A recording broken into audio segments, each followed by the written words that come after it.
Hi, welcome back guys. This is your friend, the What If Guy, back with another fanfiction. This is the first part of What If Issei Became Red Phoenix Dragon. Now before starting, please give this video a like, and subscribe to the channel if you want more videos like this. Now let's get into the fanfic. Prologue, Town of Kyo. Issei Hayato was current the happiest man of the world, or at least that's how he felt. The extremely perverted teen was standing in the middle of Kyo dressed in a dark blue jacket with a dark polo shirt with red and white on the collar, gray pants and black dress shoes. The reason he was dressed this way was because he was going on his first date with his new girlfriend Yuuma Momo. When the young woman confessed to him out of the blue, Issei was stunned and admittedly confused, but he had a girlfriend and he could worry about how he did it later. This is going to be awesome, Issei said happily, ignoring any clear concerns. Take this, a voice said calmly before placing a flyer in his hand. Turning towards the voice, Issei saw a teenage girl with messy brown hair dressed in a red top that showed off a healthy amount of cleavage with black accents on her shoulder and a white skirt that showed off her long legs. She had a red bag that most likely held the flyers. Oh thanks, Issei said calmly as the girl walked away. Even Issei would admit that it was a strange encounter, but he held onto the flyer anyway. A few more minutes passed and Issei was starting to think Yuuma wasn't going to show up.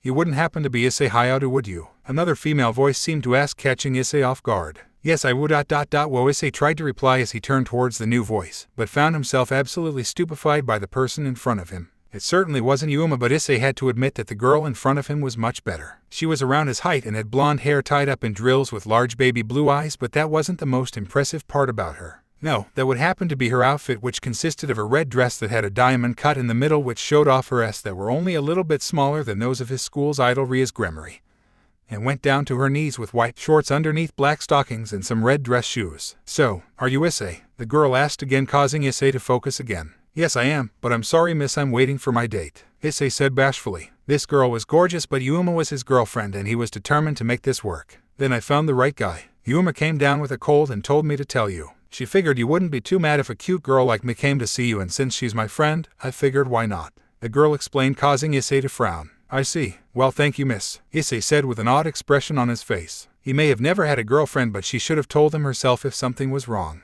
My name is Ravel. How about we hang out for a little bit since Yuuma couldn't make it? I doubt she'll mind too much. The now named Ravel smiled. Ravel's smile and the fact her body was amazing was enough for Issei to ignore what was bothering him. Let's do it, Issei said happily. Hey, he got dressed for a date and he was going to have one.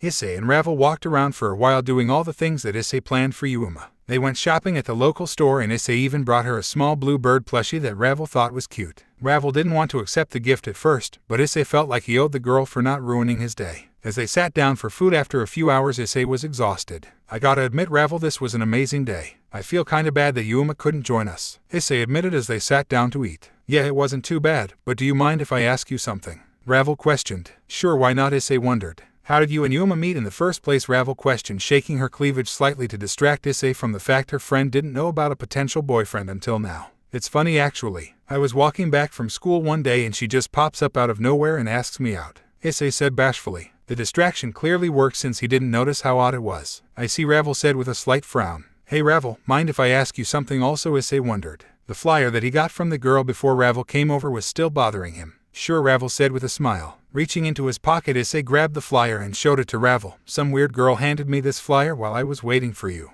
Did you get one also? Issei said bashfully, pulling the flyer in front of her. That's Ravel's eyes widened, causing Issei to get nervous. Is something wrong? Issei said nervously as he put the flyer back in his pocket. Oh yeah, something is wrong. Now it all makes sense, Ravel thought to herself with a frown on her face. Realizing that the guy in front of her was getting nervous, Ravel gathered herself. Nothing is wrong, Issei, Ravel said calmly, trying to get the guy in front of her to relax. That's good. I actually need to use the bathroom right now, Issei said bashfully, getting up from the booth in order to leave. Once she was certain that Issei was gone, Ravel's impression turned icy.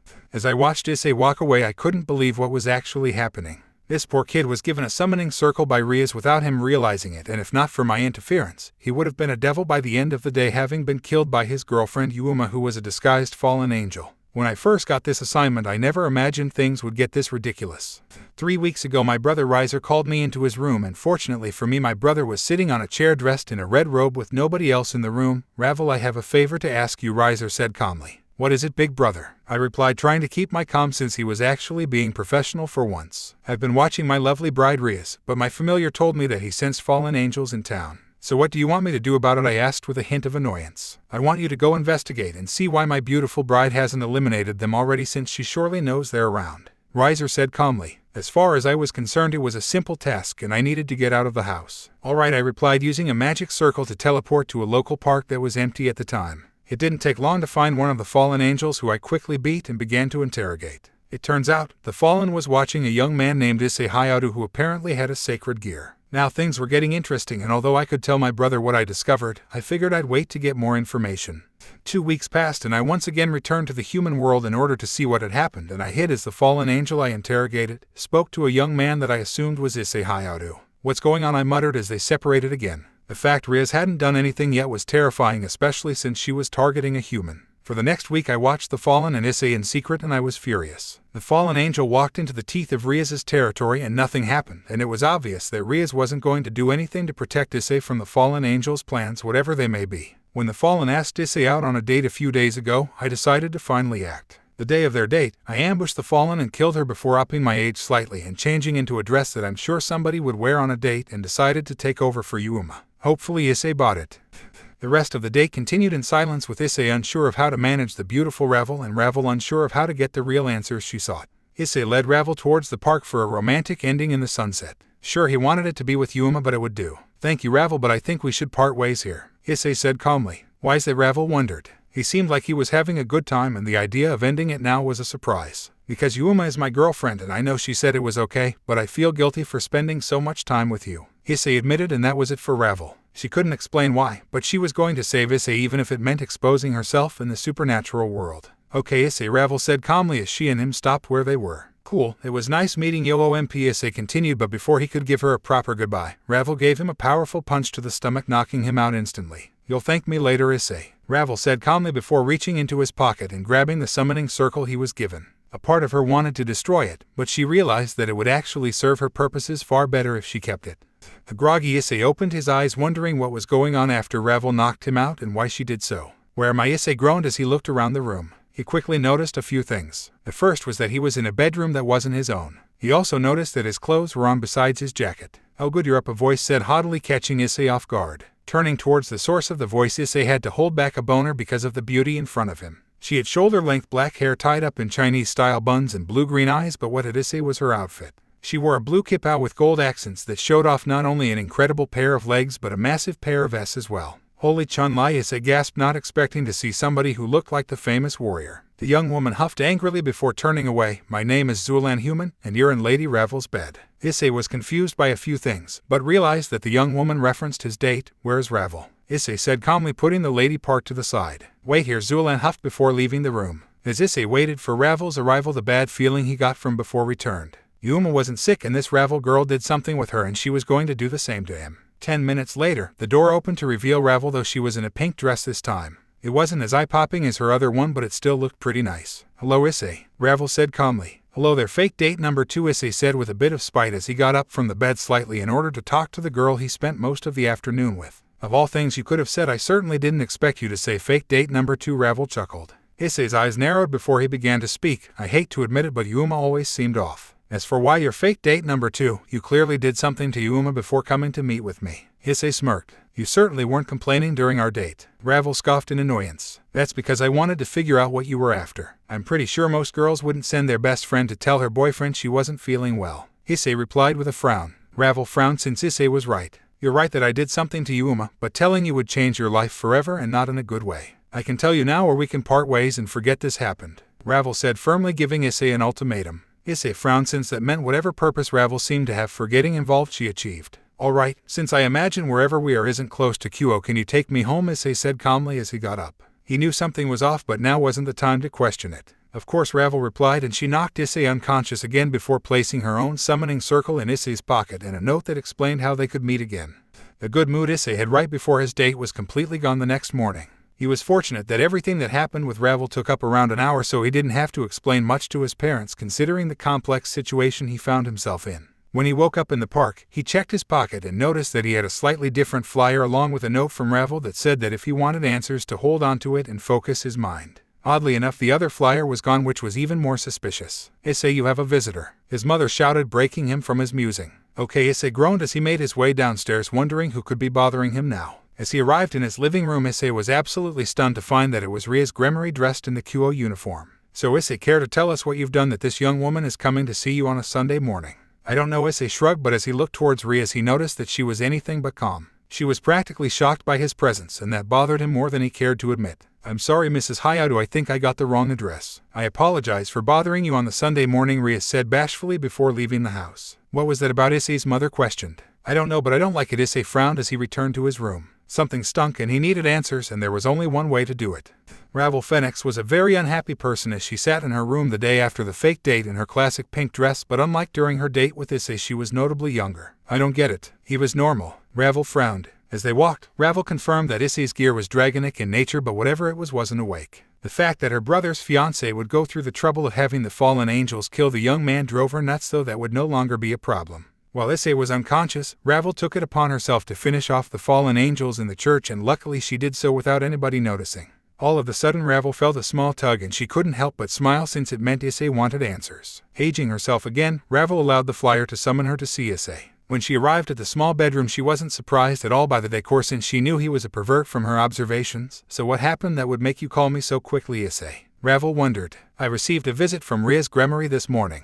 She was pretty shocked to see me, and I get the feeling you know why, Issei said coldly. Ravel was clearly part of something occult, which made sense, but the fact that she was summoned via a similar flyer to the one he got from the cosplayer screamed of trouble. Ravel's expression changed from a smile to a frown, since Issei hit the nail on the head. Yes, I do, and I was afraid that was the case. Ravel frowned before snapping her fingers to cast a privacy barrier. She wouldn't want his parents getting involved. So what's going on? And be honest with me, Ravel, Issei requested. Ravel nodded before bringing out her devil wings. My name is Ravel Phoenix, and I'm actually a devil. You're very pretty for a devil, Issei admitted, causing Ravel to blush at his blunt response. Focus, Issei. The reason I'm here is because that girl Yuuma was targeting you due to what's called a sacred gear. Sacred gears are, let me guess, magical artifacts that appear in some humans but not all of them, Issei interrupted. Correct, but how do you know? Ravel replied, almost astonished by how quickly he figured it out. I play a lot of video games in Eroge, and sacred gear sounds like something I'd find in one of them, Issei replied before a frown formed on his face. Let me guess. Rias and Yuuma were also interested in my sacred gear. Ravel didn't like how perceptive he was, but she still answered the question, sort of. Yuuma was trying to kill you before your sacred gear awakened. As for Rias, she was waiting for Yuuma to kill me, and she was going to revive me afterwards somehow,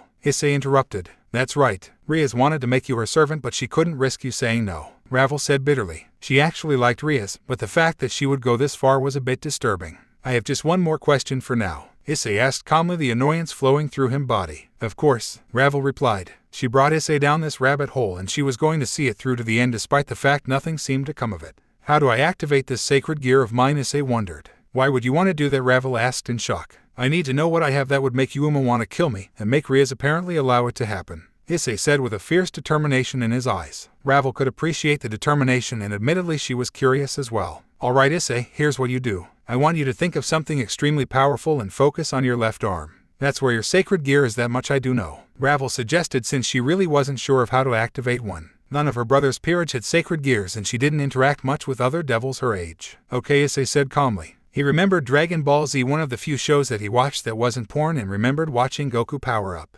Standing up, he tried to imagine what it was like to go Super Saiyan and hoped that would do the trick. Ravel could instinctively sense something appearing on his arm, and all of a sudden there was a powerful shine. When she noticed what appeared on his arm, she could barely contain the smile on her face. Man, am I glad I got to you first, Issei, Ravel thought to herself. Oh, Rias would regret screwing this up, and Ravel was about to make the Phoenix clan one of the most powerful clans in the underworld once she pulled the new Red Dragon Emperor to their side. That's it for the prologue, everybody, and the fun is about to begin. Next time, Issei tries to figure out more about what's going on, and he's not happy at all. Monday morning arrived, and despite what should have been the best weekend of his life, he was more annoyed than happy. Ravel explained that his sacred gear was called the Boosted Gear, and it was one of the 13 strongest sacred gears in existence, also known as Longinus. It allowed Issei to double his strength every 10 seconds, which was incredible if used right. When Issei asked Ravel for some time to think about everything she told him, Ravel nodded and left him alone. Issei used the rest of the day to exercise so he could maximize the power of his new gear. He was brought from his musing by a smack on the back, and he turned to find one of his perverted friends was waiting. So how was your date, traitor? Madohama said with a smile. Madohama had short black hair and large glasses. Issei frowned, unsure of what to tell his comrade, and made something up. She wasn't feeling well, so we didn't have the date,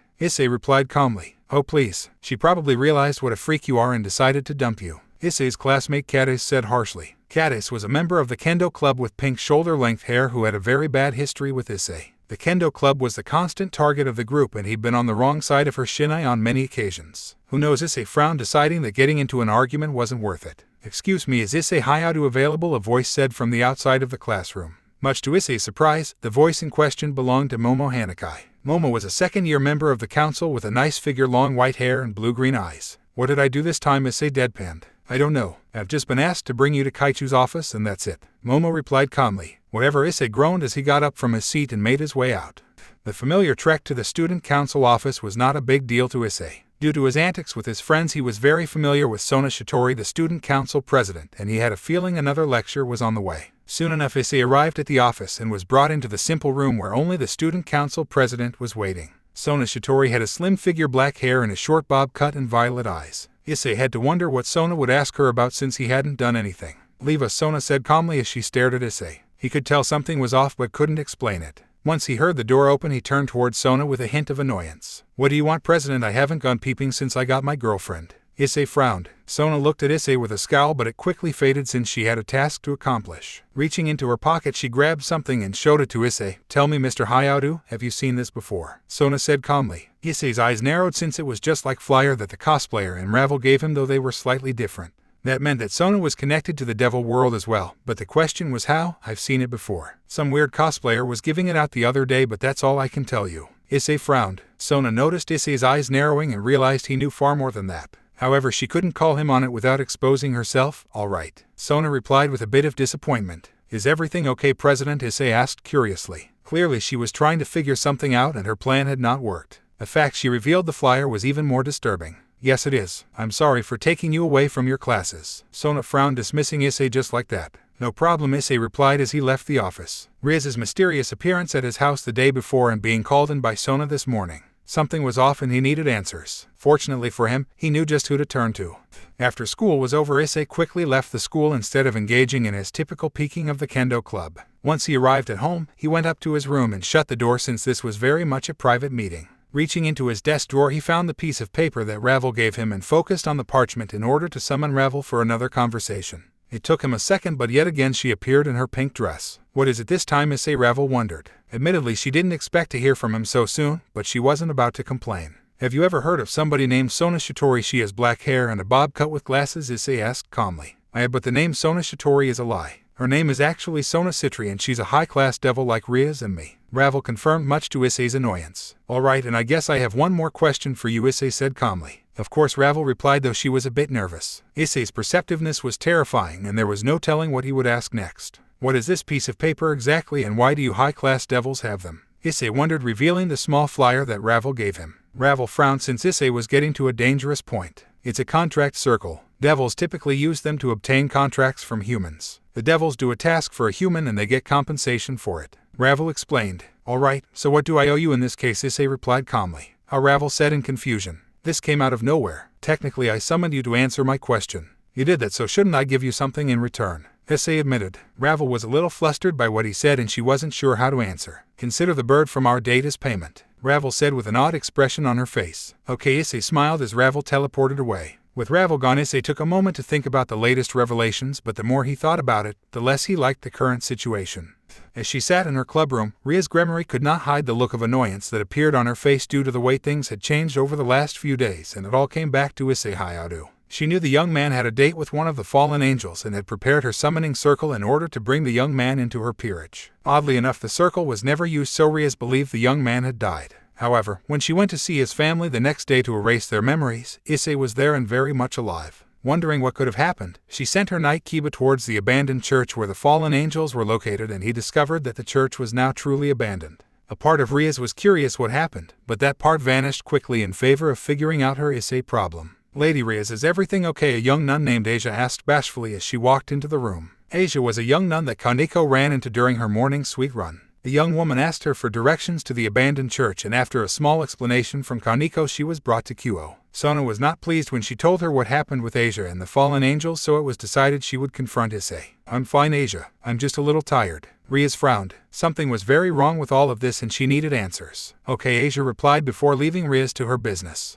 The next few days were anticlimactic for all parties. Rias hesitated to go to Issei out of fear, and Issei went straight home each day, began training to get stronger so his gear would be more powerful. He hadn't reached out to Ravel since he had a feeling that, despite everything she had told him, she was still hiding something major. Issei couldn't forget the fact that she knocked him out with one punch after their date, which meant that she was a powerhouse in her own right. So partner, what are you going to do? D-Drag wondered. Issei smiled at the words of the dragon inside his sacred gear. They began talking a few days ago and the dragon had given him excellent advice on his training and on how to use his new power. Nothing for now, D-Drag, I have to wait for somebody else to act, Issei replied as he left Kyo after having a small workout at the school's gym. A piece of advice said dragon gave him. Rias hadn't confronted him and Ravel hadn't reached out to him as of yet, so he couldn't rush things. As he arrived at the entrance to the school, he found Rias Gremory waiting for him. Hello Issei, may I have a word? Rias said calmly. Issei frowned since this was Rias's first action against him since her impromptu visit. Sorry, but I have things to do, Issei replied, walking by her. He wanted to bait her instead of just giving in easily. Yuuma mono, Rias said calmly, causing Issei to freeze. Because Rias was behind him, she didn't see the fierce look on Issei's eyes and how annoyed he was. What about her? We broke up a few days ago. Now if you don't mind, I'd very much like to go home, Issei replied coldly. Rias was taken aback by his coldness and it was bothering her far more than she cared to admit. Alright, Rias replied before leaving Issei to his devices. Something was very wrong with Issei and that confirmed it. With school over Friday, Issei made his way home to enjoy the weekend after the life-changing week. The date with Yuuma, meeting Ravel and the revelations about the dragon inside him, the odd situation with Rias, it was enough for most people and honestly it was all getting on his nerves. Quickly making his way up to his room, he put his school stuff away and changed into a red shirt and black shorts that were his workout clothes at home since he didn't like the odd looks he got at the school's gym. Just as he finished his workout, a familiar glow appeared in his room and Ravel popped out. This time her outfit was a pink blouse and black shorts along with red stockings and a pair of white sneakers. So what brings you to my house, Ravel? Issei said with a smile, having finished his last set of push-ups. Ravel pouted slightly at Issei's reaction, having expected him to freak out. But she also noticed that Issei was working out, which was a pleasant surprise. Normally somebody's not that calm when somebody appears in their bedroom. Ravel frowned, not bringing up what he was doing. Issei stood up and smiled. True, but I kinda figured you'd be coming to see me sooner or later, Issei replied. Mentally he was thrilled that she appeared right after his workout instead of while he was playing with himself, which would have really made things interesting. Is it so? Ravel said with a raised eyebrow. Issei stared at Ravel with a piercing gaze that slightly unnerved her. Yes, and now that I'm here it's time for you to answer a question for me, Ravel, Issei said coldly. What's that? Ravel replied, slightly bothered by Issei's sudden attitude change. What's your connection to Rias Gremory? Issei asked with a wicked smile on his face. Yuuma was dead, so the only thing Ravel would be interested in would be Rias and his connection to her. The question was now why. I don't have one, Ravel frowned. Issei simply got off from the bed and walked towards his closet and grabbed a jacket. If that's the case, you won't mind if I go over to the orc and ask Rias about you. Ravel winced since Issei had her trapped. She was hoping to lead Issei on and eventually add him to the Phoenix peerage, but that wouldn't work if he went to Rias now. Issei, wait, Ravel said, bashfully aware that she had no other choice but to answer his question. I'm listening. Issei smiled as he walked over to his desk and sat down. The truth is that Rias is engaged to my older brother Riser. Due to devil politics, it was arranged for them as children and Rias hates him. Rias wanted your power because her only chance of getting out of the marriage is via a competition known as the rating games. Unfortunately for Rias, my brother not only has a full peerage, but has experience in these games. Rias believed that the only chance she has of beating my brother is if she gets a ringer on her side. Ravel explained. That was a lot to take it, but he was curious about something else. Does Rias have a reason to hate your brother? Issei questioned. Ravel paused since she knew Issei wouldn't like her response. As much as I hate to say it, she does. My brother is a lot like you and your friends, except he doesn't have to resort to peeping to get what he wants. He can simply use the influence of his family among other means to get women. Ravel frowned. Issei should have been annoyed by the response, since it meant Ravel was watching him long before she interrupted his date, but he expected that. So how long were you watching me for before you interrupted my date with Yuuma? Ravel frowned since Issei was far more perceptive than she thought. Around 2 weeks, Ravel said, bashfully aware that she was on thin ice. Alright, Issei smiled. Now he understood the players and understood the game, and that meant it was finally time to fight back. Is there anything else? Ravel wondered nervously. She already revealed far more than she intended to, and she was in danger of losing Issei at this rate. Nope, Issei smiled, having got his answers. Oh, Ravel frowned before remembering something. There's the little matter of my payment, Ravel said unconvincingly. Issei chuckled since she was the one who appeared. Considering that you're the one who came to me, this isn't a contract visit, Issei said cheekily. Ravel groaned since Issei was right and he hadn't seen past her trick. Fine, but can you make me one promise? Ravel said nervously. Sure, Issei replied, figuring that it wouldn't hurt to humor her. Keep the circle with you at all times. Rias is oddly persistent when she wants to be, Ravel warned. Sure, Issei smiled since that wasn't a big deal. A late-night run to the comic store made Issei smile like a loon since he needed some new material. The guy who runs the place sold him porn for years, and getting a new magazine always made him happy. What a night! Issei smiled happily as he held his porn in his right hand. He was going to enjoy a good fap and then enjoy his weekend. Partner, look out, D-Drag yelled out. D-Drag what's? Issei started to say before he was stabbed in the back out of nowhere. Turning to face his attacker, he quickly swiped at the mask he was wearing using his left hand, catching the person off guard. Issei was stunned when he saw a very familiar face had attacked him. It was the school's male idol Kiba Yuuto. Shit, Kiba cursed before moving away at high speed. Partner, do you have the circle? Using it might be your only chance, D-Drag screamed mentally. Yet Issei smiled happily. Using the last of his strength, he focused on the circle and thought of Ravel before collapsing. Right next to the collapsing Issei, a magic circle glowed and Ravel appeared in her pink dress, but this time it was her younger self. Issei, Ravel exclaimed, noticing Issei on the floor and that he was bleeding badly. She was in her younger appearance, but that didn't matter. Saving Issei was priority. Partner was attacked by somebody, but we don't have time to discuss it. He needs help and fast, D-Drag said nervously. Ravel frowned, knowing that there was only one thing she could do. Reaching into her pocket, she grabbed a vial and quickly opened it before pouring the liquid down Issei's throat and transforming into her older self. Welsh Dragon, please don't tell Issei about my younger self, Ravel pleaded as Issei began to wake up. I won't, child. Consider it a thank you for saving my partner, but you will have to tell him eventually. D-Drag grumbled before fading as Issei's eyes opened. You saved me. Issei smiled as he slowly got up. I'll meet you back at your house, but you have to tell me what happened. Ravel frowned. She had a bad feeling she knew the answer, and if that was the case, things really have changed.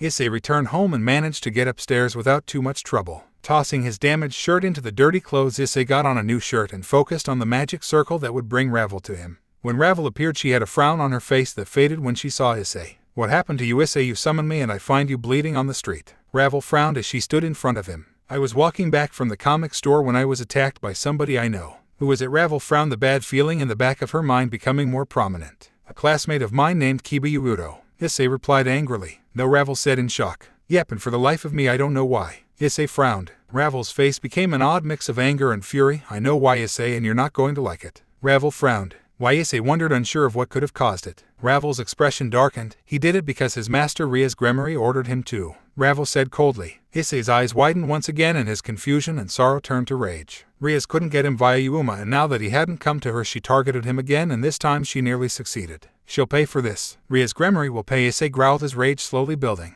Ravel was furious but at the same time relieved. She wondered how she could convince Issei to help her, but now she had her moment. Then Issei, how about I help you get your revenge on Rias? Make her suffer for what she did to you, Ravel said in a dark voice that wouldn't have made sense for her before. But now she was angry. Issei was a kind human who, despite everything, had never asked anything unreasonable of her. So what's the plan? Issei smiled happily. As Ravel began to explain her plan to Issei, internally she was thrilled that her efforts had yielded her such a reward. Morning had arrived once again, and Issei Hayatu woke up with a vicious smile on his face. The plan he discussed with Ravel the night before was perfect, and the fact he could go through with the plan in a day was even better. Reaching for his alarm clock, he quickly noticed something very interesting was next to him, well, more like someone very interesting. Next to him was a young woman in a very familiar pink dress, but it couldn't be Ravel since this girl was a good 3 years younger. Remembering the first time he saved her, Issei decided to find out if this girl was the same in a very amusing fashion. Lady Ravel, wake up, Issei said softly, hoping to trick Ravel. 5 more minutes, Mihi, I'm still sleepy. Ravel mumbled, confirming that she and the older girl were one and the same. Sorry, but I'm not Mihi, Issei said in a much firmer voice, and that's when Ravel's eyes shot open and she realized where she was. Good morning, Ravel, Issei teased, knowing that the young girl was in trouble.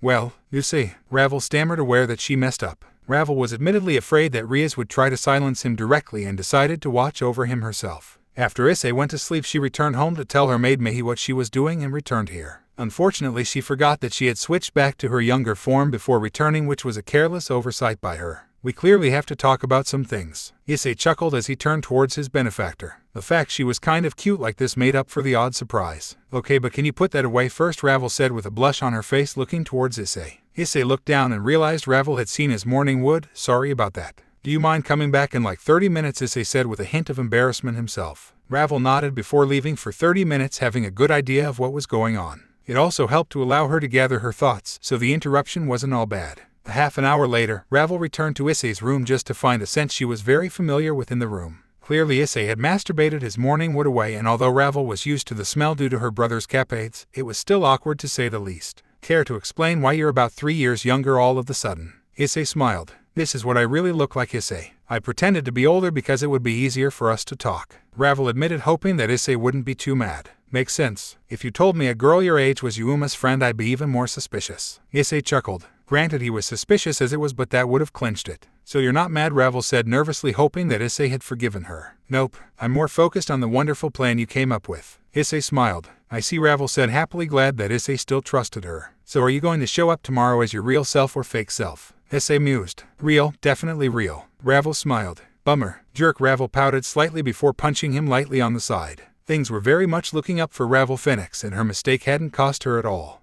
The next day went by pretty quickly for Issei, and once school was over he couldn't hide his joy at what was on the way. It's time, isn't it, partner? Drake chuckled. Yes, it is. Issei smiled happily. It was time to initiate the plan, and Issei made his way towards the orc, ready to give Rias hell. As he approached the clubroom, he heard a voice that admittedly caught him off guard. Issei, WW, what are you doing over here? Turning around, Issei saw a familiar face. Hey Asia, is that you? Issei smiled. Asia Argento was a transfer student that came around the time he was first getting to know Ravel. He didn't focus much on her beforehand, outside of the fact that she was a frequent groping target of their shared classmate Kiryu, a brunette with golden eyes behind large glasses and twin braids hanging around her face. I wanted to speak to Rias Gremory. This is where the orc is, correct? Issei smiled happily. Yufifufu, yes it is. Though I'm surprised to see you here, Issei Hayao, a voice teased from behind him. Turning around, Issei's eyes popped as the second of Kyo's great ladies, Rias being the first, appeared. Her name was Akino Hanjima, and she had long black hair that she kept in a ponytail, violet eyes, and massive S that even surpassed Rias's monster peaks. To think both great ladies were in this club. If I didn't know any better, I'd say you were hiding something from everyone. Issei smiled viciously, the innuendo clear in his tone. Well, how about we go up and see Rias? I'm sure she'll be pleasantly surprised to see you. Akino smiled back, clearly aware of the same thing. The trio walked into the clubroom, and when Akino opened the door, Rias's eyes widened like dinner plates. Akino, what is Issei doing here? Rias said with anger in her voice. He wanted to speak to you, so I figured it wouldn't be a problem. Akino smiled happily. Issei could tell that Akino was aware of just how much of a problem it was, but did it to Rias anyway. Not that he was going to complain. Rias was furious, but realized there was nothing she could do at this point. Fine, you can stay. However, I have a special guest coming by today to talk to the club. When he arrives, I hope you'll be on your best behavior, since it took a lot of effort to get him here. Rias said calmly. Very well. I'll just relax for now, Issei replied, well aware of who the guest was and that her words were a total lie. Sitting on the couch, Issei kept his cool while Rias looked at him oddly. What's he up to? Rias frowned. This was the last thing she needed, with Riser coming for a visit, but he was here and there was nothing he could do. To make matters worse, Kiba came into the room. Fortunately for her, Kiba and Issei kept their cool despite what happened not even 2 days ago. Hello, Lady Rias, is Issei a new member of the club?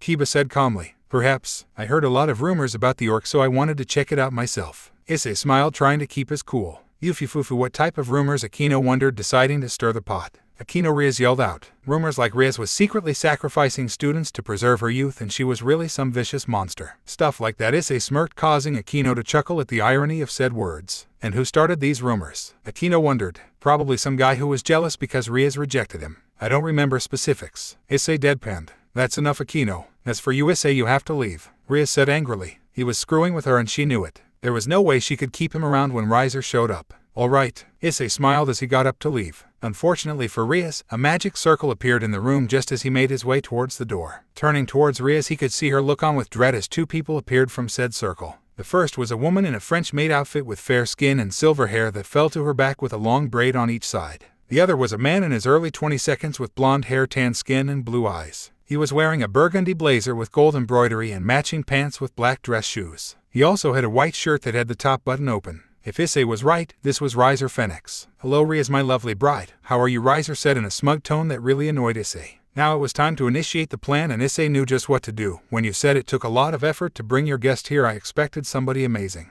Not this stripper wannabe. The women in the French maid is another story. She's hot. Anyway, I'm out. Issei chuckled before going towards the door. He barely made it a few feet before Riser grabbed him. Admittedly, the speed he used was impressive. And just where do you think you're going? Riser said angrily. Home. I don't care about this meeting and you look like a turd. Issei retorted before shaking his hand off without too much effort. This should be exactly what he needed. Why, you, Riser growled. That's quite enough, Riser. Clearly this human isn't a part of Rias's peerage. He has nothing to do with our meeting. The maid said calmly. Very well, Riser smiled, letting go of Issei and returning to the side of the maid. Finally, somebody with some sense, Issei groaned as he prepared to leave again. With the maid here, his plan could be ruined, so he decided to abandon ship. Ravel would be mad, but there was nothing he could do. Rias frowned slightly, but quickly realized she could actually use this to her advantage. Issei, don't forget it, pick me up at 6 for our date tomorrow, Rias said with a cutesy smile. Riser looked absolutely furious, but Issei was another story. You fool, Issei thought mentally, since Rias actually did him a favor. Wait a minute. Please don't tell me you're dating this joke of a human. Riser frowned.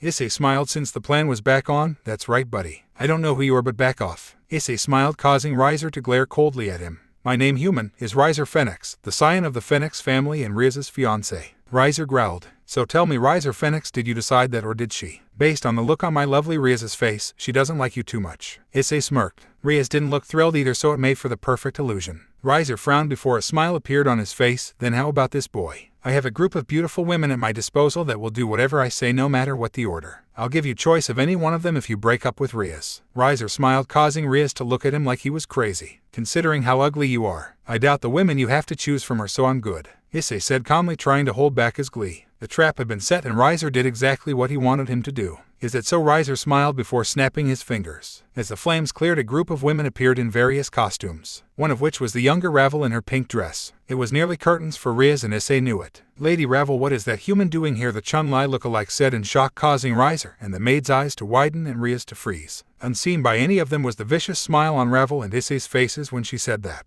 What's going on here? Riser said angrily, but it was the maid whose expression had changed. The maid looked positively furious. Lady Rias, care to explain how this boyfriend of yours knows Ravel Phoenix? The maid said angrily. Issei had to admit that the aura coming from her was impressive. Grifia. You see. Rias stammered, the color on her face draining every second. Sona suggested that Issei knew another devil, which is why he ignored her advances, but Rias dismissed the possibility. Not only did he actually know another devil, but he knew a member of Riser's peerage. This was a disaster. I can answer that since Rias probably doesn't want to. Issei smiled happily. Go on, the now named Grifia said calmly, her fury stalled for a moment. Issei smiled before revealing his sacred gear to the shock of most of the room. I'm actually the Red Dragon Emperor, and for the better part of the last month Rias has been trying, rather unsuccessfully I might add, to get me into her peerage. The reason I know Ravel is because she actually interrupted my date with a fallen angel named Yuuma Mono. Issei smiled, causing Rias to pale even more. So you're why? Riser said in shock, catching everybody off guard. Come again? Issei sweat dropped since he didn't expect Riser to say something like that. I was watching over my bride to ensure that nothing happened to her while I waited for our marriage, and I noticed that a group of fallen angels appeared in the town a few months ago. I had Ravel investigated, and while she didn't say anything to me about what she discovered, I noticed she was taking an unusual amount of trips to the human world.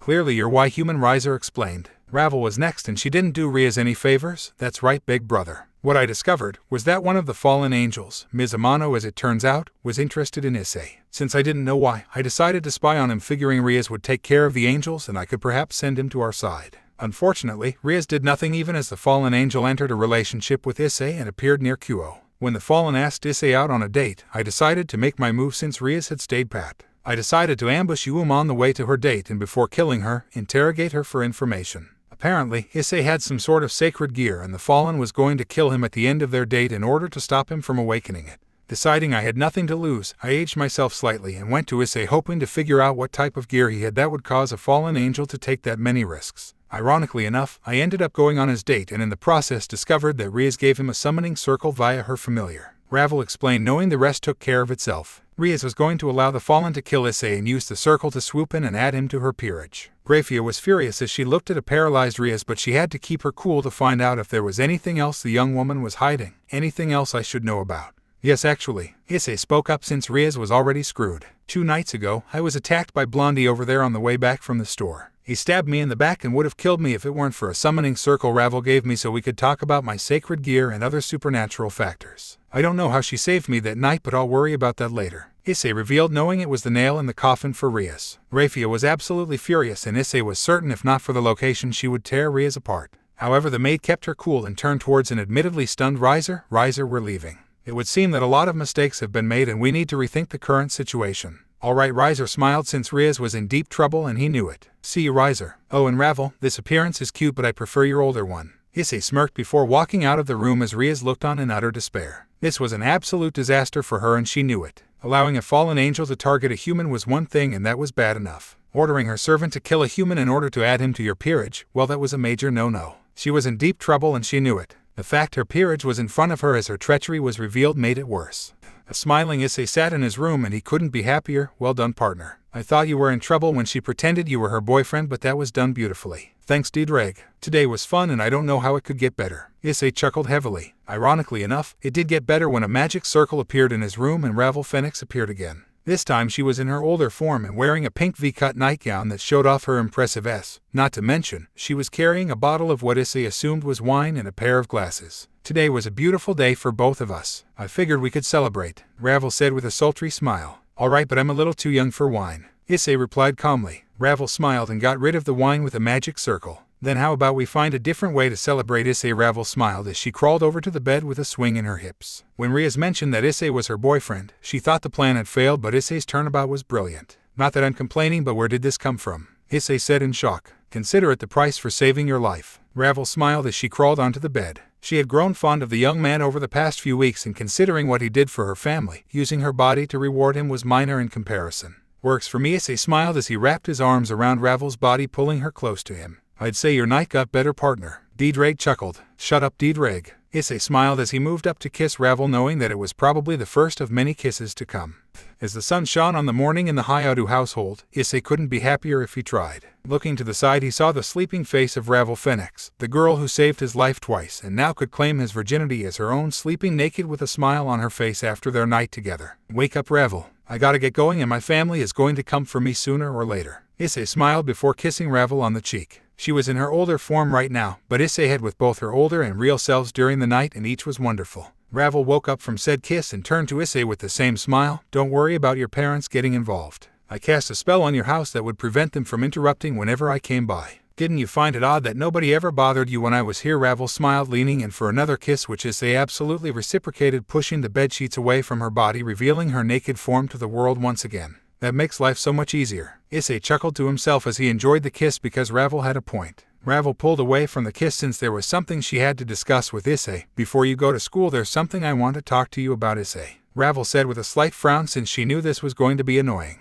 What's up? Issei wondered, trying to focus on her and not her S. Rias' brother is the Mao Lucifer and one of the leaders of the devil world. What Rias did was a big problem, and by now he'll have certainly been informed about it. Ravel explained. Do you think they'll try to silence me? Issei wondered. Not at all. Actually, doing that would be worse since my family knows about it, and if something happens to you I'll know and blame will instantly go her way. What they're going to do is try and pay you off. Your sacred gear makes you a major supernatural asset and they won't want you as an enemy, Ravel revealed. Good, Issei smiled since that helped him out lightly. What do you mean good? Ravel said in confusion. Because when they do, I'm going to ask that Rias' peerage and her stake in Kyo be given to you, Issei explained, and Ravel's eyes lit up in shock. How did you know about Kyo? Ravel said in shock. The peerage part was another matter, but how did Issei know about Kyo? Your brother's statement during the meeting suggested that dealing with the fallen angels was Rias' responsibility. In other words, according to the devil community, Rias had some sort of controlling interest in Kyo. The reason I said stake is because if Sona is a high-class devil also, there's a good chance that she had some sort of stake as well. I like Kyo, but unless they had some sort of controlling stake, I can't see why they'd pick her in particular, Issei smiled.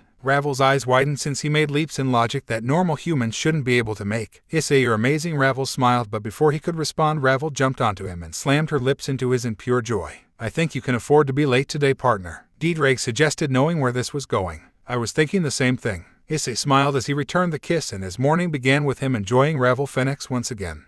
2 days passed before Issei finally heard from the devils again. In this case it was Rias waiting for him as he approached the school. Issei, I need you to come with me right now, Rias said with a firm tone that meant only one thing. Time to decide you fate, huh? Issei chuckled. He was wondering when a move would be made. This does concern you also. Rias pouted, well aware the young man in front of her had changed everything for her and not in a good way. I know, now lead the way. Issei smiled as Rias escorted him towards the old school building. When he arrived in the clubroom, he was met by a man with red hair and a long white robe with gold armor protecting him, along with Riser Phoenix dressed in the same garb. It's a pleasure to meet you, Red Dragon Emperor. My name is Surzech Lucifer, formerly Surzech Scremery, one of the Mao of the Devil World. The other man said politely. It's an honor to meet you, Lord Lucifer. Issei replied with a polite bow. This wasn't the type of person you piss off, and Issei knew it. As I understand it, you and Rias had quite the issue, and since having the Red Dragon Emperor as our enemy is not in our best interest, I'd like to ask what you want from us as an apology. Surzech replied. For the record, my lovely bride Rias is off the table, Riser said with a cocky smile that caused Rias to twitch heavily. While I wouldn't say no having with Rias, that's not my request, Riser. My request is that Rias be married to Riser Phoenix as soon as possible, and control of her peerage, besides Kiba and her control of Kyo, are given to Riser's sister Ravel.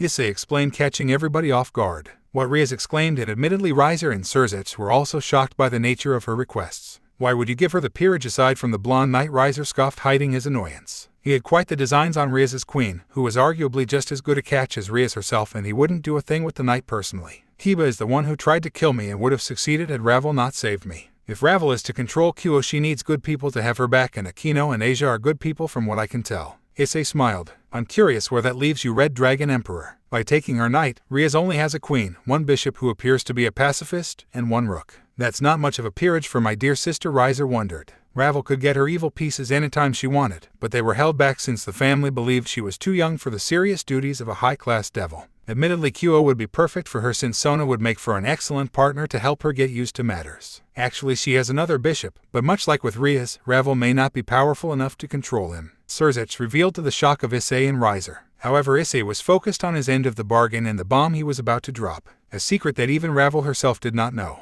The bishop can stay with Rias for all I care. To answer your question, Riser, I would also join Ravel's peerage as her pawn. Issei smiled, causing the other three people to look at him like he was crazy. So you're saying that after all she did to try and make you a devil, you'll become a devil anyway and give my family control of Kyo as long as I take Rias's knight? Riser said in shock. He couldn't believe such a deal was being made right in front of him. That's right. I may have to be officially reincarnated by Rias first, but that's a minor problem. Ravel saved my life and I don't mind devoting myself to helping her. She gets a protector in me, along with Rias's other servants, and control of Kyo, which should be a minor annoyance since you no doubt have others to help her along. Issei chuckled, not wanting to imply he knew about Sona just yet. Rias was stunned because she was losing everything in one fell swoop. Her peerage gone, Kyo gone, and she was to be married to the man she hated. You can't be seriously considering this, Rias said to her brother in shock. I don't see why not. As it stands, your marriage to Riser would have created a vacuum in Kyo anyway, and we get a powerful ally in the Red Dragon Emperor. Plus, Sona is strong, but she needs the powerhouses you have at your disposal to protect Kyo from any major threats. Surzech said calmly. It was terrifying how easy it was to destroy his sister's dreams, but in truth she deserved it for the way she tried to get the Red Dragon on her side.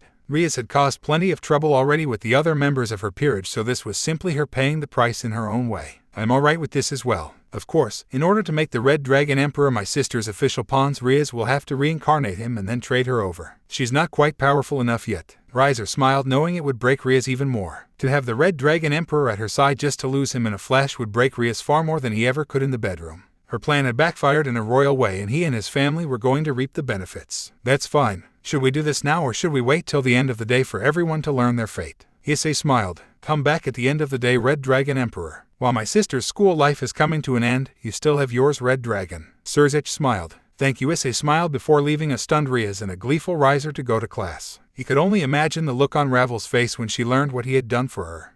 Later that day, a smiling Issei returned to the Orc, ready for the fun to continue. Waiting for him was a still Rias and the rest of her peerage, along with the true Ravel and Riser. Hello, Lady Ravel. I look forward to working with you. Issei smiled before turning to the rest of the peerage. Akino was smiling in a way that she probably shouldn't, considering her king's humiliation. There was a person he didn't expect in the white-haired Kaneko Taoju, a short girl with gold eyes that had become a mascot of the school in her short time on campus, and Kiba Yudo, who knew his time was up. Asia was simply confused and no doubt had no idea why Rias was leaving. I know a few of you may not like me right now, but I assure you that what I did was in your best interest. Ravel is kind and she'll treat you with respect and honor. Issei smiled as he addressed his new teammates for the first time. Let's get this over with. Rias frowned, knowing that she had already lost her other peerage members and now was the nail in the coffin. Grabbing the 8 pawn pieces she had left, she brought them towards Issei and chanted the words required to make him a devil. A bright light appeared and the pawns moved into his body with no effort, reincarnating Issei as a devil. It was a sight that would have given her great joy just a short time ago, but now it just hurt her. Thank you, Rias. Issei smiled before unfurling her wings. Now please, Rias, my peerage. Ravel smiled happily, aware of just what an incredible moment she was having.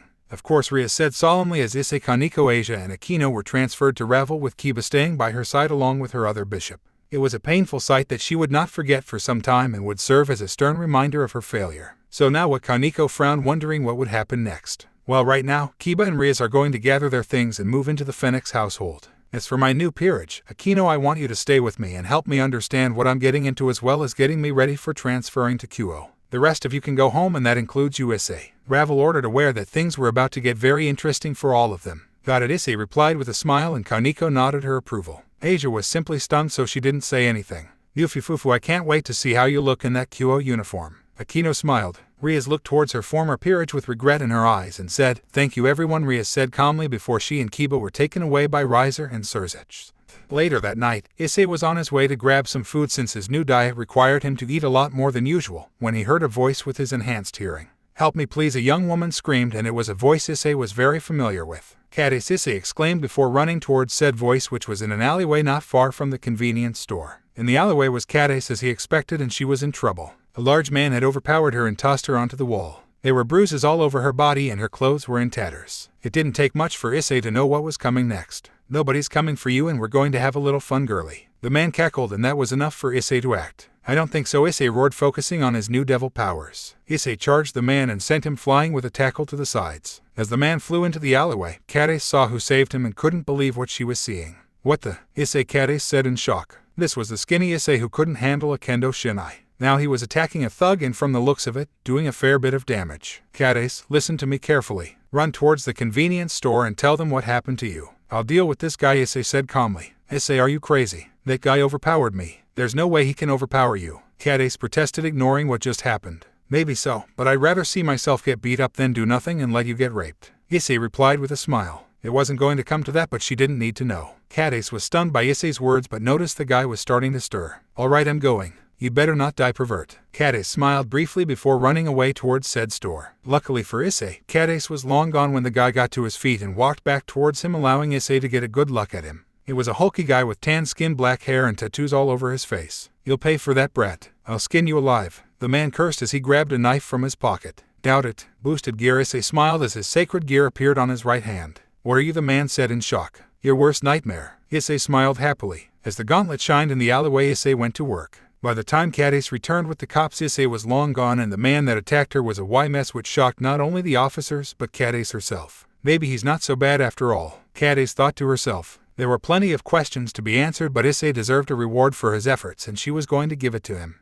Issei made his way towards school the next day with a smile on his face as he recalled the events of the night before. He would have called Ravel to help explain away the beating, but he didn't know how long it would take. To make sure that he didn't remember him, Issei made sure to beat the guy senseless and give him a few good head injuries. I did a good thing, didn't I, partner? Issei smiled at the memory. Yes, you did, especially with the overkill to ensure he didn't remember you. I rather enjoyed that. Drake chuckled. Yep, Issei smiled as he walked towards his locker. When he opened it, he found a letter waiting for him. Opening the letter, he smiled at the contents. Come to the kendo locker room, pervert. You deserve a reward for what you did. Catis, to the victor go the spoils. Issei smiled happily as he walked towards the locker room, well aware of the irony of the situation. On many occasions did Issei spy on the room from the outside, but now he was getting an indoor view. Making sure nobody was nearby, he opened the locker room door and walked in with no hesitation. As he walked into the room, he took his time to enjoy the moment, but when he finally found Catis, his jaw dropped. Catis was wearing just a blue and white stripped bra with matching panties. Her slim body was on full display and Issei loved it. What do you think? Catis smiled with a slight blush on her face. Wow, what did I do to deserve this? Issei replied. He had no idea what to expect, but this was incredible. If you hadn't stepped in, I would have been raped, and I couldn't sleep last night because of it. Can you make me forget, Issei? Catis said shyly as she walked towards him. It was a side of her that he never saw, and he wasn't about to complain. I just did what any good person would do, Issei said nonchalantly. Yes, and now it's time for you to get a reward like a good person would get. In this case, my virginity. Catis smiled, grabbing Issei's hand and pulling him towards the benches right in front of the locker. What about class? Issei said, trying to pretend he was noble, but in reality he was salivating at the opportunity. Would you rather sit in class or would you rather have with me? Catis frowned. With you, definitely. Issei smiled. Good. Catis smiled back as she leaned against the back of the locker, knowing that Issei would know what to do next. Issei finally left the kendo club locker room 20 minutes into homeroom and more than satisfied after a few rounds of shower with Catis. Catis needed a little more time to recover, and the Pinkette assured Issei she would be fine. As he approached the door, he froze for a moment because he recognized a scent that, as far as he knew, shouldn't be there. Drake, am I losing my mind, or do I smell Ravel in my homeroom? Issei questioned. No, she's definitely in there, Drake replied. It was then that Issei remembered that Ravel would be transferring in today, but the fact she was doing it in her disguised self was a bit of a surprise. She figured she'd be more comfortable as her real self, but clearly that wasn't the case. I'm doomed, Issei thought mentally as he opened the door. Where have you been? Hi, out of the homeroom teacher scowled. He was close to a half an hour late, and that usually spelled trouble. I overslept, Issei said nonchalantly. He was lucky that nobody saw him earlier, so it was much easier to pull off. Well, we have a new transfer student, and unfortunately I had to sit her next to you. Please try and behave, the teacher lectured. Issei looked towards the desk, and sure enough there was Ravel in her older body sitting right next to him of all places. Got it, Issei shrugged as he walked over to his desk. Giving his new master a quick glance, he had to admit she pulled off the QO uniform pretty nicely. However, they had to play dumb for now. Nice to meet you, Mr. Hayadu, Ravel said politely as Issei sat next to her. Clearly Akino made it clear that they had to pretend they didn't know each other for the moment. Likewise, Issei replied as he sat down. Issei took a quick glance towards Asia, who still seemed to be off, which was understandable. 5 minutes later, Catis appeared, and to Issei's surprise she pulled off the tired look well. Then again, after the fun they just had, it was much easier to pull off. Sorry I'm so late. I had to talk to the police this morning. Catis groaned before sitting down at her desk. What happened? The teacher said calmly. I was on my nightly jog and I got jumped by some slime ball that dragged me into a nearby alleyway. He was going to rape me, but a good Samaritan blindsided him and allowed me to run away. Catis replied as her classmates looked on in horror. I heard a story on the news this morning about them arresting a guy for attempting rape, but they didn't say anything else. The thing that surprised me was that when the cops went to arrest the guy, he was pretty badly beat up. I guess the good Samaritan did that. Kuryu spoke up. Yes, they did, and I'm grateful to that great Samaritan for saving me, Catis replied before sitting down. For the rest of homeroom, everyone slowly gravitated to talk to Catis about what happened, and Ravel's arrival was forgotten. The end of the day had arrived, and Issei was ready to start his new life as a devil, making his way towards the orc with a bashful Asia next to him. Since they rarely spoke before now, Issei decided to find out a bit more about the blonde since they were now teammates. So Asia, how did you meet Rias? Issei questioned. Asia shyly began to explain her story, and it was a fascinating one. She was a former holy maiden who was excommunicated by the church for healing a devil that showed up in the compound she was staying in. The reason she was in Kyoto was that a man who claimed to represent the church approached her a few days after and told her that she would be forgiven if she came to Kyoto and helped restore the abandoned church to prominence. Unfortunately, it was a trap set up by the fallen angels staying at the church, and they were going to steal her sacred gear, which would have ultimately killed her. At least it would have if Rias hadn't found out about her, thanks to Kaneko, who she ran into when she first arrived. Rias saved her just as they were about to steal her gear and killed the fallen. Rias offered her a position in her peerage, and Asia accepted after Kaneko assured her that Rias would treat her right. Issei had to admit that the story stunk for multiple reasons, none of which ironically had to do with Rias. The first thing that bothered him was how the devil managed to sneak onto the compound and find the one person who could heal her before leaving. The second and the more important part was the fallen angel connection. For a supposed member of the church to do that to Asia meant something very nasty was afoot, and he didn't like it. Issei, what type of person is Ravel? Asia asked, breaking him from his musing. Clearly she wanted to know how her new king would act. Issei admittedly froze since he wasn't sure how to answer Asia. Ravel did save her from Rias's plot, but there was no doubt in Issei's mind she was plotting the whole time herself. How would she act now was a question Issei didn't know. I'm not sure actually, Issei admitted. The pair continued their walk, and there were plenty of questions overall to be had. The tension in the room was clear as the orc meeting began. Ravel was sitting at her desk, amusingly enough back in her younger form, and wearing her signature pink dress instead of the Kyo uniform, which Issei didn't mind much. Next to her was Akino, who was smiling at the whole scene. Kaneko was not happy as she munched on sweets and sat on one of the couches in the room, while Issei and Asia calmly sat on the other couch but away from each other. Alright everyone, since we're going to be working together, I'm going to clear the air on some things. My original reason for being here was to investigate the fallen angels who took over the abandoned church for my brother Riser. In the process I discovered Issei, and through information he gave me, I discovered Rias's plans for Issei and acted to prevent them along with befriending Issei. My intention was never to become your king or take over Kyo. I would be foolish to not point out that had my brother beaten Rias in a raiding game, she would have almost certainly left Kyo anyway, but I don't know who would have taken her place or if anybody would. At any rate, my goal for today is to learn as much as I can about you guys so we can start fresh and attempt to get along. I won't deny that circumstances are strange, but I can promise you this. Working under me will be hundreds of times better than working with my brother, Ravel explained to the group. Ravel might have been handed the peerage by Issei, but she was going to take her job seriously. Alright, Kaneko shrugged, and Asia nodded her approval as well. It wasn't an ideal situation, but she would work on that. Excellent. If you don't mind, Kaneko, I'd like to speak with you first, Ravel said calmly. Sure, Kaneko said nonchalantly. It was almost scary how flippant she was, but Ravel would ignore that for now. Yufifufu, Lady Ravel, do you mind if I speak with Issei while you talk to Kaneko? I want to get to know my new junior, Akino said with a sultry smile. Akino, Ravel said icily. She knew the look on her new queen's face, and she was sure there wouldn't be much talking involved. Don't worry, I just want to get to know my cute junior. Akino smiled. Whatever, Ravel huffed, well aware she was lying. Yufifufu, let's go, Issei. Akino smiled. Sure, Issei replied, and Akino pulled him away while Ravel spoke with Kaneko. Akino eventually dragged Issei towards a room right in the back of the building and opened the door. Issei's eyes widened when he saw that the room in question was a bedroom. It had a large king-sized bed with white sheets and a wood desk. Issei quickly noticed that the closet was empty, which suggested that it was Rias's former room. The confused Issei looked back to find Akino sitting on the bed with a sad look on her face. I'm sorry, Issei. I should have stopped Rias before things got as far as they did, Akino said solemnly. You knew, huh? Issei frowned. It made sense that Akino knew since she was Rias's queen, but it still sucked to know that she allowed it to happen. That's right. I knew that what she was doing was wrong, but I didn't stop her because Riser was a ass-bag. Because of my status as Rias's queen, I've had to be around Riser a few times, and what I saw disgusted me. I could see from the look in his eyes that he only saw Rias and by extension me as a piece of meat. I knew that if Rias got married to him, my future was clear. Aino said before Issei interrupted. Yukaniko and Asia would be his slaves and Kiba would quickly be killed. Your whole life would consist of eating, sleeping, and being ed by Riser, and the same was true for the others. Issei said with a smile on his face. Admittedly, I didn't meet Riser until the day with Rias, but he gave me the exact same vibe. Admittedly, I asked that you girls would be traded to Ravel to spare you from that fate. I could care less about Kiba, especially after what he did, but Yukaniko and Asia were another story. Issei smiled. Aino looked at Issei in disbelief, wondering how in the world she got so lucky. Thank you, Issei. We don't deserve you, Aino said with relief. This was a chance for a fresh start and she was going to take it. Since I assume that was what you wanted to discuss, how about we go back to where Ravel and the others are waiting?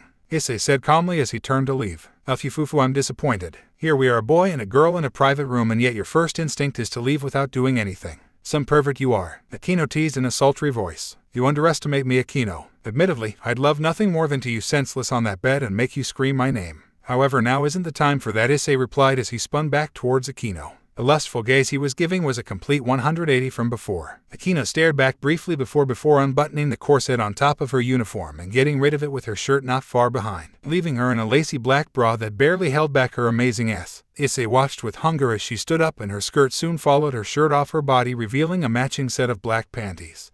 Aino then crawled onto the bed, setting herself up for the dogga-style position before whipping her head towards Issei. How about now, Issei? In the end I did let Rias set you up and kill you, and I'm sure you're still a little angry. Punish me like the bad girl I am. This room is soundproof, so I could scream as loud as you want and nobody was going to hear us, Aino said with a sultry voice, and that was enough. Issei walked towards the bed with a lustful smile on his face and a rock-hard boner ready to enjoy the second of the great ladies. Did he plan this? No. Was he going to complain? Hell no. Was he going to really enjoy this? Hell yeah. The smiling Issei made his way home after claiming yet another beautiful girl for himself and Aino. He had to admit that he could get used to devil life, if it involved this much, and so far he had Ravel and Aino, and just a little while ago he had nothing. Not to mention his romp with Catis that wouldn't have been possible if he was still a normal human. As he approached the school's gate, he was surprised to find Murayama standing there in her uniform as though she was waiting for somebody. During his perverted days, Murayama was actually his favorite girl to fantasize about, even over Rias and Aino. Her long brown hair that she kept in a ponytail was always something Issei appreciated, and he was drawn to her hazel eyes and massive ass. A part of Issei wondered what she was doing here, since the kendo club practice should have been long. Waiting for somebody, Murayama? Issei teased slightly. Yes, actually, I was waiting for you, Murayama replied with a smile, catching Issei off guard. Okay, Issei replied in confusion. I just wanted to thank you for saving my best friend from a rapist, Murayama explained, catching Issei off guard. I have no idea what you're talking about, Issei said calmly. Catis must have told her about what happened. Shame, because your reward was going to be pretty awesome, Murayama teased before turning to leave the school. Oh, and by the way, Issei, we always knew about the peephole, Murayama said with a smile before going home and leaving a stupefied Issei in a daze. I don't know whether to be impressed with you or annoyed, Ravel deadpan with a smile as she walked towards him dressed as her older self again. It can be both, Issei shrugged as he began walking home with Ravel not far behind him. You realize that if you admitted you were the guy who saved Catis, you would have probably had for a third time today. Ravel smiled. Issei raised his eyebrow at that before realizing what Ravel meant. How do you know about Catis? Issei asked with a slightly guilty expression. Considering the look on Ravel's face when he walked back with Aino, there was very little doubt she knew about that, but Catis was another story. My brother spends most of his waking hours having with the various members of his peerage, not including me, since incest is the one line my brother won't seemingly cross. Thanks to that and my natural devil senses, I easily figured out that you were having with her before you arrived. Ravel deadpanned. Issei shuddered at the thought of Riser having that vast of a life for two reasons. First was the ridiculous amount of stamina that would require, and secondly because a few of the girls in that peerage looked like they were in elementary school. I see, Issei replied as they continued the trek home. Speaking of my brother, his wedding to Rias is going to be this weekend and he wants us to attend. While I'm okay with bringing you, I'm not sure about bringing the others. Instead of killing Kiba, my mother decided to make him a live-in butler for my brother's home since he didn't do much of anything. I know things seem fine for now, but there's no telling what would happen if Kiba was brought back into the fold. I take it that's why you didn't make a big stink when Aino and I took so long to come back. You figured that by bonding with me, Aino wouldn't be as willing to try anything, Issei replied. He would have hoped they killed Kiba, but in the end it didn't really matter. Maybe, Ravel said coyly. Either way, I'll give you an answer later, but for now I need to get home. Today was pretty tiring, Issei smiled. See you, Issei, Ravel smiled before leaning in to kiss him on the cheek. Bye, Lady Ravel. Issei smiled before making his way home. Things were definitely getting fun and he knew more fun was on the way. Scene skip. The day of the wedding arrived and Issei was there with the rest of Ravel's peerage. Here we go, Issei groaned in annoyance. He was stuck wearing his QO uniform for the moment since he didn't have a suit and he looked so horribly out of place it was painful.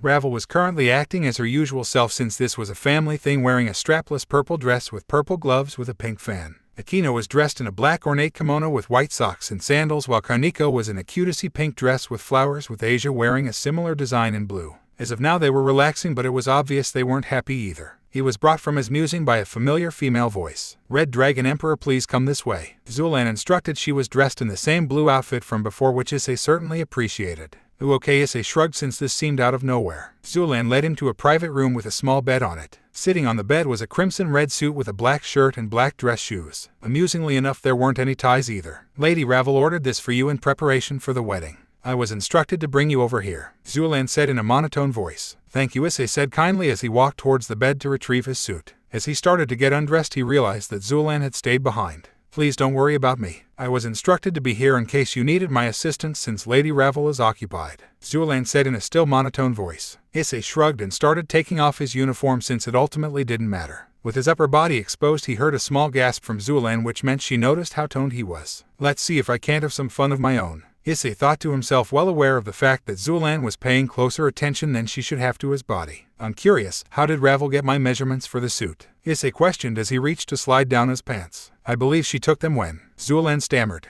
"When we were having a few days ago," Issei finished with a smile on his face. "Ravel came over a few days ago to get his answer about the wedding, and when he said they celebrated with another romp." Yes, Zulan blushed, though Issei couldn't see it. Issei smiled as he grabbed the pants and slid them on effortlessly before turning towards Zulan with his upper body still exposed and a sneaky plan forming. "Do you mind helping me with the suit? I don't want it to get wrinkled," Issei teased, wanting to see if Zulan took the bait. "Oh, of course," Zulan stammered, and she walked over as Issei put the dress shirt on over his body. Issei couldn't help but appreciate the way her ass bounced in her navy blue kipao, and her toned legs were on full display. To the surprise of nobody who knew Issei, he was beginning to get a boner, and one he planned on using on the young woman with him. Issei handed the suit over to Zulan, who helped him put it on with her ass right in front of him and on. He could smell the lust and arousal coming from Zulan as she buttoned the suit up, and had to wonder if Riser had been neglecting her recently due to Rias' addition. If that was the case, she was ripe for Issei to enjoy. As she finished, she turned away, no doubt trying to hide her arousal. "Thank you, Zulan, but now I have another problem. I think my pants are a little tight," Issei said sheepishly, well aware that his boner had formed even beneath his pants. Just as he hoped, Zulan looked down and noticed said boner, causing her eyes to widen at the size of the bulge. "Then how about I help you?" Zulan suggests timidly, but before he could answer, the young woman bent down and undid his pants before sliding them and his boxers down, revealing his massive member. "Huge," Zulan gasped. "Yes, and it got that way because of you,"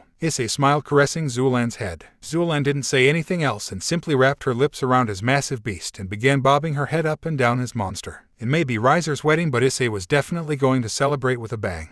A now dressed Issei stood next to Ravel in the crowd as everyone was focused on Riser and Rias. Issei could barely hide the smile on his face after his fun with Zulan. Not only did he get an amazing blowjob, an equally as impressive job, but Issei had her for a few rounds before she realized the wedding would start soon and was forced to leave. "So Issei, did you enjoy your time with Zulan while you were getting your suit on?" Ravel said sarcastically. "Maybe," Issei said bashfully. "For the record, Zulan was my brother's wedding gift to you," Ravel said with a hint of annoyance. Issei looked at Ravel with a skeptical look in his eyes. "Wouldn't it usually be the other way around?" "Yes, but my brother insisted on it." Ravel shrugged before staring at Issei again. "So did you enjoy your gift?" Ravel said again. "Yes, I did." Issei smiled happily. "All right," Ravel frowned as the wedding began. The crowd stirred as Rias and Riser were finally wed, and surprisingly the wedding went off without a hitch. As Riser kissed his wife in a surprisingly loving kiss, Ravel wondered what her future held and how the man next to her would be connected.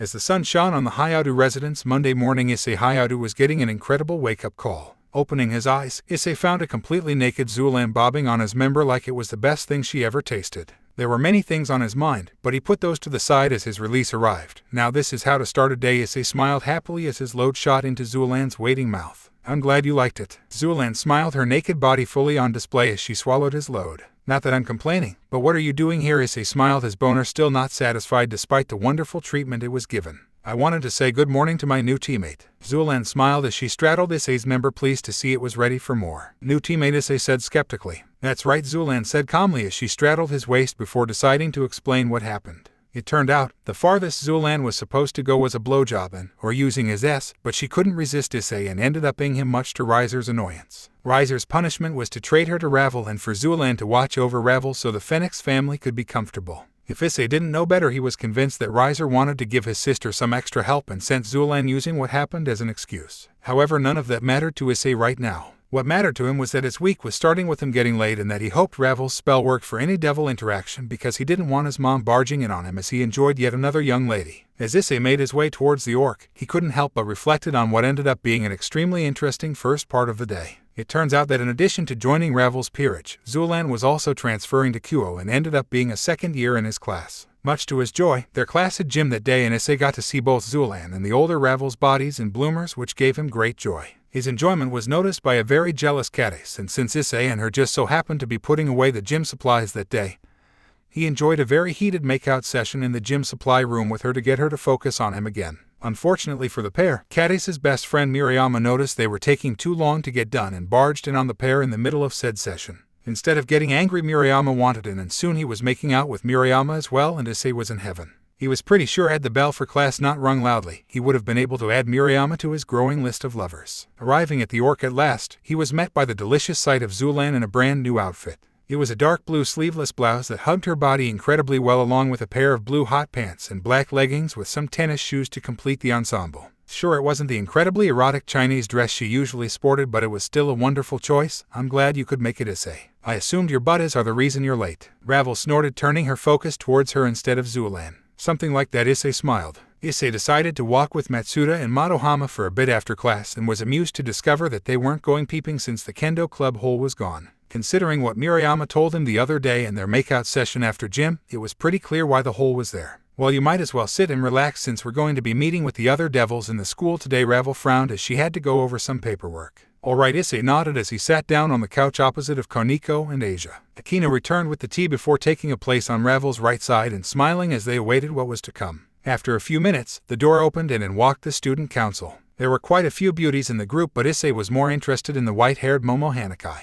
He couldn't help but wonder why Sona sent her of all people back when she was trying to investigate him, but he would focus on that later. Hello there, Ravel. I see you're getting used to life here in Kuo. Sona smirked. Yes, and I must give you and Rias credit. This is far more annoying than I ever imagined it would be. Ravel replied bitterly. Yes, but enough pleasantries since we are here for business, Sona said with a frown. Of course, Ravel replied calmly before turning to her new members. Issei, Asia, this is Sona Citri and the student council. They are the other devils in charge of Kuo, and admittedly they've been taking care of more of Rias' duties since I needed some time to get used to matters. Ravel replied before focusing towards them. Hello, Asia said with a smile. Yo, Issei replied nonchalantly. His indifference was clearly noticed by one member of the group. Show some respect, pervert, the one male of the group said angrily. Genshiru Saji was a young man with short brown hair and gray eyes. Issei simply rolled his eyes and decided to put Saji in his place immediately since it was obvious why he was so offended. Down boy. Everyone knows you want to bone your boss, but this ain't the way to go about it, Issei retorted, causing Saji and Sona to blush heavily and the rest of the group to look on in shock. Shut up, pervert, Saji screamed angrily, his face becoming redder by the minute.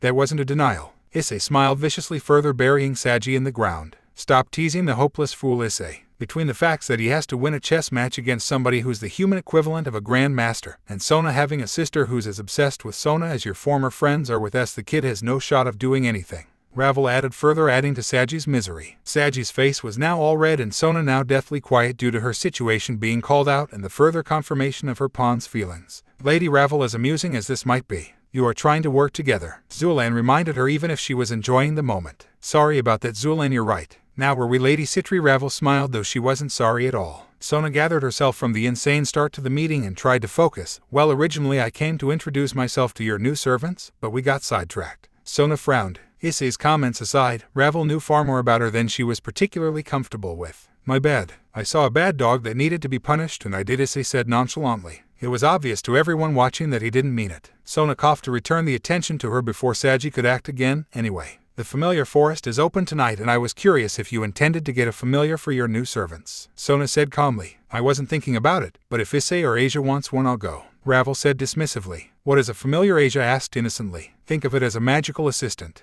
It could be an animal or object whose goal is to help you in daily life, Issei answered to the shock of the devils. That's correct, but I'm surprised you knew that, Sona admitted. Familiars are a pretty common thing in video games and I played a lot. I don't personally need one, but if Asia wants one, I'll go also, Issei said calmly. Now it was on Asia. I don't think I'm ready for one yet. A lot has happened and I just want to get used to my new situation, Asia admitted. She had 2 new masters in a short time and she wasn't quite comfortable having something else to take care of. Very well then. This was surprisingly simple, Sona replied as she left the room with her peerage not far behind. As the door closed, a smiling Akino finally stopped holding back her feelings. Oh man, that was priceless. I can't believe you did that to Saji, Issei. Akino smiled happily. Yeah, the poor kid won't be able to look his boss on the face for a while. Ravel acknowledged. Well done, Issei. Zulan added. Thanks girls, but we have other things to focus on. Issei replied, deciding to focus on his devil duties. Nope, you're actually good for the day, Issei. Ravel revealed, much to Issei's surprise. Okay, I guess I'll see you later, Issei said in confusion as he left the room. Once the door closed, Zulan looked towards her mistress with curiosity. Why are you allowing him this much freedom, milady? You know we have actual duties to attend to. Zulan frowned. I'm aware, Zulan. However, allowing Issei to do as he pleases is better for me in the long run, Ravel admitted. And why is that? Zulan wondered. Because allowing Issei to do as he pleases is how I got to this position in the first place. I've barely known him for a month and he's done more for me than I could have ever imagined. He gave me a peerage to call my own, freedom from my brother, and he managed to get you away from Riser as well, though I can't do anything about me. Who knows what I'll get if I keep allowing Issei to have his freedom. Ravel smiled. The fact they were lovers wasn't brought up, but that was because Ravel was unsure of how he felt. And unsure of how she felt about him. You're good, Ravel. You're practically using him even if he isn't aware of it. Akino smiled. Oh, Issei is no doubt aware of it. However, he can't complain too much since he's gained quite a bit as well. Ravel smiled, aware of his growing relationship with the Kendo Club girls. When it came time to rein Issei in, she would, but for now it was better to allow him free rein. As for Issei himself, he made his way towards the gate ready to go home and relax. He knew Ravel was hiding what was going on from him, but he couldn't complain too much since he was doing as he pleased. To his amusement, Catis was waiting for him at the gate. Hey there, pervert, Catis teased as Catis walked up to him and smiled before wrapping her arms around his waist and planting a kiss on her lips. Hey yourself, I'm surprised you got let out of the Kendo Club so early. Issei smiled. His own early dismissal another matter entirely. It worked out that way. Catis smiled. Issei wasn't going to complain, but he decided to have some fun himself. So what are you up to this weekend? Issei smiled, causing Catis's eyes to widen. Why, Issei, are you asking me out on a date? Catis teased, though inside she was thrilled. Yes, I am. We skipped a step, so I want to make up for that, Issei replied with a smile. He could use a little normalcy after everything that happened, and a date with Catis would go a long way towards that. Whether they started an actual relationship was another matter entirely. 2:00 at the convention center. You better not be late, mister. Catis smiled as the pair kissed again before heading their separate ways. A part of her felt bad for Murayama since both girls liked Issei and allowed him and his buddies to peep in order to show off their bodies, something they put an end to today. She would definitely talk to Issei about adding Murayama later, but for now she would take what she could get. The day of his date arrived, and Issei expected this one to go much better than his one with Yuuma. Issei was in a dark black jacket with a red shirt and black pants with black tennis shoes, an outfit he bought a few days ago, along with changing his casual clothes to be mostly red and black as a tribute to Diedrag. Hopefully this date ends up better than my last one. Issei chuckled. Considering your date is definitely human this time, I expect so. Though I wonder how the others would feel. Diedrag chuckled in his head. Issei couldn't help but deadpan at the response, but also chuckled because Diedrag was right on both regards. Catis was very much human and very much liked him considering what already happened. However, the supernatural girls in his life might not react as easily. Well, this should be fun. Issei smiled, but he admittedly looked around for a bit, wondering if he and any spies. Ironically enough, his answer came in the form of a red bird with yellow streaks landing on his shoulder with a note in its hand. Luckily for him, the place was relatively empty, so he was able to take the note and read it before the bird flew away. Try not to die on this date, Issei. Akino is taking Zulan and me on a tour of the town, so we won't be able to save you if something stupid happens. Ravel Phoenix. Issei couldn't help but smile at the letter and quickly put it in his pocket before the bird flew away. Around a minute later, Catis arrived, and Issei was a very happy man. How do I look, Issei? Catis asked bashfully. She was wearing a blue blouse that was relatively tame and a cream-colored skirt along with some simple shoes and a small purse. You look amazing. Issei smiled as he reached his hand out to begin their date. Issei's date with Catis lacked the awkwardness and confusion that came with the quasi-date with Ravel and more or less mirrored what he hoped would happen with Yuuma. It started with the pair getting a burger at a local restaurant before making their way to a video arcade. Issei quickly discovered that Catis was a huge racing game nut, and she spent most of her time playing the racing game there and, from what he could tell, winning. It was a side of Catis that he never saw, and admittedly it was a side of her he found refreshing. Of course, just like with Ravel, Issei focused his efforts on winning a prize for Catis, and after doing so and placing the prize in his pocket, went back to see how his date was doing. Unfortunately, her latest opponent was not a pleasant one, and the once promising date had soured. Not bad, girlie. How about you and me ditch this place and have some fun? Her latest opponent smiled. He was the type of greasy thug that was sure to cause trouble on a whim. To make matter worse, this was the type of guy Catis would have trouble with even if she had her shinai. Sorry, jerk, but you're not my type. Catis scowled. Knowing that this would only get worse with time, Issei decided to intervene and he hoped that it would end without violence. Hey babe, I hope this guy isn't bugging you. Issei smiled as he walked up to Catis with a smile on his face. I'm fine Issei, let's ditch this place. Catis scowled before getting up angrily and leaving with Issei much to the guy's annoyance. Unsurprisingly, the guy followed Catis and Issei for some time and he was always within eyesight of them. What should we do Issei? There's no telling what this guy will do and I don't have my shinai with me. Catis frowned. They could call the cops but by the time they got involved it could already devolve. Issei noticed they were nearby the park which was exactly what he needed. Let's go into the park. Issei smiled. But Catis started to say before Issei silenced her with a kiss. Just trust me, Issei said confidently. Okay Catis said nervously as they moved towards the park. Luckily for him, the guy followed him. Unluckily for him, it looks like he brought a few buddies with him. You've done it now buddy. I was just trying to have a little fun but now I'm mad. I guess I'll take it out on you. The guy sneered as he pulled out a knife. Catis run Issei scowled since this was going to be a pain. But Catis said nervously. Do it. If I get beat up but you're okay that'll be enough for me Issei smiled. Catis was terrified for Issei but realized that this was the better move. She could outrun these goons for sure but the question was could Issei fight them off. Okay Catis said calmly before sprinting away. Boss should we go after her? One of the goons said. No need, she'll come back anyway. The guy smiled. Issei couldn't help but smile at the act since it saved him a little effort. You'll regret that Issei smiled as he put up his left hand. Oh, so you're going to fight back huh? That's good the main goon smiled. Something like that Issei smiled as the boosted gear manifested. He was going to enjoy this. Once it became clear that the thugs weren't going to follow me, I stopped running and reached into my pocket to call the police. Last time I ran away while Issei took care of the drunk but this was a whole different story. Just as I was about to grab my phone I felt somebody grab my hand and flipped out. Get away from me, I screamed in a panic. Yufufufu somebody's tense. Akino Heimjima of all people said in disbelief. I need to call the police. Issei's fighting some thugs in the park back that way. I yelled pointing towards the park. Oh relax, Issei can handle himself. If anything I'd be more worried about the thugs. The transfer student Ravel said calmly catching me off guard. But I protested but Akino looked at me with a smile. Come on just trust us. Akino said again and walked back towards Issei. As confused as I was, I couldn't help but follow since this was odd. As we walked back I noticed these girls were calm but something else was bothering me. Akino was one of Kyo's great ladies and Ravel and Zulan hadn't been in the school for very long. How could they know Issei and just as importantly how would they know he was okay in a fight against thugs? How do you girls know Issei? I asked almost afraid of the answer for multiple reasons. Zulan, Ravel and even Akino were all prettier than I was and if he knew them, I had to wonder why he was asking me out in the first place. Then we arrived at the clearing and the sight that greeted me was absolutely insane. The four thugs were on the ground and Issei was glistening with sweat and a red gauntlet was on his arm. Wait a minute, that wasn't there before and I'm pretty sure you can't just make stuff appear out of nowhere. At least that's what I thought until the gauntlet just disappeared. Good grief, Ravel sighed. Afufufu, this isn't good. Akino chuckled. As for me, I was stunned by what I saw and I began to faint. The last thing I saw as I slowly passed out was a look of annoyance on Issei's face as he turned around.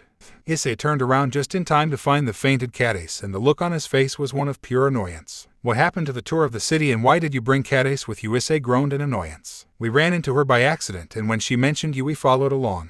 So what are you going to do now? Issei, we can erase her memories and pretend that nothing happened, but we both know what the better solution is. Ravel smiled. Issei mentally cursed because he had a feeling he knew what Ravel was after and he'd be lying if he said it wasn't the right move. Fine, let's take her to the clubroom. Issei groaned. Good boy. Maybe if you're good I'll add her friend Mirayama too and you can have even more lovers in my peerage. Ravel smirked before kissing him on the cheek. Whatever, Issei deadpanned as Zulan grabbed Catis. While Akino did the cleanup, Ravel, Issei, Zulan and Catis returned to the clubroom. A groggy Catis opened her eyes after the wild day just to discover that she was on a couch of some sort in a room she didn't recognize. What happened to me? Catis groaned as she gathered herself. I'm glad you're awake, Catis, you had quite the day. A voice chuckled and Catis shot up as everything came back to her. The date with Issei, the attack by the thugs, her running just to be discovered by Akino and the transfer students, and then going back to see Issei just fine and that red gauntlet on his arm. Issei, Catis exclaimed, shooting off the couch in a panicked state. Issei is fine, Catis. Now sit back down and relax since you and I have quite a bit to discuss. A voice said again and Catis looked around before seeing Ravel Phoenix sitting behind a desk. What's going on? Catis asked nervously. Please take a seat and I'll tell you. Ravel said once again and Catis reluctantly sat down. What's going on and where is Issei? Catis asked again, her nerves mixing with anger. Issei is home since I wanted to speak to you personally. This is a matter that concerns you far more than him, Ravel admitted. Catis realized that something major was going on but she needed to figure out what was going on first. Where are we? Catis asked. You are at Kyo Academy in the clubroom for the Occult Research Club, a rather ironic title the more I think about it. Ravel chuckled. So what are we doing here and what was that gauntlet I saw on Issei's arm? Catis questioned. How they got there was another matter since Kyo was on the opposite side of town and she was pretty sure walking around with an unconscious body would cause some headaches. Ravel smiled nervously but kept her cool. How much do you know about the occult? Ravel asked with a smile. Catis frowned since she really didn't know much. Nothing really, but what does it have to do with Issei's gauntlet? Catis asked. Because the gauntlet is an occult object. When I met Issei, I helped him awaken it and he's used it for multiple purposes since then. Saving you twice, being chief among them. Ravel smiled. Catis was stunned, but in a backwards way it made sense. Issei could barely fight off the kendo club before and now he was taking out a rapist and a group of thugs. Something was off. So why are you telling me this instead of Issei? Catis said with a hint of annoyance. Ravel's eyes narrowed as she looked towards Catis, the pen kept flinching at the sharp gaze of the Phoenix heiress. Thanks to you seeing that object, I now have a decision to make. Do I erase your memories of what you've seen and ensure that you'll never know the real Issei no matter how much you two have, or do I let you in on the secret and make you stronger than before? Ravel planned. Catis froze because she had a decision to make. Should she forget what she saw and return to a relatively normal life, or should she go with what Ravel was suggesting? Either way, she could keep her relationship with Issei, though she couldn't help but wonder how Ravel knew about that and what the blonde's relationship with Issei was as well. What does Issei think I should do? Catis wondered, since she was positive he wouldn't have left without showing his opinion. Ravel smiled since Catis was thinking about Issei first. She could lie and say Issei approved, but that wouldn't help her or Catis in the long run. I don't know. All I can tell you is that whatever decision you make, Issei's feelings for you won't change. Ravel revealed. Just before sending Issei home, he asked her what he thought Catis should do, and that's what he said. It was oddly romantic and very typical of Issei. Catis froze since she didn't know what to do. Where is Issei right now? Catis wondered. He's back at his house. I assume you want to speak to him before making a decision. Yeah, Catis nodded. All right, I'll be waiting here tomorrow for your decision, Ravel said calmly. It wasn't ideal, but she was going to go with it. Of course, Catis nodded and she went over to Issei's house. There were plenty of thoughts swirling through her head, but in the end it was all about Issei and what he felt. After they brought Catis to the Orc building, Ravel ordered Issei to return home and relax while she dealt with Catis. It unnerved Issei far more than he cared to admit that Ravel was doing it without him, but he did take solace in the fact that Ravel asked him what he would do. After playing some video games to calm down, Issei relaxed in his room while his mother made dinner. So what do you think is going to happen? Issei wondered as he sat in his room. I don't know, partner, replied honestly. Issei sighed at the response but realized there was nothing he could do. Yeah, anything could happen. Issei mumbled. Issei's musing was interrupted when his mom knocked on his door. Issei, you have some guests, his mother revealed, which surprised him. It wouldn't have surprised him to see Catis come by, but guests implied multiple people. Making his way downstairs, Issei's eyes practically bulged out of their skulls when he saw who was waiting for him. Hello, Issei, Catis said, bashfully aware of what a bizarre situation this was. We need to talk. Miriama smiled, dressed in some casual clothes. What the hell? Issei said in disbelief. Funny story actually, Catis said bashfully, knowing this would be an awkward conversation for sure. Flashback start.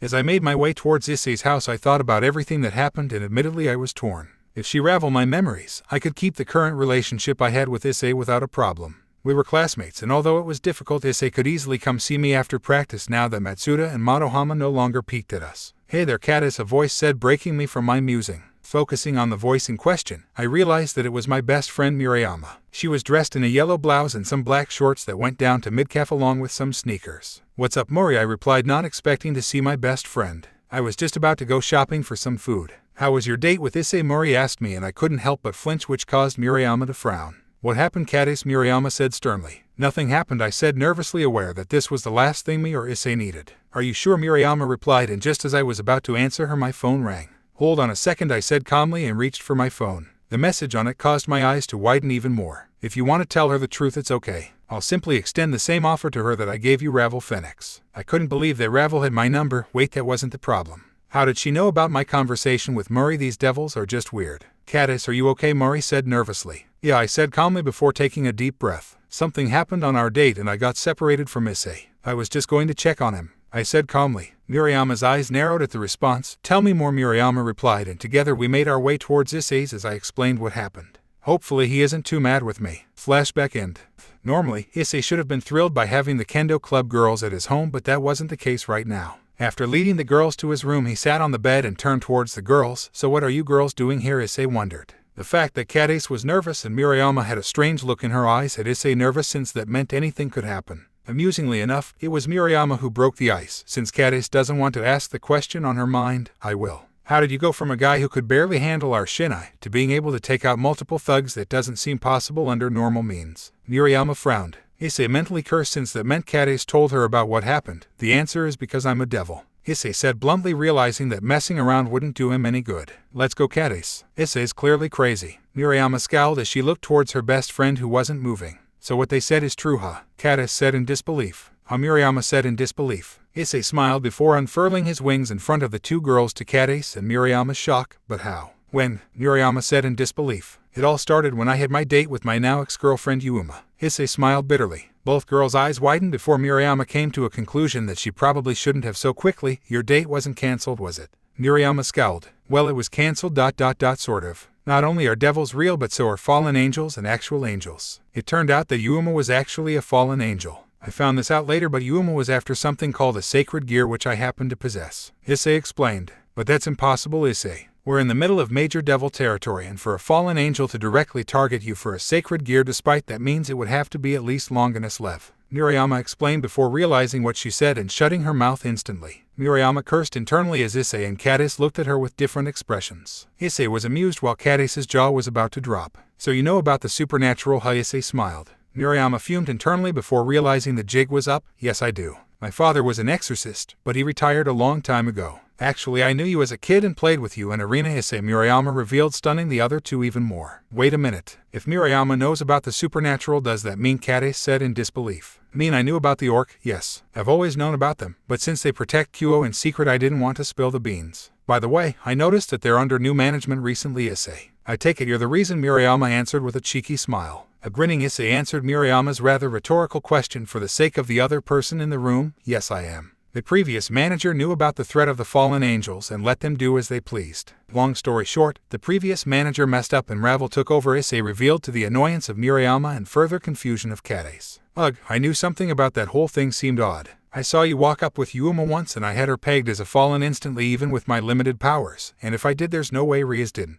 Murayama smiled, dropping another bomb. Who's Rias? And what's going on, Issei? What is happening right now? Catis said, trying to keep up. She came here for answers, but she ended up with even more questions. Rias Gremory is the current head of the Gremory family, one of the strongest devil clans in the 72 Pillars, which is the top clan of devils in the underworld. Up until a few weeks ago, she was not only a member of our school, but the president of the Occult Research Club, or ORC. Rather ironically, the ORC was actually a front that allowed her to gather the other devils in her peerage at the school and handle devil activities. The new transfer students, Ravel, Phoenix, and Zulan, are actually members of another devil family known as the Phoenix clan. Come to think of it, Ravel isn't actually our age as she. Murayama explained, snickering at the last part since she realized Issei played a role in everything. Ravel was sent by her brother to find out why Rias hadn't moved on the fallen angels. Issei chuckled. Murayama smacked her hand on her head at the obvious answer. That explains it. Ravel's brother Riser was engaged to Rias, and if the rumors about him are true, he's not exactly the most desirable person in the world. I'm guessing Rias didn't go after Yuuma and the Fallen because she knew it would allow her to add you without too much trouble.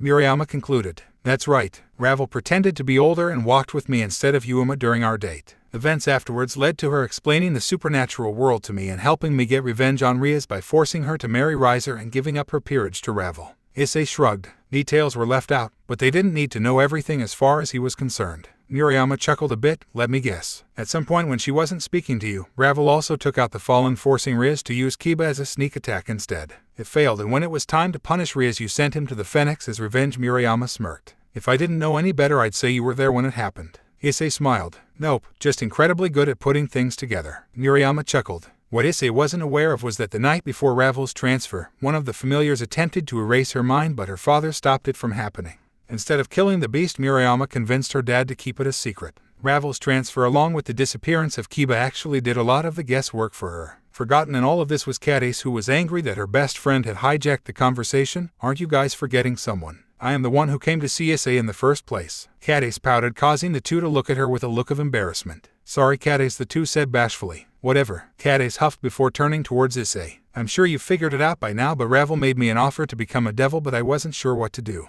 I was originally coming over to discuss it with you, but seeing as how Murray knows about them also, I guess I'll have to get her input also. Catis explained. Devil or not, you're still my best friend, so I don't care. Murayama shrugged. It would be nice to have you as a devil since you have a bad habit of getting attacked, Issei teased. You do realize it's thanks to her getting attacked that you get to beat her up with your stick instead of the other way around. Murayama deadpanned. Hey, Catis blushed at the bad joke. Yes, but to be honest, the first time was sheer luck on my part. I overheard her from the convenience store and ran towards her. The second time she was with me on our date. She can only get that lucky for so long. Issei reminded her. True, but tell me this. If she went to Ravel and said that she didn't want to be a devil, would that change your relationship with her? Murayama wondered. The Yule part mostly, since as far as most of the school was concerned they hated each other. Catis looked on nervously as Issei smiled. Not at all. She could tell me she wants to stay human and I'd respect it. She could tell me she wants to be a devil and I'd respect it. Murayama smiled as she walked over to the bed and kissed Issei on the cheek. You really haven't changed after all this time, Issei. I'm glad Matsuda and Motohama didn't rob you of what made me and the others like you so much. Murayama smiled.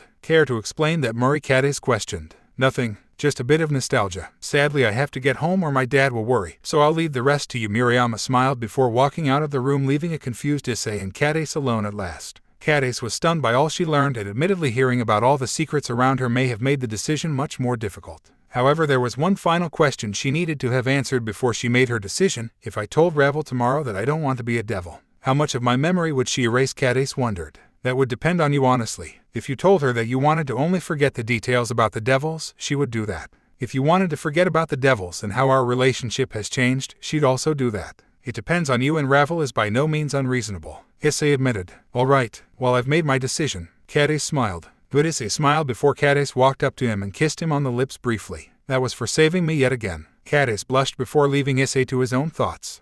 Issei waited with bated breath the next day for the results of Catis's meeting with Ravel. He had no idea when it was happening or what she would do, but Issei knew that at the very least Ravel would tell him the ultimate result. It was around 1 p.m. that he saw a magic circle in his room finally form, and he was pleasantly surprised to see Murayama and Catis both appear with Ravel in between them. Murayama was wearing a brown camisole top that showed off her impressive ass and black shorts that showed heart-shaped ass, while Catis was wearing a blue camisole and gray hot pants that emphasized her bubble butt and showed off her legs. It was a beautiful image, to be sure. So what happened? Issei smiled, even though the answer was sort of obvious. See for yourself, Issei. Murayama smiled as Catis unfurled her devil wings. Very nice. Issei smiled, though he couldn't help but wonder why Murayama was here. In case you were wondering, they're both here because I wanted to tell you that Catis is my newest knight, and both Murayama and Catis are joining the orc on a part-time basis. Ravel explained. Part-time basis? Issei replied in confusion. Well, Catis still has her duties as a kendo club member, and as her captain I don't want to lose her to the orc. That, and she wanted to make sure she doesn't fall behind in the Issei department, Catis teased. Speak for yourself. You never wear hot pants, Murayama retorted. Enough arguing, ladies. I could have easily told Issei myself, but you two wanted to celebrate with my pawn.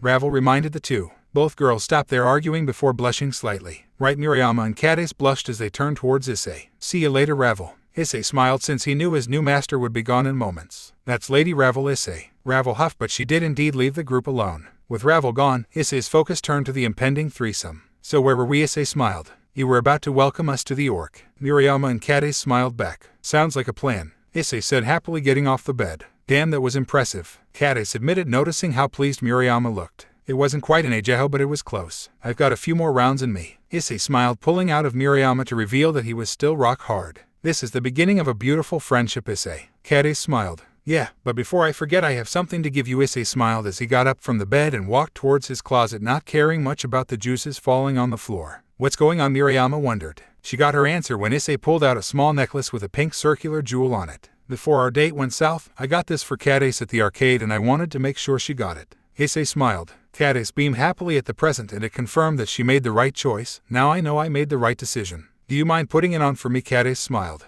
Yes, you definitely did. Issei put the necklace around Catis's neck before smiling at the two naked girls in front of him. Welcome to the orc, Murayama and Catis. Issei smiled happily as the girls tackled Issei back onto the bed so they could resume their fun. Things had worked out beautifully, and he knew there was more to come.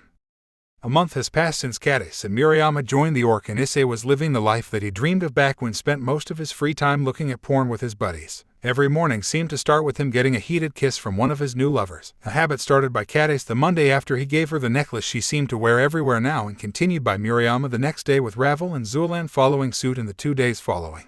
Matsuda and Motohama were stunned by the change and moved away from Issei while stopping their perverted ways publicly. Privately, they managed to get involved with Kuryu, of all people, a relationship that started that first weekend. When Issei heard from Ravel that the three smelled of, Issei felt pride that the two young men had worked out their issue with the brunette. Then again, Issei had long suspected that Kuryu was just as perverted as the others. Time in the orc was equally as delightful for Issei. Zulan made for a marvelous training partner and buddy whenever she wanted the itch scratched, and it would seem whenever the kendo club didn't have practice, they would be at the orc with Issei. A time that usually involved him hitting the two girls with his shinai, much to their joy. The only truly annoying part of his new life was the contracts. Issei had many contracts, though most of them ended up being one-time deals. He did manage to get 2 permanent contracts thus far. One was with a guy named Milton. Milton was a muscular guy who loved magical girls and actually wanted to be one, but he was a good person otherwise. Issei would be lying if he said that he didn't freak out when they first met. The other was an older guy with black hair and blonde bangs named Grigori. He was a strange guy as far as Issei was concerned, but they shared plenty of hobbies which suited him perfectly. You know, I still can't get used to Milton after all this time.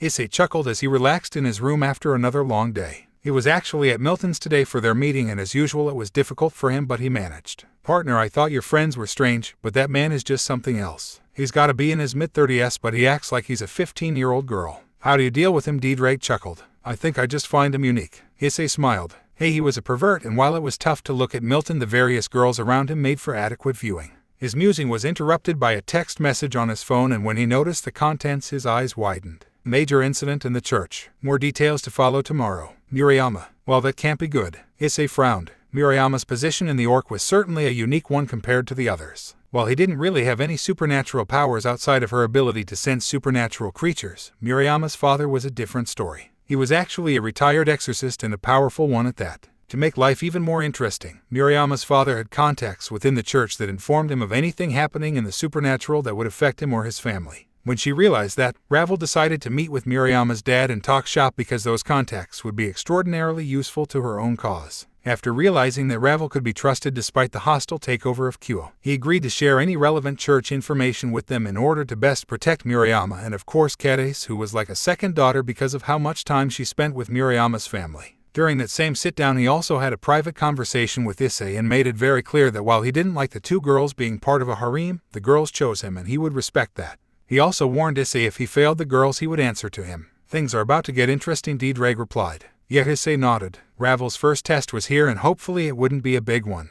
The next day went by in a flash and everybody gathered at the orc ready to learn what Murayama had discovered. Okay Murayama, what happened? Ravel said calmly as she sat behind her desk with Akino and Zulan flanking her as always. Taniko and Asia were on one of the couches in the room while Issei, Murayama and Catis were on the second one. Typically Issei's arms would be around the kendo duo with him shamelessly groping the pair while Ravel doled out instructions, but today they were by his side as everyone realized the seriousness of what was about to occur. According to what my father has been told, a group consisting of former exorcists and fallen angels broke into an Eastern Orthodox, Protestant, and Roman Catholic church on the same day a few days ago. Oddly enough, they only stole a single item in each case. What item was it? Ravel asked with a scowl on her face. A fragment of the holy sword Excalibur, Murayama revealed, causing Ravel's scowl to grow. Fragments, Issei said in confusion. That's right. The holy sword Excalibur was split into 7 fragments after the legendary battle in Camelot. The fragments are destruction, transparency, rapidly, mimic, nightmare, blessings, and ruler. According to my father's information, the ones stolen were rapidly, nightmare, and transparency, but they didn't say what happened with the other fragments. Given that your father heard the news, I take it the fallen angels who stole them fled to Kyo. Ravel suggested, praying that she was wrong. Correct. I don't know what they're planning or who was behind it, but they are in Kyo. That means we have to be extremely careful. You know what that means, Catis. No going out alone. You seem to be a magnet for trouble. Issei teased before kissing her on the cheek. Hey, that's not fair. Catis pouted since the 2 incidents involving the pair were outliers. Don't worry, I'll be sure to watch over her. Murayama teased, causing Catis to pout further. That means all of us need to be careful. Ravel chastised, well aware of the running joke. Well, that's all. I've got to go to practice. Murayama smiled as she got up and left, but not before kissing Issei on the cheek. Same here. See you, Issei. Catis smiled, doing the same as Murayama. Issei smiled as the 2 girls left as he tried to figure out what to do next.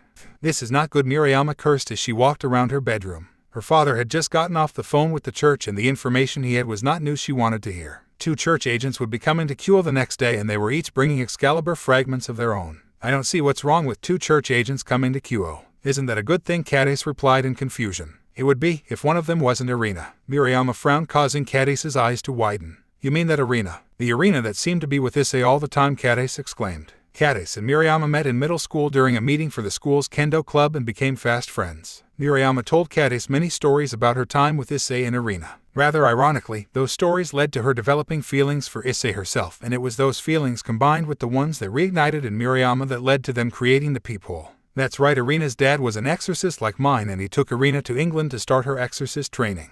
Admittedly, one of the reasons I had to transfer schools was because I knew that if I stayed with Issei I'd tell him about her training and the supernatural. Something my dad wanted to avoid. Murayama said bitterly. So now what if Arena and Issei were as close as you claim? That's going to complicate things, Catis said angrily. I know, Miriama cursed as she wondered what to do. Issei made his way to the orc with an odd feeling in the back of his head, and not the good kind. For the first time in quite some time, none of the girls greeted him with a kiss, and he could tell that at the very least, Catis was positively furious about something. When he arrived, he noticed that Miriama and Catis weren't there, which wasn't a big deal, but the frown on his master's face was. What's going on? Ravel Issei wondered as he stared at his master and her actual body instead of her older visage. Last night, Miriama's father received word that 2 church agents will be arriving in Kyoto this afternoon. Most likely they will seek to contact me once they've arrived, Ravel explained. Yes, but that was predictable. I don't see the problem. If you're worried about the actual talk, let Sona do it, seeing as she's more used to it, Issei shrugged. It's not that simple, Issei. Most of the devil world is aware that my spot in Kyoto was handed to me by you. I need to show that I'm worthy somehow, Ravel complained. This was a big moment for her and she knew it. I see. I assume Miriama and Catis are at kendo practice. Issei shrugged. No, they are not. Miriama and her father were asked to greet the 2 girls and Catis is with her. I believe she'll be bringing them over after school tomorrow, Zulan explained. I see. Do you have any information on the delegates? Issei inquired. And no, there isn't. Ravel hesitated, which was concerning to Issei. I see. Issei frowned. Ravel was hiding something, and whether that was a good thing or not remained to be seen. Well, let's get started with our day. Ravel smiled, trying to change the subject. You all right? Issei frowned. Something was very wrong and he needed answers. Unfortunately, the best way to get them would be to teleport over to Miriama's home, which was suicidal, with 2 exorcists over that he knew nothing about. Well, he would worry about that later. Catis and I stood in the baggage area for the airport with my father as we prepared to meet up with the 2 church delegates, and admittedly I was nervous. There was no way in hell that Irina's feelings for Issei hadn't changed, and to know that he was a devil would definitely surprise her. Issei would be much the same, and if this mission gets as complicated as I expect it to, things could get very dicey for Ravel. Umuri, we have a big problem. Catis scowled, breaking me from my musing. Looking towards the gate where the exorcists were supposed to be arriving, I quickly realized what she was talking about. Oh, you have got to be kidding me. I groaned in disbelief. Not only did Irina act like a boy most of the time, but it was easy to forget she was a girl if she didn't wear a dress once in a while. That was no longer the case. Her chestnut hair was in twin tails with a blue scrunchie holding up each tail. She had round purple eyes. Thanks to the blue skin-tight battle suit she was wearing, I could see that she had an athletic frame, an S that surpassed mine, along with a decent ass. I couldn't help but notice the cross around her neck along with the silver band on her right wrist, which exuded a small bit of holy power. Her partner was no slouch either. She possessed a similar figure to Irina's, with blue hair cut short with a single green fringe. It was hard to miss the blade held onto her back by a black strap, and I assumed that was her fragment of Excalibur. When Irina noticed us, she smiled and walked over. Admittedly, I barely held back the grimace that was threatening to form at seeing how beautiful she had become. It's been a long time, Miriama, Irina said happily. Yes, it has, Irina. I'd love to chat more, but I imagine you want to rest after your long journey, I replied, trying to keep my cool. Yeah, Zenobia and I could use the rest. Irina smiled calmly. As we walked to my father's car, I couldn't help but wonder what her reunion with Issei would bring and how much trouble I would be in. The ride back was relatively silent, and dinner was uncomfortable to say the least. Irina told my father and me stories about things she had done during her job as an exorcist, and they were something. I have to admit that Catis held up very well during the stories, but it didn't hurt that she didn't mention anything regarding devils. Clearly they were aware that Catis was a devil, but I imagine they didn't say anything so as not to bother my dad. Afterwards, the 2 girls were moved to our guest room, and I went back to my room to relax with Catis not far behind. After we entered, I closed the door since this was definitely a private conversation. This is a disaster, Catis, I exclaimed, since there was nothing I can do. We were going to escort the girls to the Orc tomorrow for a meeting with Ravel, and that meant Issei and Irina would be reunited. Yeah, but we have no choice, Catis snorted in annoyance. I was about to reply when I heard a knock on the door. Miriama, it's me, Irina, can I come in? Irina questioned. Of course, I replied calmly, and Irina walked in. Irina was wearing yellow long-sleeved pajamas with little angels on them, an admittedly adorable sight. So what's up? I said nervously as Catis moved to the side. What do you know about the devils in the area outside of the fact that your friend Catis is one? Irina said bluntly. I'm getting to know them relatively well, and they're mostly good people. However, you should know that one of the devils will be meeting with his Issei, I explained, causing Irina's eyes to widen. There was no way to avoid it, so I figured that telling her would at least let her mentally prepare for it. Impossible. How could Issei be a devil? Irina said in disbelief. Apparently he had a sacred gear inside him, and it led to him becoming a devil a few months ago. He's a servant of the person I'll be introducing you to tomorrow, I explained. I see. And what type of sacred gear does he have? Irina wondered. He's the Red Dragon Emperor, I replied, causing Irina's eyes to widen, and for good reason. According to Ravel and my father, the Red Dragon Emperor was a person who could change the supernatural for the good or bad depending on where his allegiance lied. Is he strong? Irina wondered. Hard to say. I don't see him training much, so I can't speak to how strong he is, I replied. Irina stood still for a moment and looked at me with hope in her eyes. What type of person is he now? Irina wondered, and that's when I really frowned. Issei is. Let's just say Issei will be very happy to see you, I replied, afraid of telling Irina more. You have to tell me, please. Is he the guy that I remember? Irina said with a hopeful look in her eyes. Well, I said, nervously unsure of what to say. Oh, just tell her already, Murray. She's gonna see him tomorrow anyway, so he'll know. Catis scoffed. I was torn between telling her and ruining the image she must have had of Issei, or not telling her and waiting to see what Issei did. I struggled to say. Never mind. I'll see him tomorrow, so I'll know what I need to know, Irina said with a bitter smile. Okay, I replied in defeat. I'm gonna go get some sleep. Irina smiled before leaving. If I didn't know any better, I'd say Irina knew about my concern and stopped asking because she knew how much trouble it was giving me. Man, tomorrow was going to suck.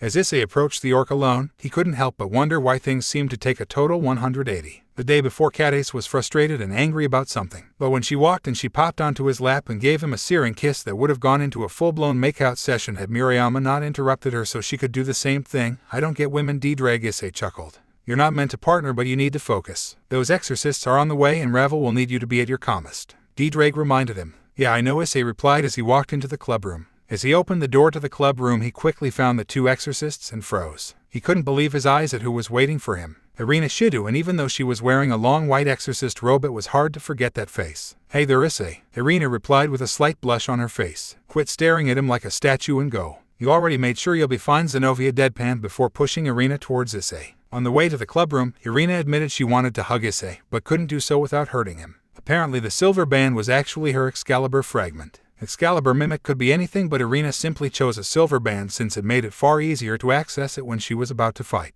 In order to properly hug Issei, she gave the band along with her cross to Murayama for safekeeping. As Irina hit his arms, Issei managed to gather himself. It's been a long time, Irina. Issei smiled happily. Yes, it has, and I've missed you. Irina smiled, resting her head on Issei's neck, and that was Issei's cue to embrace her at last, wrapping his arms around her and holding him close. For the crowd, it was certainly one that brought up mixed feelings. I don't know whether to be pissed off or be happy for them, Murayama muttered. It was a rather ironic statement since she was the one who allowed it to happen by holding on to the holy objects Irina wore on her body. Being both is perfectly okay. I know I am, Ravel said next to her in a light whisper. Despite everything they had done, the affection he had for Irina clearly surpassed whatever they may have built. The two girls were so annoyed they forgot about Issei's hearing, and he naturally addressed the situation. Hey Irina, as much as I'd love to stay like this, we have business to discuss. Issei smiled. Right, Irina said bashfully as she pulled away from Issei. Not missing a beat, Issei walked over to the two pouting girls and kissed each on the cheek, to the surprise of not only the two girls but Irina and Zenovia. Seriously, Issei, Ravel exclaimed, blushing about him kissing her in front of their guests. Just wanted to make sure you and Murray didn't get jealous. We dragons have good hearing after all, Issei smirked as he moved towards the unoccupied couch.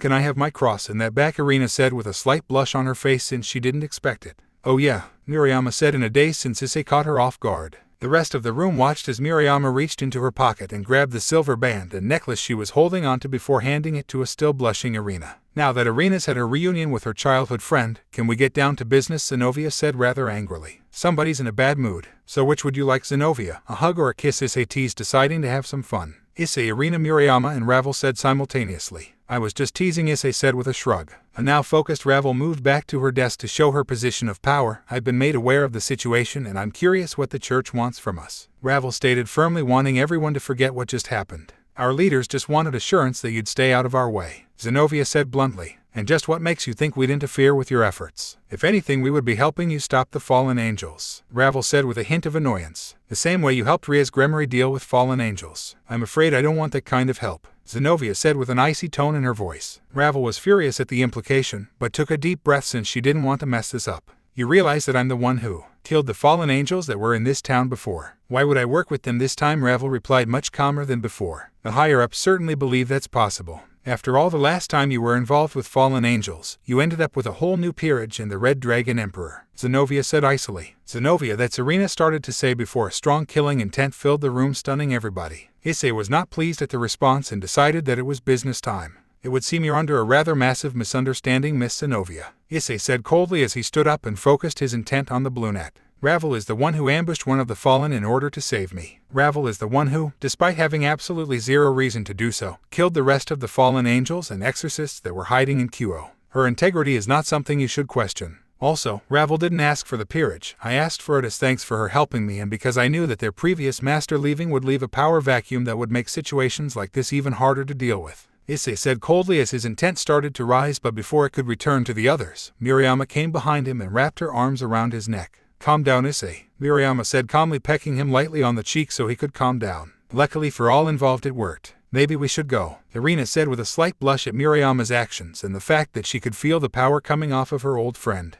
It was actually fairly impressive. I agree, Ravel replied, since Issei did the job for her. Murayama, having let go of Issei, walked over to the two girls and ushered them towards the door. We'll see you later, Ravel. Murayama frowned, escorting the two girls out. Things escalated far faster than anybody cared for, and this was the type of thing none of the groups needed. Once the group was devils only, Ravel turned towards Issei with an annoyed expression on her face. You, me, now, Ravel insisted, catching everybody off guard. But of course Issei smiled as he walked towards the private room.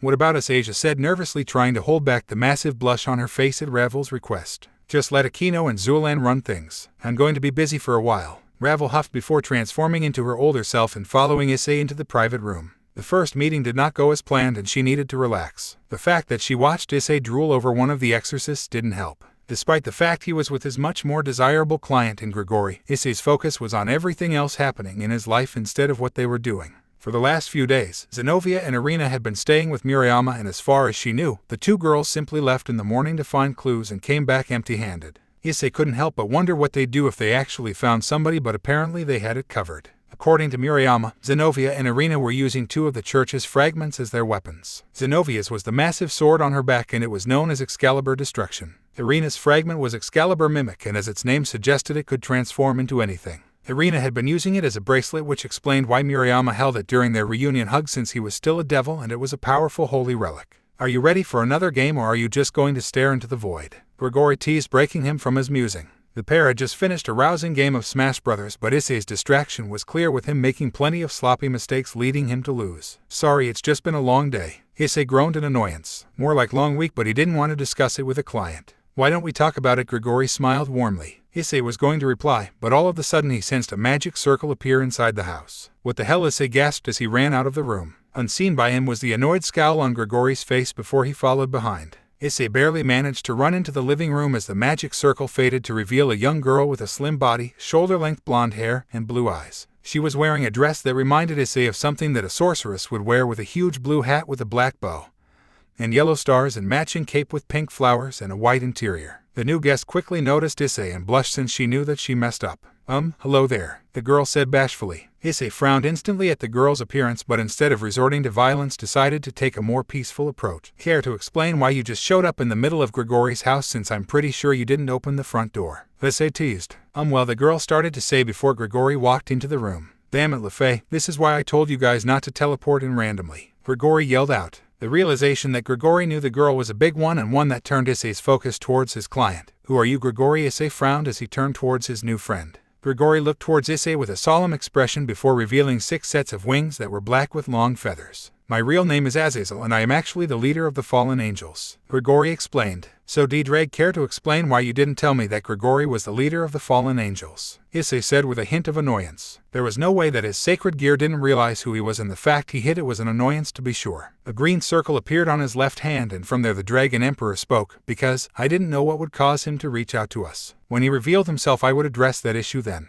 And I was going to reveal myself in due time, but LeFay here ruined the fun. The now revealed Azazel deadpanned. My bad, the now revealed LeFay said bashfully. Since there was nothing he could do, Issei figured he'd just relax. Mind making me some tea? I could use it after all this, Issei suggested, having grown fond of the drink recently. Sure, Azazel smiled, since that was resolved relatively easily. After the tea break was over, it was time for business, and Azazel along with LeFay were sitting down in Azazel's parlor, a simple room with a couch and a group of chairs along with a large oak table. Adoring the walls were various paintings that were ancient in nature. I imagine you're wondering why I'm here in Kyoto. Azazel frowned. Issei paused for a moment to actually consider that question before smiling. With Rias' Gremory gone, you wanted to know what the new leader was like. Ravel was a mystery to everyone, and what better way to go about it than make a contract with one of her servants? You'd also be able to figure out why the agent you sent to kill me failed, Issei replied. Azazel whistled happily before replying. That was a heck of a deduction, but you've made 2 mistakes. Azazel smiled. 2 mistakes, Issei said with a raised eyebrow. If there was just one mistake that would make sense, but 2 means that he misread the situation big time.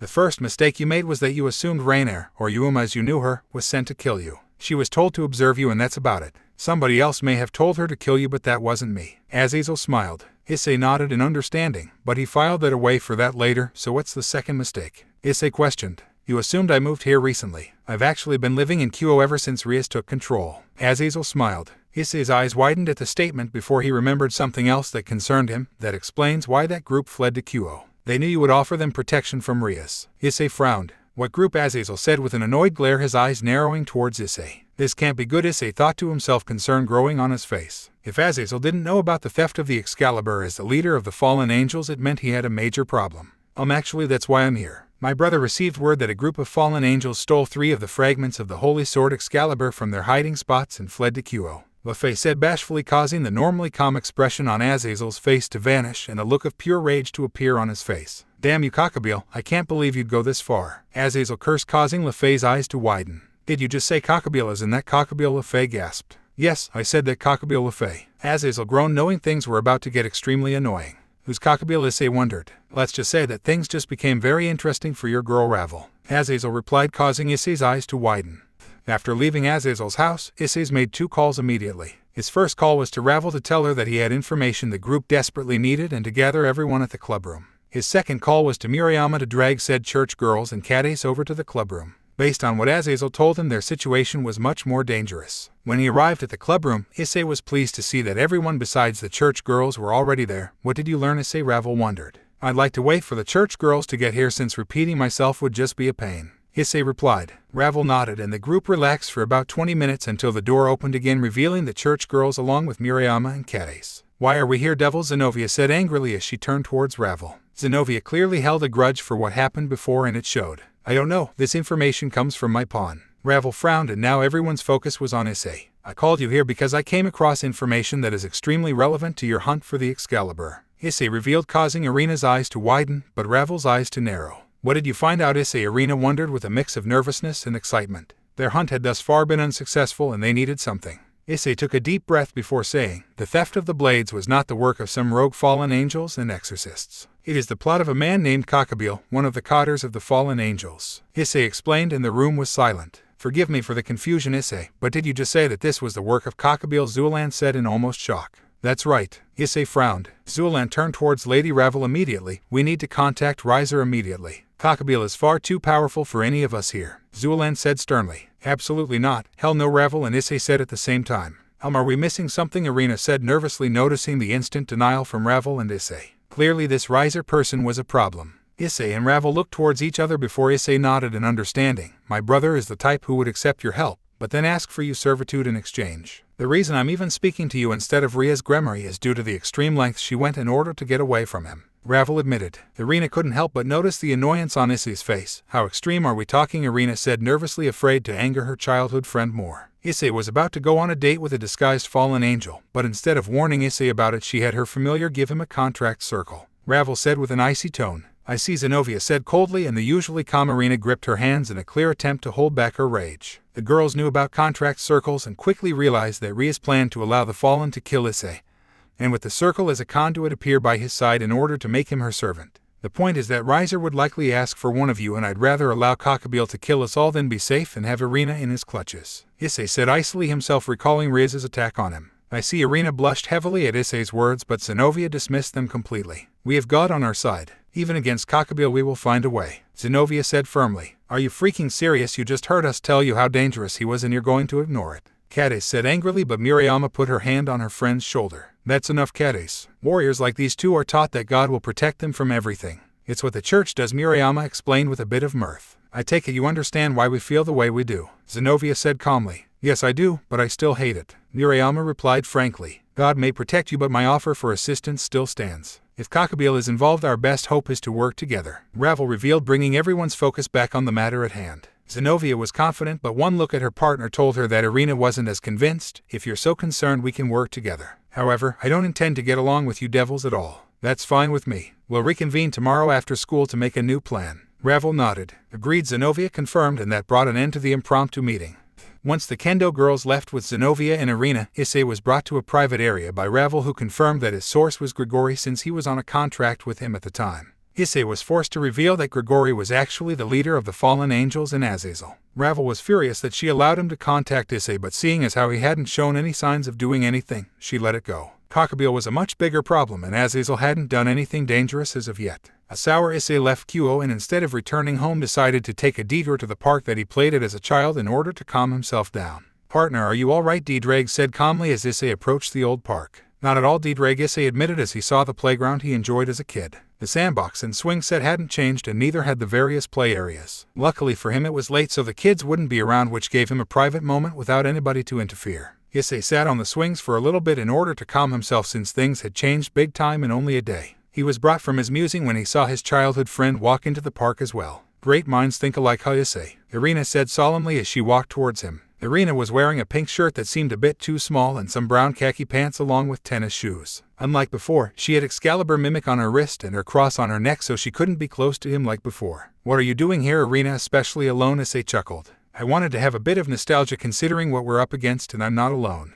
Murayama's dad is waiting in his car with Murayama, Catis, and Zenobia." Irina smiled. While they were driving up, Irina noticed Issei sitting on the swings and was about to tell them to leave, but Murayama encouraged her to talk to him anyway. Zenobia said that she didn't really care since her statement only applied to her, which was her partner's way of saying go speak to him if that's what you want, so she did, and there they were. "I see," Issei smiled. Irina decided to sit down, choosing to sit on the swing next to Issei to make sure that the holy power wouldn't damage him as they spoke. "Where did it all go wrong, Issei?" Irina asked. "That's an open-ended question if ever there was one," Issei replied with a chuckle. "The world is a horrible place and there are very few truly good people in the world. It just sucks," Irina replied bitterly. "Yes, but that's how the world works. I imagine you've dealt with that plenty in your time as an exorcist," Issei smiled. "And that's the problem, Issei. If I spent all my time fighting devils or fallen, that would be one thing, but it isn't. I've had times where I've fought against what I would think are very good people, including some exorcists. These are people who once loved God, but now I was forced to kill them because they strayed from that path," Irina complained. "Yes, but the world isn't fair. I take it you recognized the blonde girl with the nun outfit on when we were in the clubroom?"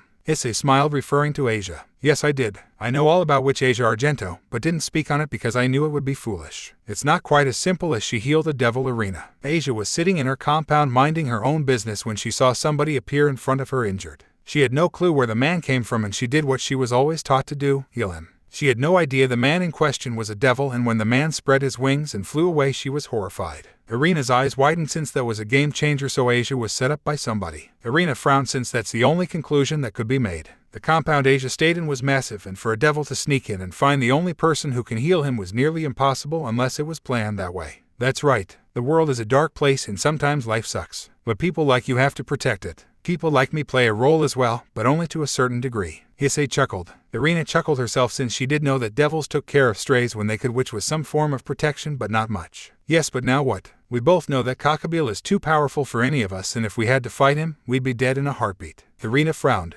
Zenobia and Irina were outmatched, and if you pressed them, both girls would admit this was a fool's errand, but they had to exude confidence or it would be a sign of weakness. "Yes, but if we work together we might be able to win." Issei smiled, wanting to give his old friend some hope. "Partner, we both know if Cockabeel wanted to, he could destroy all of us in a heartbeat," Diedrag said coldly. "I'm trying to be a good friend right now, Diedrag," Issei replied mentally. Irina smiled at the response and decided to have one more moment with her childhood friend since they would be in short supply. Getting up from her swing, Irina quickly moved over to Issei's swing and sat on his knees with her arms extended behind her back so Issei wasn't exposed to the holy power of her blade. "I'd like that very much, Issei." Irina smiled. "This is quite the position, Irina," Issei teased. The Excalibur was just far enough that Issei didn't get any damage. "Yes, and it'll have to do for now since I don't want you getting hurt by my holy power," Irina said happily. "Well, I think I'll be fine." Boosted gear, Issei chuckled before his sacred gear appeared on his left hand. Issei liked the position, but he wanted a little more. Using his gauntlet-clad left hand, Issei reached for Irina's left arm and moved it until he grabbed the bracelet with the boosted gear. His right arm went to Irina's side and stayed there, allowing him to hold his childhood friend.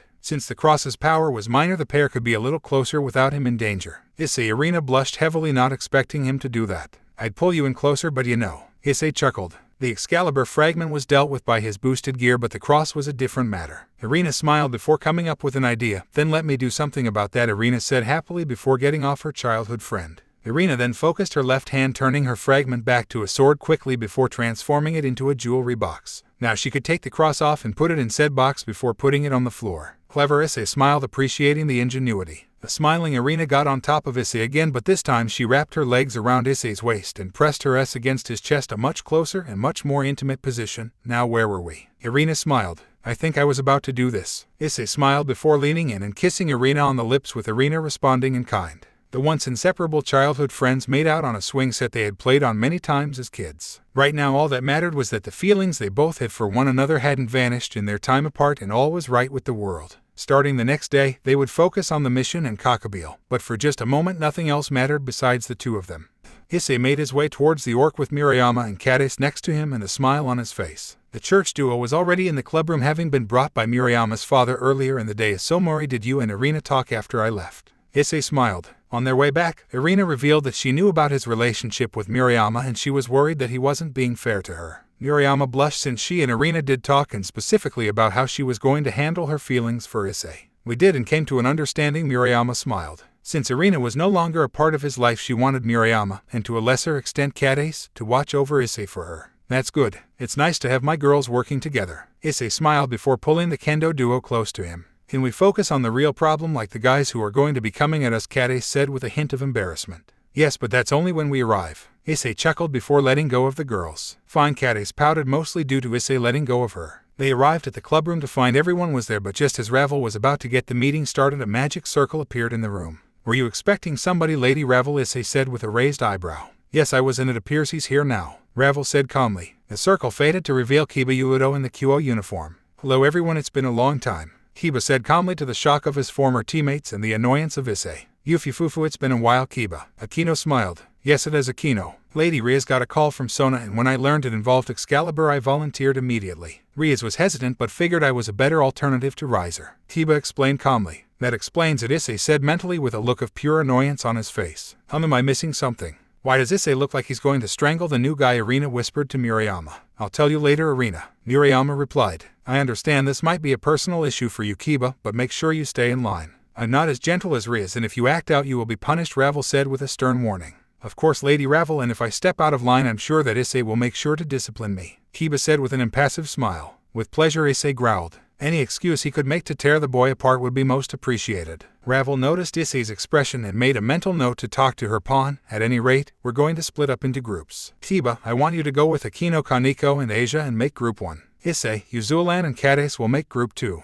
You girls from the church can join whoever you wish, Ravel said calmly. I'll go with Issei, Irina insisted, knowing she could spend more time with her childhood friend and because she could tell he was angry, and an angry Issei was a dangerous one. I'll join you, Irina. I know you have feelings for that devil, but I want to make sure he doesn't take advantage of you, Zenobia said bluntly. Zenobia. Irina blushed. Murayama twitched at the interaction, particularly since she had to watch the two make out the day before. If you don't mind, I'm going to head back to practice. Catis, I do expect you to be ready for our match this weekend, Murayama scolded slightly before leaving. Now it was time to go on the attack, and things were about to get very interesting. Yeah, Catis replied with a scoff of her own as Murayama left. Once Murayama was gone, Ravel turned to the group that was left. Good luck everyone, Ravel said calmly, dismissing the group. Group 1 left fairly quickly, but as the second group prepared to leave, Issei stood pat. Issei, what's going on? Irina said nervously. Just wait a bit. I want to discuss something with Lady Ravel before we leave, Issei said with a scowl on his face. All right, Irina replied, and she's Zenobia. Catis and Zulan left the room, though Issei did notice Zulan looking at him funny. Once the 4 girls were gone and Issei and Ravel were alone, the Phoenix heiress looked at Issei and smiled. Let me guess, Issei, you're wondering why I put the former Gremory peerage together for this scout mission,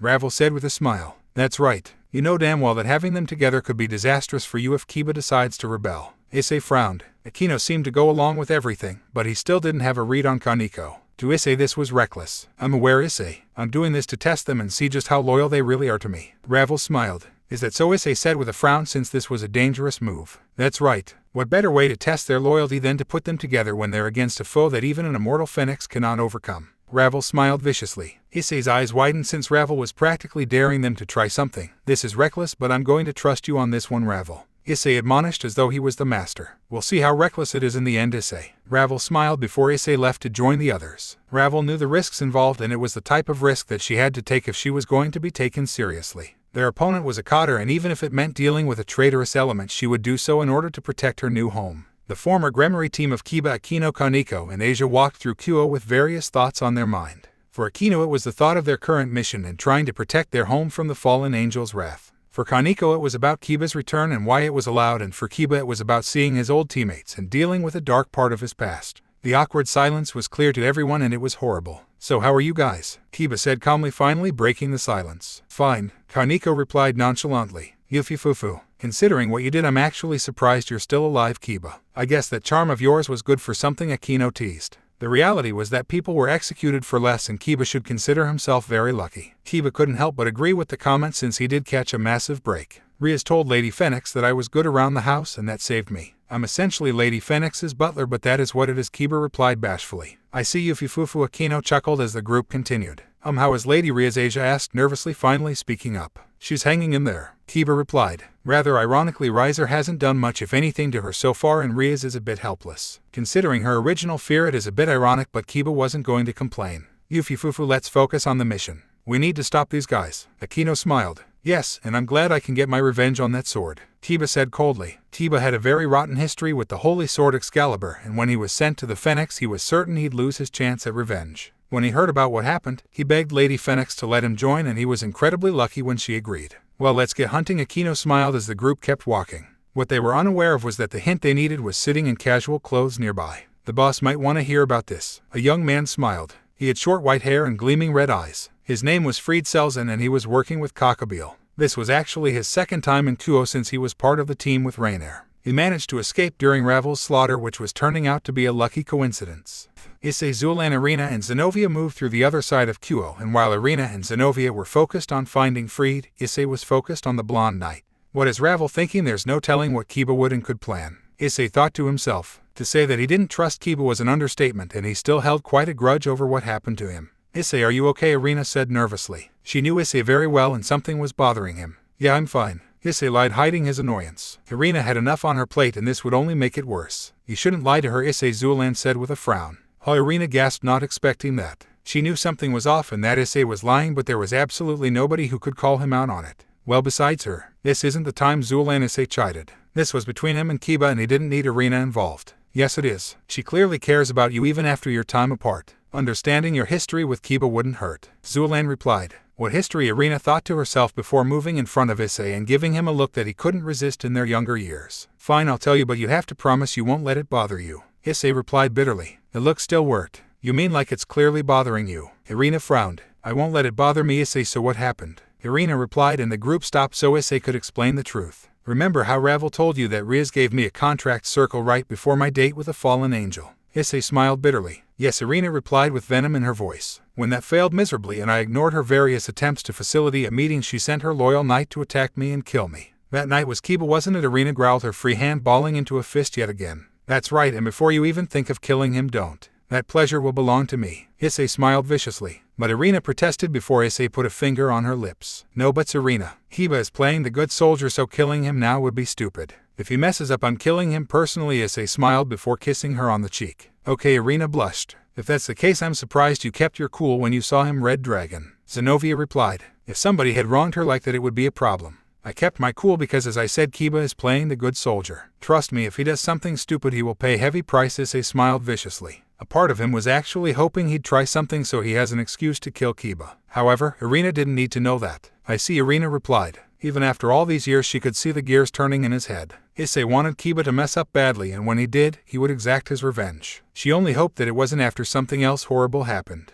Issei Hayato sat on his bed wondering what would happen next. Unfortunately for the group, they couldn't find a trace of Kakabeel. So now what Issei wondered as he sat in the room. This was a stalemate and he hated not being able to go on the attack. "Now we wait, partner. You're going to want to relax right now," Diedrag suggested calmly. "Sounds good," Issei smiled as he hopped under the covers and prepared to go to sleep. Unfortunately for him, a magic circle appeared in his room. To his surprise, Arena and Catis appeared. "Thank you, Catis," Arena said bashfully. "Whatever," Catis replied before leaving via her magic circle. Clearly Arena asked Catis to bring him here and she did. "Well, isn't this a surprise? I wonder what your partner would think." Issei chuckled as he got a good look at Arena. His childhood friend was wearing a blue button-down top with matching pants that fit her rather nicely. Her cross was gone and there was no band, which meant that she clearly had something fun planned. "She would tell me that I need to gather my resolve," Arena replied. Walking over to the bed, Arena crawled into the covers on Issei's left side and snuggled into him. "Not that I'm complaining, but what brought you here?" Issei wondered. Arena sighed, knowing that what she was thinking was a heavy topic. "I'm nervous because it feels like the church sent us to die." I know that I'm supposed to serve God, but it feels like I'm being made into a sacrificial pawn, Irina said solemnly. Issei wanted to disagree with Irina badly, but he really couldn't. The church had to have some idea about who was behind the theft, and if they knew a Cotter was involved they should have sent older and more experienced warriors. Sending Irina because of him might be flattering, but it was leading her to her doom. I don't know what to tell you, Iri. All I know is that we're gonna do the best we can, Issei replied before leaning over and pecking Irina on the lips, causing the young woman to blush yet again. Irina pouted as a blush formed on her face. I get it, you're worried, but I'll be there for you and I'll do everything I can to protect you despite the fact that I'm a devil. Issei smiled before pecking Irina on the cheek. The second kiss was enough for Irina and she wanted more. Irina crawled on top of Issei, towering over him, but before she could kiss him again another magic circle appeared, causing Irina to pull away. What now, Irina thought angrily. To the surprise of both Issei and Irina, Ravel Phoenix appeared as her younger self. Your timing sucks, Lady Ravel. Issei smiled as the young woman quickly realized Issei wasn't alone. Irina of course spun back around, aware that any Issei time she wanted wouldn't be happening. Sorry, but I wanted to discuss something with you. Ravel blushed, well aware that she goofed. Let me guess, he's blonde, uses a blade, and for some reason he's back with us. Issei smiled. Ravel frowned that Issei was so perceptive, but also because he was okay discussing this with the girl from the church next to him. Then again, Issei was always weird. I think Kiba's going to use the attack on Cockabeel as an excuse to attack you, Ravel said calmly. Makes sense, Issei nodded as though it was a big deal. Irina looked at him like he was crazy until she remembered their conversation from earlier. Ravel's sweat dropped at how nonchalant Issei was. And you're not worried? Why, Ravel said with a hint of annoyance. Because Kiba couldn't kill me before and I'm much stronger now. Issei smiled viciously. His plan to kill Kiba was very much in play. Okay, but be careful, Ravel replied nervously before leaving them alone. With Ravel now gone, Irina was focused more on what Ravel had said during the conversation instead of the fact she was interrupted. Issei, please promise me that you'll be careful, Irina said nervously. Issei was incredibly pleased that Irina was concerned, but he had a plan in place for Kiba. You just focus on what you have to do, Irina, and I'll do the same. Now let's cuddle. Issei smiled. Irina pouted at Issei's nonchalance but realized that Issei had it under control. Alright, Irina sighed, realizing she wouldn't get through to her stubborn childhood friend, and simply nuzzled into his chest and called it a night.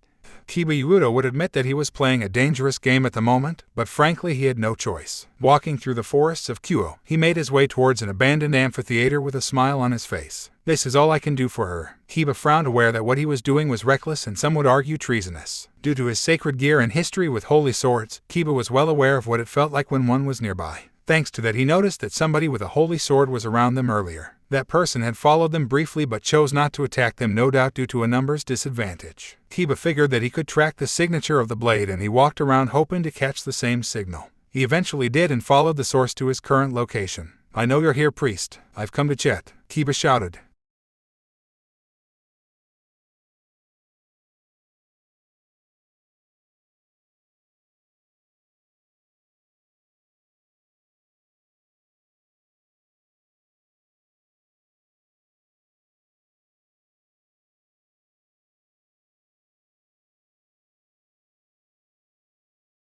I want to make a deal with you, one that could benefit you very well. Kiba smiled. Fried didn't trust the man but figured why not. What's the deal? Fried wondered. I give you the locations of the other 2 Excalibur fragments you're hunting for, and in exchange you agree to spare who I want. Kiba smiled. Fried smiled beautifully since this was exactly what he wanted. Alright, you have a deal. So who do you want alive? Fried smiled. He just wanted a chance to kill, and with the full power of Excalibur he could do that. He didn't mind sparing a few people if it meant getting a good fight. Kiba smiled as he began to explain what he wanted Fried to do. He might not be able to save his master, but he could at least get some revenge on the man who sent her to her current fate. A smiling Issei Hayatu opened his eyes and couldn't help but look at the sight of his childhood friend sleeping with him. Irina, wake up. I gotta get to school. Issei chuckled, appreciating the sight of Irina next to him. 5 more minutes. Irina mumbled. Wake up, Irina. Issei smirked before kissing her on the cheek again. This caused Irina to shoot up in shock. Issei, Irina gasped, having forgotten about what happened. Hello, sleepyhead. I need to get you back to Murayama's house since technically you're supposed to be over there. Issei smiled. Irina was tomato red as she realized that she stayed the night. Okay, Irina smiled. Cool, Irina started to say before a magic circle appeared in the room. Out of the circle popped a small dragon about 10 inches long and 2 feet high, with a green body with a red tail and a tuft of hair below his mouth. What is it, Dojo? Issei frowned. This dragon was Issei's familiar Dojo, a dragon that happened to be the cousin of Yulong the Dragon King. He got Dojo during a trip to the familiar forest right after Catis joined. He was lucky to get the dragon as a familiar, and his ability to change size came at great handy for spying divided by. Remember that blonde kid that you didn't trust? Well, I tailed him and it looks like he made contact with some priest guy with silver hair. I think he's working with the fallen angels because he reeked of. Oh hell, Irina groaned, which caught the two off guard. Something you'd like to share? Issei said with a bit of mirth. I think the person Dojo is talking about is a former exorcist named Fried Selzen. To say he's unpleasant would be an understatement. Issei's eyes narrowed in fury, but he managed to hold it together. So what did they talk about? Kiba told him where your girl here and her partner were staying so he can go after their fragments. He only asked that he attacked during school so that human girl was spared. I see, Issei said with a cold look on his eyes. What do you want to do, boss? Dojo asked curiously. I'm going to have a little chat with Kiba. I assume you can find him, Issei said calmly as he tried to move towards his closet to get dressed. Try being the operative word since Irina grabbed him by the hand before he could even leave the bed. Issei, I know you're pissed and I am too. Right now we need to warn Murayama. Irina reminded him. She was trembling with rage also, but they had to be smart. Got it, Issei smiled as he got off the bed and grabbed Irina in his arms before activating a magic circle so he could go to Murayama's house directly. Fortunately or unfortunately for Issei, his arrival in Murayama's room coincided with Murayama's shower for the morning, so Issei got a good look at a mostly naked Murayama with a pair of pink underwear around her ankles. Awkward silence ensued for a moment before Murayama spoke. Issei, you'd better have a damn good reason for teleporting into my room when you could have texted me. Murayama groaned in annoyance. She was used to Issei seeing her naked, so it wasn't as bad as it could have been, but it was still awkward as hell. How about somebody coming to attack your home? Issei replied calmly, his rage subsiding at the sight in front of him. Murayama was absolutely livid, but she took a deep breath to calm herself. I hate you so much right now, Issei. Just go downstairs and wait for me to get everyone, Murayama said calmly. In what had to be one of Issei's most awkward breakfasts in a long time, he was sitting in Murayama's dining room with Murayama, Catis, Irina, Zenobia, and her father. Her father was dressed in a simple kimono while Murayama and a now awake Catis were dressed in their uniforms with Issei still in his pajamas. Irina and Zenobia were dressed in their white robes with a blue church battle suit underneath, Irina having changed into her clothes while Murayama got Catis and her father. Okay, Issei. So tell me what you found out, Murayama asked calmly. I didn't trust Kiba, so I sent my familiar Dojo to follow him. Dojo saw Kiba meeting with a guy Irina revealed was named Fried. He told Fried that Irina and Zenobia were staying with you and convinced Fried to go there while you were at school to get the blades. Then is making a major mistake. If the little brat thinks he can defeat me, he's got another thing coming, Murayama's father Toto said with a smile. He was a stern man with tan skin and brown hair that framed his face nicely. Are you sure, Dad? Murayama said nervously. Honey, before I retired I was one of the strongest exorcists in the church, and only Irina's father and Vasco Strata were stronger. This brat has no idea who he's up against. Now go to school and I'll deal with Fried. Toto smiled. What about a weapon? Zenobia wondered. I'll simply take Excalibur Destruction. I used it myself on a few missions before I retired. Toto smiled. Of course, Zenobia replied, handing over her blade. If that's all I need to get ready for school myself, Issei replied before excusing himself. Next time simply let my daughter know you're coming first. I know she likes you, but a young man popping up out of nowhere in your bedroom is a bad way to start your morning, Toto replied with a cheeky smile. Dad, Murayama pouted, not expecting that. Of course, sir, Issei replied with a smile of his own. His morning was off to an interesting start and he liked it that way. Despite the wild morning, class went by fairly easily for Issei, and now it was time to go to the Orc. Walking with him were Murayama and Catis, with everyone completely calm since Fried's plan was ruined. After Issei left Murayama's home, he called Ravel and told her what happened. Ravel was furious, but instead of letting Issei do it, left it to Zulan. His annoyance was calmed when Ravel said she'd let the girls stay at the Orc while Murayama's father took care of Fried. So what's going to happen to Kiba? Catis admitted. Ravel did seem pretty pissed during class, and there was no doubt that the blonde would be punished badly. I wouldn't worry about it. If anything, it's a shame that I can't just kill him myself. Issei sighed. Really? Murayama deadpanned before her phone rang. Murayama noticed the number and smiled as she put the phone to her ear. The group watched with amusement as Murayama's expression turned from a smile to a frown. The only words she said were, "Okay, Daddy, love you," before hanging up. What happened? Catis wondered. Fried came, and when he realized who he was up against, fled like a coward. I'm actually pretty disappointed, to be honest, Murayama pouted. Oh well, I guess that means we get to finish him ourselves, Issei said nonchalantly. Nothing we can do for now. Catis pouted slightly. Yep, and that's fine. As long as everyone's okay, I'm good, Issei said joyfully as they made their way to the Orc. When they arrived, they noticed everyone was there besides Kiba. Before you say anything, Kiba was captured by Zulan and taken back to my mother's for punishment, Ravel said calmly. And how is he being punished? Issei wondered, hoping that Kiba's pain would be sufficient to get rid of his annoyance. My mother has a sadistic side that rivals our queen, and Kiba is learning to be on the receiving end, if you know what I mean. Ravel smiled, knowing Issei would get the reference. Issei smiled viciously at the brutal punishment. The fact Irina, Murayama, and Catis were beat red meant that they knew as well, which was certainly amusing. That's fine. I assume Rias had nothing to do with it, Issei wondered. That's right. Rias was equally as annoyed as we were, Ravel replied. Well, that's good. I guess now we can focus on the real problem, which is how will Fried react. Issei admitted. Agreed, and it's why I think it would be best that Irina and Zenobia stay with you until the mission ends. Ravel insisted. She wanted to make them stay in the apartments Rias used to own, but Irina asked if they could stay with Issei instead. Fine by me, Issei replied, not thinking of it as a big deal. Having Irina over would be great, and it's not like his family didn't know her well. Good. Now let's figure out what to do next, Ravel said calmly. Fried Selzen was not a happy man at all. His plan to attack and steal the blades had failed miserably. That little Ain devil. He sent me into a Ain trap. Fried cursed. The fact that the home belonged to Todo Kirishima, the third strongest exorcist in the church, was something he didn't expect. The worst part was he had one of the Excalibur, which meant Fried was doomed. He was no fool, and the old man would tear him apart in a one-on-one fight, so he fled. Right now he was recovering in an old abandoned warehouse area that was being used to house him and the man in charge of the mission along with their additional helper. Poor Fried, and your plan was so good. A voice chuckled. Spare me, boss. Still, at least we know that the old bastard is here. Fried cursed. Yes, but considering he didn't follow you, we're okay. The voice cackled again. I'll just kill that little blonde bastard later. Damn him for screwing me over. Fried groaned in annoyance. Yes, but we won't be waiting for long, the voice cackled again, causing Fried to smile widely. So you mean, Fried said in an almost giddy voice. Yes, Fried. It's time I pay the devils a visit. The voice said once more before the shadows revealed a man with pale skin, piercing red eyes, long black hair that flowed down his face, and large pointy ears. He was wearing a very detailed black robe. This was Kakabil, the cotter of the fallen angels and the man who was ready to change the world. I'll go tell the old man. It's about time we have some real fun, Fried said happily. Now it was time to get going, and Fried was ready for battle. The devils may have tricked him this time, but soon he would have his revenge. Issei Hayato couldn't help collapsed on his bed after the tedious day had finally come to an end. Waiting for Irina and Zenobia to return with their few belongings was a minor annoyance, but waiting around while his mother took the girls shopping.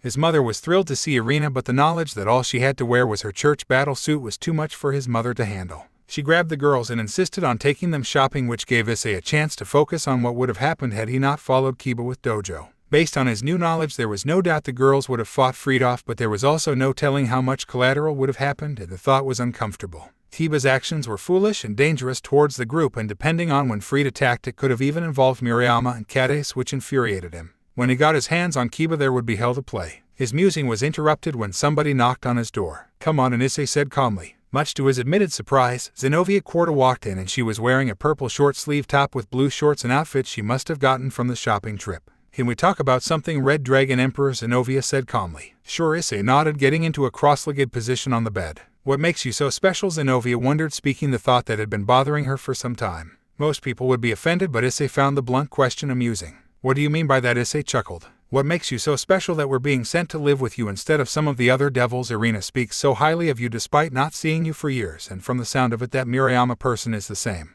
All I see is a normal human with a sacred gear, and I don't get it, Zenobia wondered. Issei was wide-eyed at the question, and it was absolutely hilarious. Somebody really needs to work on that blunt streak of yours. Issei mused. What do you mean? Zenobia wondered. Most people would be offended by the statement you just made. I'm not, but you should probably learn to mind your manners, Issei smirked. I see, Zenobia pondered. Anyway, I can't answer that question because I don't know myself. A few months ago I was just your average pervert, and I had no clue the supernatural world existed outside of video games, comic books, and the occasional eroge, Issei replied before summoning the boosted gear. When I got this boosted gear, I went from being a pervert who would do anything to see Beres to being the Red Dragon Emperor, a being whose power could destroy gods and who could change the supernatural world forever based on what I chose to do with said power. Ravel trusts me because despite everything that happened I managed to keep a calm head, and I guess that's why she trusts me with you girls, Issei acknowledged. His friendship with Irina probably had a lot more to do with it, but he wasn't going to say that. I see. Zenobia nodded in understanding. She knew very well what happened when you were given a powerful weapon due to her own situation. The trust.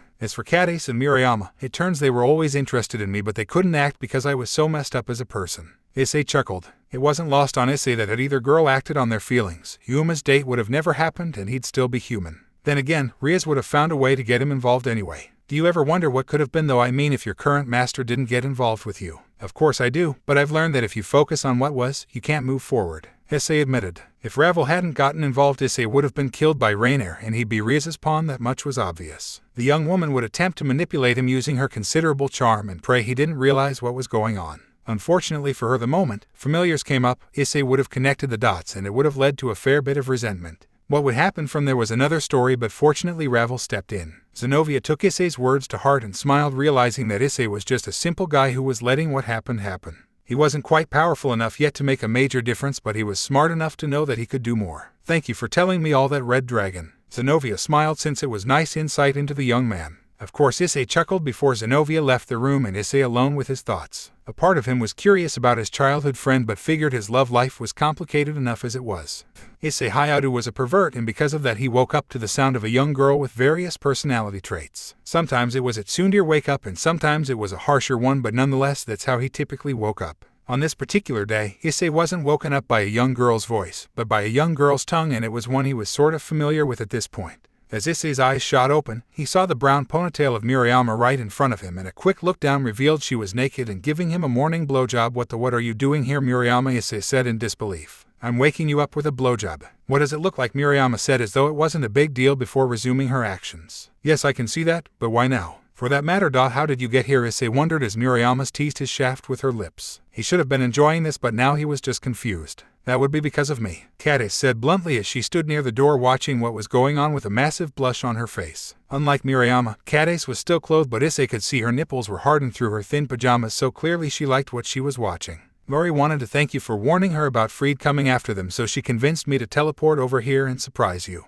Well, consider me surprised. Now get out of here before. Issei started to say before his door opened and Irina walked in, causing everybody to freeze. Somebody comes to wake me up. Issei cursed. Ravel's spell prevented his parents from bothering him, but apparently the same spell was not in place for the church girls. Irina's eyes practically popped out of her skull at the sight of her childhood friend getting his dick sucked by the girl who had hosted them just the day before. Good morning, Irina said, trying to hold back her blush but failing spectacularly. Hey Irina, tell Mom I'll be down for breakfast in a little, Issei said bashfully, trying to keep calm. Okay, Irina replied before closing the door and presumably going downstairs to do just that. That was awkward. Murayama chuckled, aware of what happened. Yep, Issei groaned in annoyance. So should I get going, or? Murayama asked. You might as well finish. Irina's gonna make up some excuse for me anyway, Issei deadpanned. There were times that his new life was a beautiful thing and this was clearly not one of them. You did it to yourself, Issei. That's what happens when you're so charming. Ravel Phoenix smirked with her hands against the side of the gym storage room as Issei hammered her from behind. After gym class, Ravel manipulated things so she and Issei could be together for the cleanup, and it provided a perfect opportunity for a school-time fling and to chat without the watching eyes of Ravel's new peerage. And spend some quality time with Issei without being interrupted, a task that became much harder because of recent events. Maybe, but it's still annoying, Issei groaned. Yes, but let's face it. You want that childhood friend of yours and I figured I'd help you along. Ravel smirked. Maybe, Issei said calmly, trying to avoid the subject. Then why did your cock just get a little harder? I know she's cuddled with you once, and given her reaction to your little fling, I'm sure she likes you. Considering how easily you devoured me and the others, why the hesitation with her? Ravel said with a smile on her face. Because Irina is different. Issei protested, though unconsciously he was picking up speed. Yeah, whatever. At this point it doesn't matter since they'll be leaving once this mission is over, Ravel reminded Issei. Yeah, Issei sighed as his movement slowed down from the reminder of the situation. Come on, Issei. We've only got a few minutes before we really gotta move. You're lucky Sona is so good at manipulating the schedule to give us a free period after gym. Now make this one count, Ravel smiled. Got it, Issei shrugged, realizing he could worry about Irina later. Making Ravel scream was kind of a priority and Issei was fairly good at that. I know she's doing this on purpose. I just know it. Issei cursed as he dodged another high kick from Zulan. When the school day ended, Issei made his way over to the Orc alone since Catis and Murayama had a kendo match, but when he arrived, Ravel decided on an impromptu training session. Issei's opponent for this particular session was Zulan, while Akino fought Ravel with Kaneko watching since she didn't have another opponent for the moment. What made the battle different from most of them, Issei, was that Zulan decided to use her old Chinese dress for their spar instead of the sporty outfit she had recently been wearing when school was over. Zulan's body was bobbing and weaving with every movement, and to add to the chaos, Zulan wasn't wearing panties, something he discovered after ducking her initial high kick. In other words, every time she went for a high kick, which was pretty often in this case, Issei would get a shot of her bare pussy. Come on, Issei, you can't be that weak. Zulan taunted, well aware of what she was doing. You'll pay for that, Zulan. Issei groaned, knowing she was going out of her way to not only tease Issei but make Irina blush at the knowledge that Issei was getting repeated views of Zulan's lower lips, which were getting wetter by the minute.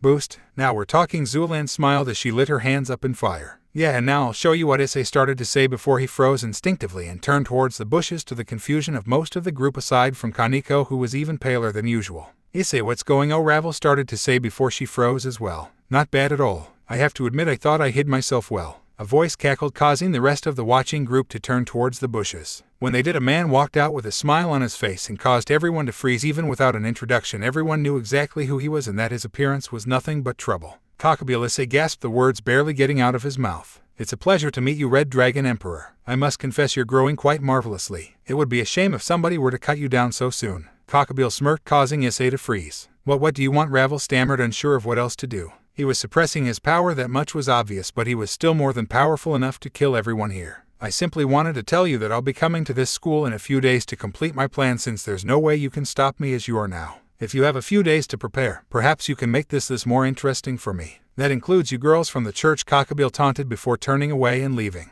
It took close to 10 minutes for the group to calm down after he left, but Cockabeel's impact was unquestioned. "Lady Ravel, we need to call your brother," Zulan insisted, aware of the same thing instinctively as the others. They were no match for this man, and if they didn't get help, they would be in deep trouble. "Zulan, even if all 3 of my brothers teamed up, it wouldn't be enough to stop him. That man is just too powerful," Ravel said in shock. The reality of the situation was as clear as day. Cockabeel was a monster, and one that the group simply couldn't match.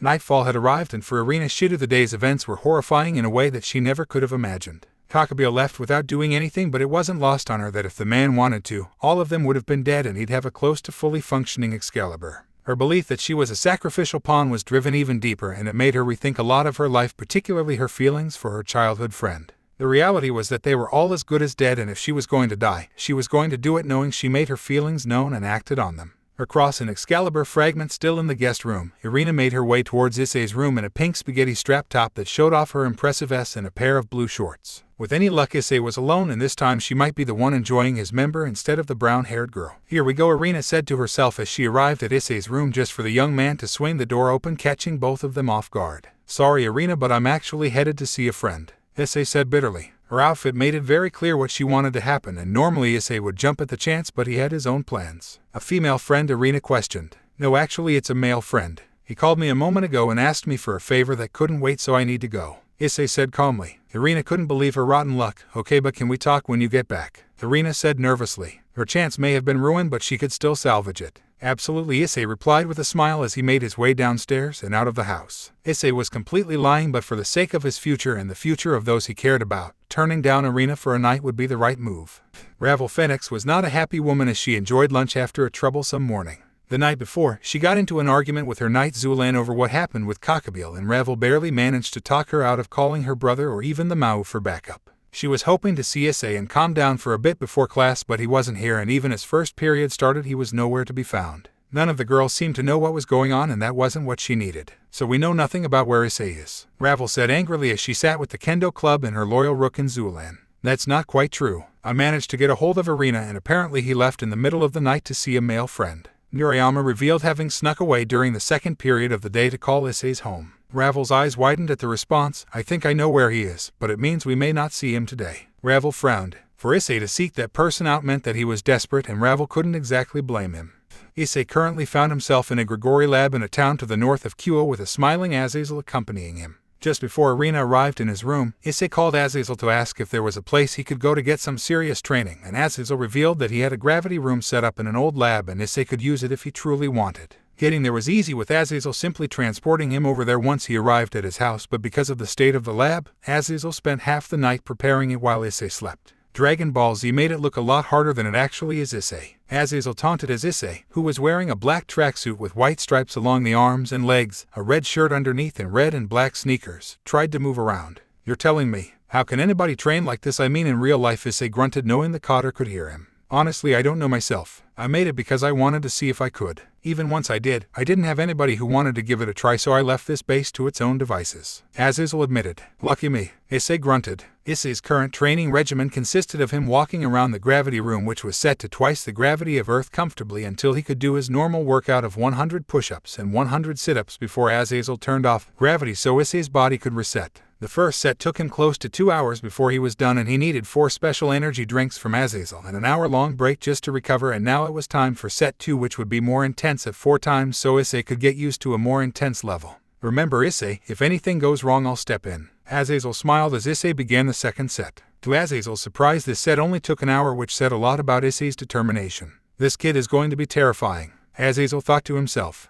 After another break for food, Issei resumed his training, and as Azazel watched him work on set number 3, which was at 6 times gravity, and Azazel gave Issei the option of using the boosted gear if he wanted. Set 3 took an hour, but Issei was forced to use the boosted gear. Issei was working on set 4, a massive 8 times gravity, when the coder received a call on his phone. He answered quickly since the person calling was pretty obvious, and turned off his microphone so Issei wasn't aware of who was calling. "Hello there, Grigori. Is now a bad time?" Ravel Phoenix smiled, using his false time. Please call me by my actual name, Lady Phoenix, and now's actually a good time. Issei's in the middle of his 4th set. Azazel smirked. That's impossible. According to what I've heard, Issei's been with you since last night, so how do you only have 4 sets done? Ravel said in disbelief. He's training in a gravity room, so it's not exactly normal training for anybody. That, and I needed some time to get it ready, Azazel revealed. How many times gravity is he using? Ravel replied calmly. The few things she knew about the man suggested gravity training was possible, and Issei clearly trusted him enough to ask him. She didn't like it, but it couldn't be helped. Right now he's on set 4, which is 8 times gravity, but the boosted gear is helping him, Azazel admitted. The fact Issei was able to do that much was amazing as far as he was concerned.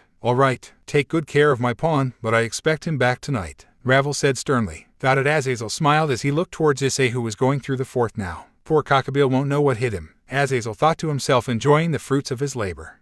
Issei arrived back at his house after the training session, and he was absolutely drained. The 5 sessions wore out his body like nothing he could have expected, and while he felt much stronger, he needed to rest for at least a day before he actually did anything productive. Opening his door, he walked into the living room just to find Ravel sitting in the living room in her actual appearance in her favorite pink dress. Welcome back, Issei. I trust your training went well, Ravel said calmly. Yes, it did. I'm a little worn out, but that's about it. Issei smiled. Ravel walked over to Issei and smiled before reaching into her pocket and grabbing a small vial. Remember the day I saved you from Kiba's blade? I used this vial to save you. What is it? Issei wondered. It's called a Phoenix Tear, and it can heal you from any injury and recover your fatigue. If you take this, you'll be back to normal and you're gonna need it, Ravel admitted. Really, and why's that? Issei said with a raised eyebrow, though he did take the vial. Because as much as I missed you, somebody else was just as worried about you. Somebody who I interrupted before and won't interrupt again, Ravel said with a cheeky smile. Issei's eyes widened when he realized who his master was talking about. Thanks, Lady Ravel.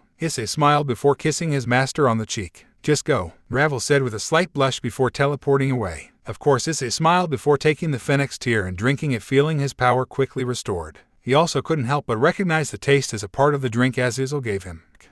Issei arrived at class with a smile on his face because now he could claim his number 1 as his own at last. He and Irina didn't stop until 3 in the morning, and by then his bed smelled of love juices and Irina's and ass were filled to the brim. Irina was okay thanks to the Phoenix Tear, and Issei's new stamina meant he'd be fine after his nap. Walking into homeroom, he could see that Miriama and Catis were frowning, and he had to do something about it. Walking over to his first kendo lover, he smiled happily. Morning, Miriama, Issei said happily towards the kendo club captain. You must be happy. Miriama pouted, aware that he had sex with Irina the night before. Yes, I am, but I need to thank somebody for last night. Issei smiled, causing Miriama's eyes to widen. How did you? Miriama started to say before Issei silenced her lips with a kiss. While it was commonplace for the girls to kiss Issei, it was rare that Issei did something first himself, and Miriama melted into the minute long kiss before Issei pulled away. I figured you gave Irina tips for last night, and I wanted to thank you for it. I'll give you a proper thank you after gym, Issei whispered before walking over to Catis. Issei, Catis started to say before she received a searing kiss of her own. The class watched with blushes aplenty as the second kendo girl got her moment with Issei. A watching Ravel looked towards Issei with a calm smile. The girls all were aware that Irina wanted to be with Issei, and they obliged, figuring that they would be gone once the mission was over. A part of her was curious how much stronger he got, but she realized now wasn't the time or place to discuss it, but that soon changed when Issei walked over to her. I take it you liked your present. Ravel smiled. Yes, I did, and now I'm going to thank you for it, Issei replied before Ravel received her own kiss. Irina may have been the big winner last night, but Issei was going to make sure his other lovers got a reward of their own. After the otherwise standard day of class, Issei stood with the fellow members of the Orc as they did one final training session before the battle with Cockabeel. Issei, I know that you did some personal training. Do you mind showing me how much stronger you got? Ravel said calmly. Gravity training was an insane idea, and if Issei did it properly, his power should have skyrocketed. All right, Issei said calmly before focusing his energy. As his power shot up, Ravel's eyes widened at the new level of strength. Incredible. How could you be this strong? Ravel gasped. Issei's base power was equal to Zulan before his training, but in just a day his level rivaled that of her brother Ruvel. The change was frightening, and she knew it. My training went really well. Issei smiled as his power radiated. Yufifufu, unbelievable. So much power. Akino stammered. What sort of training did you do? Zulan said in disbelief. Issei didn't answer, but he did have a more fun idea. Hey Akino, Zulan want to help me test my new power. Issei teased, causing the two girls to look at him in disbelief. Are you sure? Issei. Zulan smiled as she transformed into her Chinese outfit ready for battle. Yufifufu, don't regret this. Akino smiled before transforming herself into her battle gear. I'm sure. I need to get used to using this power, so why not? Issei smiled as he got into his stance. Issei, Hayato, you're going to regret this later. Zulan smiled as she lit up her fists with lightning cracking around Akino's body. Maybe, but I can worry about that later. Issei smiled as he prepared for the most intense training battle he's had since he became a devil. Issei, Irina, and Zenobia made their way home after the training session. Issei was slightly exhausted after using up so much power, but it felt right being this way. Issei, that was amazing. How did you get so strong? Irina exclaimed after watching the battle. The girls experienced his killer intent before, but the power he showed during training was far superior to that. I did some really intense training. I felt like I was in Dragon Ball Z. Issei smiled. So if you're in Dragon Ball Z, does that make you Goku? Irina teased. Dragon Ball Z was one of their favorite shows as kids, and Issei reminded her of the gentle lead character. I guess so, Issei replied with a chuckle. So I guess I'm Kai in that case. Irina smiled, pecking Issei on the cheek. The two childhood friends were so lost in their fun that they didn't notice a figure waiting for them at the bridge. For somebody about to have a life or death battle, you're pretty comfortable, huh, Red Dragon? LeFay Pendragon smiled. Issei was about to reply, but Irina spoke up first. What are you doing here, LeFay? Irina said with a hint of annoyance. I came to check on the Red Dragon Emperor. My current benefactor is curious about him, LeFay replied, causing Irina to activate the bracelet on her wrist and reveal her Excalibur fragment. So you're how Cockabeel was able to steal the swords, Irina said angrily as she prepared to charge just for Issei to stop her. Tell your benefactor that I'm doing just fine. Lady Ravel healed me up and I'm ready to face Cockabeel. LeFay looked at Issei with a skeptical glance. Alright, but be careful. You're not used to fighting on those levels. It's a different beast once you're at that level of. I know, Issei replied with a frown. Bye for now, LeFay teased before leaving in a magic circle as a frustrated Irina looked on. What was that all about? Irina said angrily. LeFay isn't working for Cockabeel. If anything, she's working to stop him like us, Issei replied. Okay, Irina replied, though she was still incredibly nervous. The day of the final battle had at last arrived, and the gang met up at the park before making their way to Kuo. Irina and Zenobia were dressed in their battle suits and had the Excaliburs ready to go. Zulan was in her Chinese dress and equally ready. Ravel was in her actual body since she was more comfortable fighting like that with Issei in the same clothes he used for his training with Azazel. Kaneko was in the school uniform, but she had a pair of fingerless gloves on, with Akino staying as is for the moment. Is everybody ready? Sona is already at the school preparing a barrier so the traces of our battle don't leak into the city. Yeah, this is gonna be good, Issei said calmly. Thanks to his new power, he was positive he could at least give Cockabeel a fight for a little bit. Then again, Azazel was going to act sooner or later regardless. Remember guys, we're dealing with a fallen angel Cotter, Ravel reminded them as they walked in. Sure enough, as they entered the area they saw a large throne floating in the sky. Could he be more arrogant? Issei snorted. He makes my brother seem modest, Ravel scoffed. Yufifufu, best not keep him waiting. Akino smiled as the group made their way towards Cockabeel. Finally arriving at Cockabeel's location, they found Cockabeel along with Freed and a fat guy that was mostly bald besides some gray hair on the sides, wearing priest's robes. I'm glad you could all make it. It's a shame I don't see Ms. Gremory, but I presume that I just need to cause some damage here and I'll be fine. Cockabeel smiled. Our boss, let me go first. I owe that blonde bastard a beating for what he did. Freed cackled. He was not coming, Freed, but if you want a beating, I'm sure something can be arranged. Issei chuckled. Hi, you're no match for me, kiddo. Freed cackled. Don't underestimate him, Freed. I can't explain it, but the boy has grown. Cockabeel smiled. Thank you. By the way, who's the Eggman reject next to you, Freed? Issei teased, causing various chuckles from the group around them. Seriously, Issei, did you have to say that? Irina smiled, trying to hold it together. You know, he kinda got you there, boss. Freed chuckled. Zulan and Ravel were laughing as well, clearly aware of the reference. You brat. My name is Dr. Robotnik. Issei chuckled. No, it is Valper Galilei, and you will give me the respect I deserve. Valper scowled. What respect? Your big project failed and now you're stuck working as the lapdog for a fallen angel who probably only keeps you around because he's bored. Issei deadpan, causing Valper to go beet red. Why, you, Valper screamed, but Cockabeel was intrigued by it.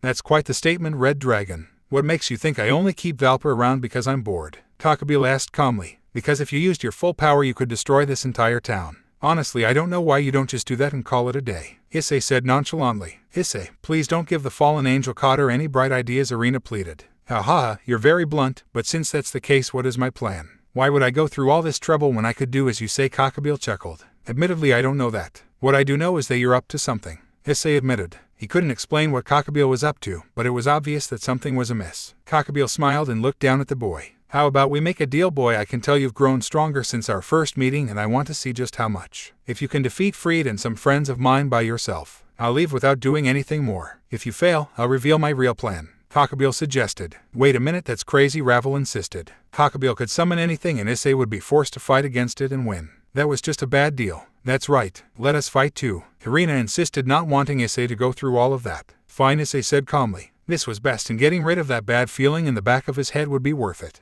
Issei, this is insane. You can't just fight him alone, Irina said calmly. Yes, I can, Irina, and I will if it means protecting you guys, Issei replied. But Irina started to say before Issei turned towards her with his patented smile. I got stronger to protect the people I care about. It's time to see if my training was enough, Issei replied before walking forward by himself. Get ready, boy. The hounds are hungry. Cockabeel smiled before snapping his fingers. Out of nowhere 2 magic circles appeared on the ground. From the 2 circles came a pillar of flames, and out of the flames came enormous 3-headed dogs. Cerberus, Ravel gasped. So my first fight is a pair of dogs. Sounds like fun. Issei smiled. Issei, Ravel said nervously. We've established that I'm doing this, Ravel. Issei replied. A smiling Ravel walked over to Issei and said, I know. I just wanted to wish you luck before giving him a quick kiss on the lips before walking away. Thanks, Issei smiled before turning to face the hounds. Ready for the first battle, Cockabeel smiled. Issei's only response was for his magical power to rise rapidly. Yes I am. Issei smiled happily as his power churned around him. This is why he went to Azazel, so he could protect his friends, and now it was time to show what he could really do.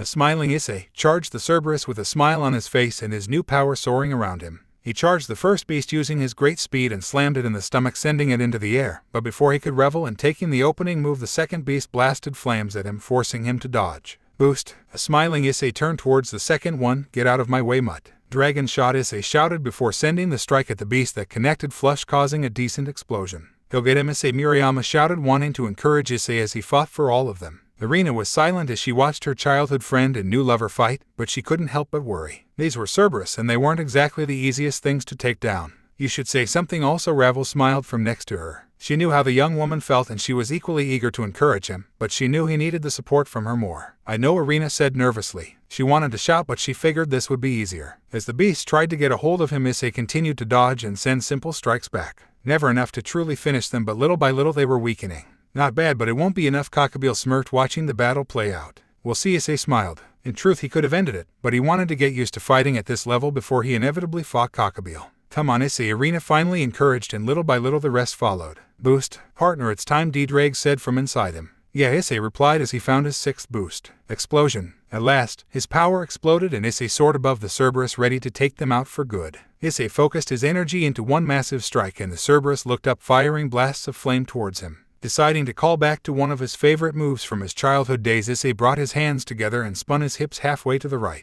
That's Irina gasped, recognizing what Issei was going to do. Care to explain? Ravel said in confusion. Good grief, Issei's really trying to be Goku right now, Murayama chuckled, recognizing the same famous stance. As the girls expected, the dragonic energy focused in between his slightly open hands. Take this, Kamehama, Issei roared, and Issei sent a blast of energy to counter the flames, and one of the Cerberus was struck by the powerful attack, killing it instantly. The second one was just fine, but now it knew that his new opponent was a real threat. Reset. One down, Issei smiled, and he turned towards the second one, ready to face it. Unfortunately for Issei, fate had other ideas and decided to ruin his plans. As everyone looked on, the second beast was overwhelmed by sword strikes from below. That bastard is actually back, Issei roared in fury as he landed on the ground, having recognized the attacks and the person responsible. The whole group looked in shock as Kiba Yuuto appeared on the ground and in front of the group wearing his Kyo uniform. Oh goody, Blondie is here, Fried said happily, but he was probably the only one who was happy with Kiba's interference. Sorry I'm late, Kiba started to say before he was punched in the gut by a furious Issei who used his speed to appear in front of him in the blink of an eye. You fool, Issei said with rage as he stood above Kiba. You should be thanking me, Kiba winced in pain. Issei grabbed Kiba by the scruff of his uniform and lifted it up in the air. Not at all. Ignoring the question of why the hell you're here in the first place, I had a deal with Cockabeel and thanks to you it's ruined. Issei roared before letting go of his uniform just to send a ferocious roundhouse kick to his stomach, sending him flying back towards a shocked Fried. Damn, and here I thought they were allies. Fried chuckled. Not at all actually. I get that you want to kill him after what he pulled, but you might want to get in line. Issei growled angrily, walking towards Kiba, his boosted gear glowing with rage. Boost. That's enough, boy. Your last opponent was going to be me regardless, so nothing changes. Cockabeel smiled. Issei's rage was impressive, and he knew that the boy was holding back in order to keep himself ready for a potential battle with him. Issei took a deep breath and smiled. Good to know, but I'm still killing pretty boy right now. He deserves it for what he's done to us. Issei smiled before focusing back on Kiba. Wait, Kiba pleaded. He probably didn't deserve Issei's kindness, but he hoped that he would get it. Why should I listen to everything you have to say? You tried to kill me, and you put people I care about in danger. Give me one good reason why I shouldn't kill you right now. Issei said coldly. Because I need to confront my past. Kiba said calmly. I'm listening. Issei said impatiently. If this was stupid, he was going to kill Kiba immediately, but he was willing to give him a shot. Kiba looked towards the scientist with a scowl. Before I served Rias, I was part of something called the Holy Sword Project. It was run by that man, and he gathered a bunch of children like me together and promised that with our help we could wield the Holy Sword Excalibur. Ah, so that's what happened to the boy who escaped. Valper smiled. Escaped? Issei questioned. That's right. One day that bastard gathered us together and I watched as all my friends were slaughtered. I managed to escape before Rias saved me. Kiba frowned. And yet you told Sicko over here the home address of an innocent girl in order to get some revenge on me. Sorry Kiba, but I'm killing you right now, Issei said coldly. His past had nothing to do with the girls and he put them in danger knowing all of that. Wait, Murayama spoke up, catching him off guard. Please tell me you're not going to have me spare this idiot after what he did, Mori, Issei said in disbelief. I am Issei. Let Kiba at least try and get his revenge. If he dies, that's that, and if he gets his revenge you can kill him afterwards. Murayama explained. I like her. Fried chuckled since it killed two birds with one proverbial stone. Back off Fried, she's mine, Issei said coldly, staring him down. Well fine, but how about this since we're floating out ideas? The boss here still needs to finish my blade and then Blondie and I can fight it out like you want. Once I've killed him, we can have our fight. That way he gets his chance and you can just sit back and relax. Way I see it, either way you get what you want since I'm not dying easily, Fried smirked. Fine with me. As far as I'm concerned, you killing Kiba just saves me the trouble. Issei smiled. I can't believe they're literally discussing who gets to kill Kiba. Catis muttered. Boys, Murayama groaned in agreement. I like him. Kakabeel smiled at their ruthlessness. Does that mean you'll leave without any more of this stupidity? Issei hoped. Nope. It does mean I'll give you a break on our fight. Kakabeel chuckled. I can work with that, Issei shrugged. This is ridiculous, Ravel frowned as everyone waited for Valper to finish his weapon. The ease with which Issei spoke about killing Kiba was horrifying, but there was another issue that needed to be dealt with and one she was focusing on herself. Fusing the Excalibur together would require tons of power and a very specialized spell. Even if they stopped Kakabeel, that spell would still pose a problem and one that they needed to deal with. After 10 long minutes the weapon was finally in. Fried couldn't help but smile. Finally, it's fight time. Fried cackled. The glowing blade shone ominously, and to everyone watching it was clear it was no ordinary weapon. Shall we? Kiba smiled before stepping forward and summoning a blade of his own. When the first clash happened, the result was painfully clear to everyone. Kiba's toast, Issei voiced. Oh yeah, Arena nodded in agreement. As much as Kiba's allies wanted to argue against it, they couldn't. Every clash of blades ended with Fried pushing Kiba back, and the only thing saving Kiba from being killed was the fact Fried wasn't quite used to his new weapon. Is that it for you, pretty boy? I expected much better from you, Fried taunted as they exchanged blows. Fried was easily handling everything Kiba did, and no matter what Kiba tried it would never work. Damn you, Kiba roared, but it was futile, and no matter what he tried it was nothing, and his latest attack had him on the ground with Fried towering over him ready to finish the job. It's over, pretty boy. I'd say rest in peace, but I don't really care about that, Fried cackled as he prepared to end things at last. Stop, Fried, Valper ordered, catching everyone off guard. Why boss, I'm having fun here, Fried cackled. Valper walked over to him and reached into his pocket. Since you came all this way just to see little old me, I thought you'd want to see your friends one last time as well. Valper smiled as he revealed a blue jewel. What? Kiba exclaimed. What's with the jewel? Murayama wondered. After I killed the brat's friends on that fateful day, I realized that I could use the holy energy left behind for my experiments. This is the result, and it was a rousing success, Valper revealed to the horror of the others. You bastard, Kiba yelled out in rage. He was ashamed to lose all of those test subjects, but the fact I got my result made it all worth it.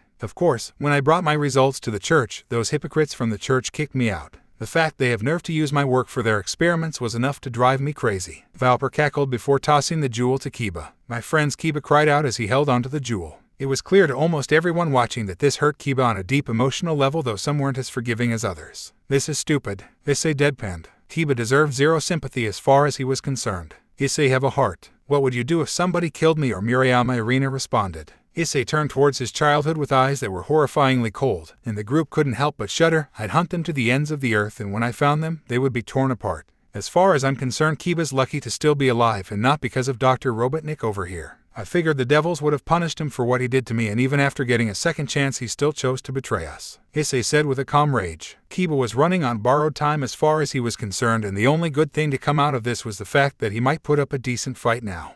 Guys, something's happening, Murayama said out of nowhere, causing everyone to look back at Kiba. Everyone watched as blue human-shaped figures started to appear around a crying Kiba, and then they started chanting. You've got to be freaking kidding me. They're singing the holy song, Murayama said in disbelief. The holy song, Issei said in confusion. It's a special song of prayer used by members of the church, Arena explained. The wild scene continued as Kiba's body began to glow the same blue light. Oi, you're not telling me that those blue shadows are Kiba's former buddies, are you? Issei said in disbelief. I think they are, and from the look of things they've changed the game. Arena smiled as Kiba got up with his body radiating power. Valper, you will pay for what you've done, and I will see to it personally, Kiba said proudly as he stood up. Out of nowhere a blade appeared before it began to glow with an odd power. Partner, it looks like the knight has achieved balance breaker. Giedrag said mentally. I guess so. Issei frowned as Kiba's new sword appeared in a mix of dark and light energies. The silver blade had a black grip alongside a decorative gold guard. The most interesting feature of the blade was the red sword-like design on the inside that looked like it was loading up power. That can't be, Valper gasped, recognizing the energies around Kiba's blade. But it is. This is the power I've gained from my friends. The sword of betrayer, a mix of holy and demonic powers, Kiba said proudly as he turned to face a bored Freed. What an ironic title, Issei smirked to himself. So can we finish the battle already? I've got a blonde idiot to kill. Freed scoffed, uninterested in the whole thing. Let's go, Kiba smiled as he prepared for battle. Much to the surprise of everybody, the tide had completely turned, and it was Kiba dominating the proceedings. You gotta be kidding me. His sword gets a little boost and now he's winning. This is lame, Issei said in disbelief. You know, it kinda makes sense in hindsight because the fragments he has aren't exactly the greatest in the world for battle. Irina mused. Care to explain? Murayama wondered, since Irina knew more about those than she did. The fragments they stole from the church were Nightmare, Rapidly, and Transparency, and their powers are impressive but pretty basic. Nightmare can make a person experience his worst nightmares, but that wouldn't help much since Kiba's friends seemingly just helped him resolve that. Rapidly just makes Freed faster, which won't help against a knight like Kiba who is fast by nature already, and finally Transparency is good for tricks, but those won't really work unless you're against a novice. If he had Blessings or Zenovia's Fragment Destruction, that would be another story, but the fragments he took kinda stunk as far as battle was concerned.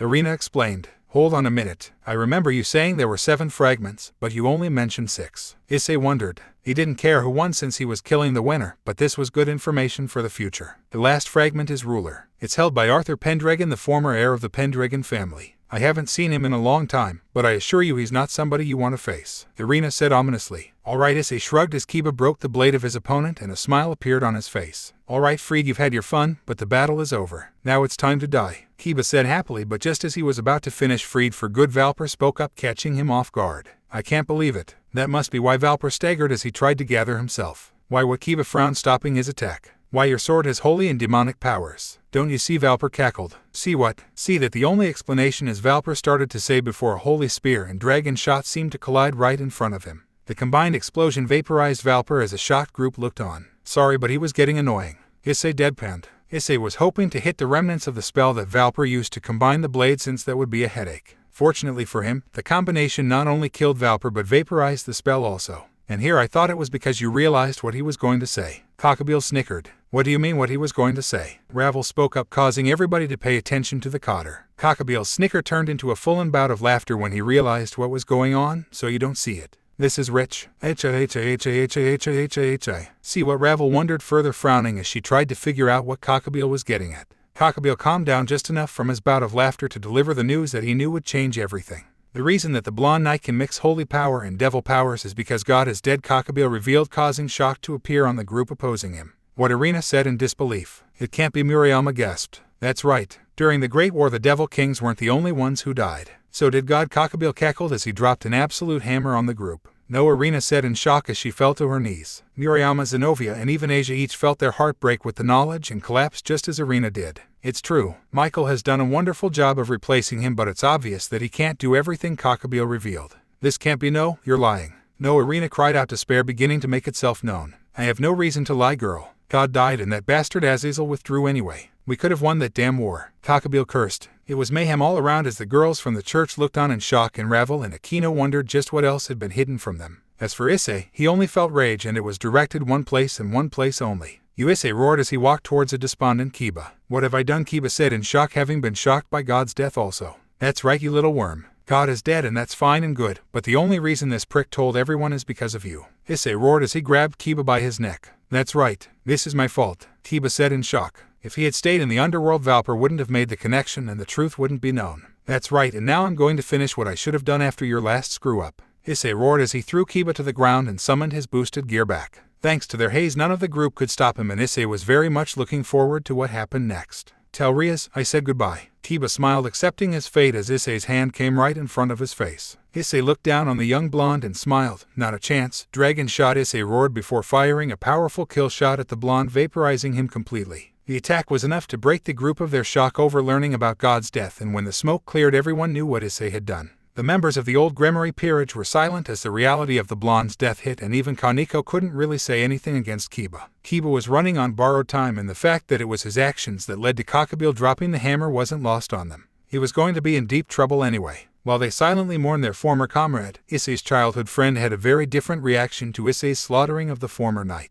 "Who are you, and what have you done with Issei?" Irina stammered as she walked towards Issei, who was still smiling after Kiba's brutal death. "Irina," Issei said solemnly, his good mood quickly fading as he noticed the look of pain on his childhood friend's face. God's death hurt her badly, and he was pretty sure the realization that he had just killed the blonde in cold didn't help. "The Issei I knew was kind, gentle. He wouldn't just kill somebody in cold like that," Irina said weakly before Issei shot towards her and quickly embraced his friend. "Irina, I did what I had to do." Even with Kiba's hatred for Excalibur, he still willingly put Murayama and her father in danger along with you and Zenobia. "He had to die, and you know that," Issei said softly. Irina gathered herself enough to look into Issei's eyes and saw the warmth that kept her going even though they were far apart. "Okay, but promise that after this is all over, you'll be the gentle Issei I know and love once again." When my exorcist training was getting to me, I could rely on two things: God's love and the memories of the kind Issei I left behind. Thanks to this news, I've lost one of those things, and I can't lose the other," Irina replied as she stared into Issei's eyes with tears threatening to fall. Issei responded by picking up her chin slightly and kissing her on the lips. "I promise that I'll still be the Issei you know and love once this is over, but right now I'm going to become a vicious dragon."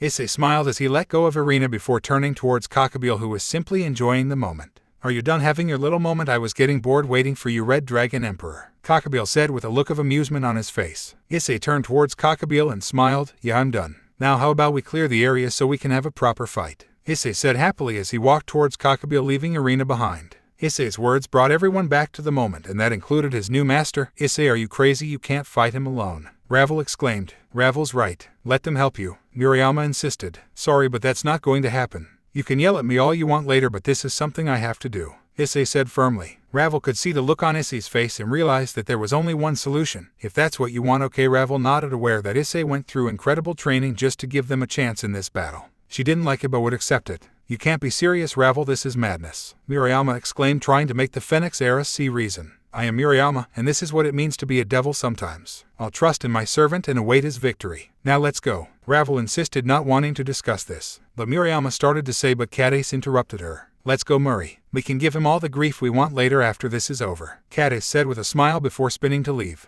"Don't you dare lose Issei," Irina shouted before leaving. Zenobia took one last look at the young man who had been their benefactor for the end of the trip before she walked away also. Finally, the Gremory group made their way out of the barrier so Issei wouldn't have any distractions. Issei used the moment to gather himself since this battle was going to be a big one for him. A smiling Cockabeel watched it all happen. "Are you ready, boy? I've fought in more battles than you can ever imagine and survived every one of them. Do you honestly believe you can stand against me? If you were fighting at full power, you'd probably tear me apart, but you said you'd take it easy." Issei smirked as he began to focus his energy. Cockabeel found Issei's remark amusing and got off his throne before landing in front of him. "Then get ready, boy, because if it's a fight you want, it's a fight you're going to get," Cockabeel said happily. As the retreating group approached the edge of the barrier, there was a collective silence that nobody was interested in breaking. The revelation about God's death was bad enough, but the fact that they left Issei to fight Cockabeel alone was one that many of them didn't like. As they reached the outside, they were quickly met by Sona, who flew down to greet them. "Is everything all right?" Sona asked calmly. "Not at all," Ravel admitted.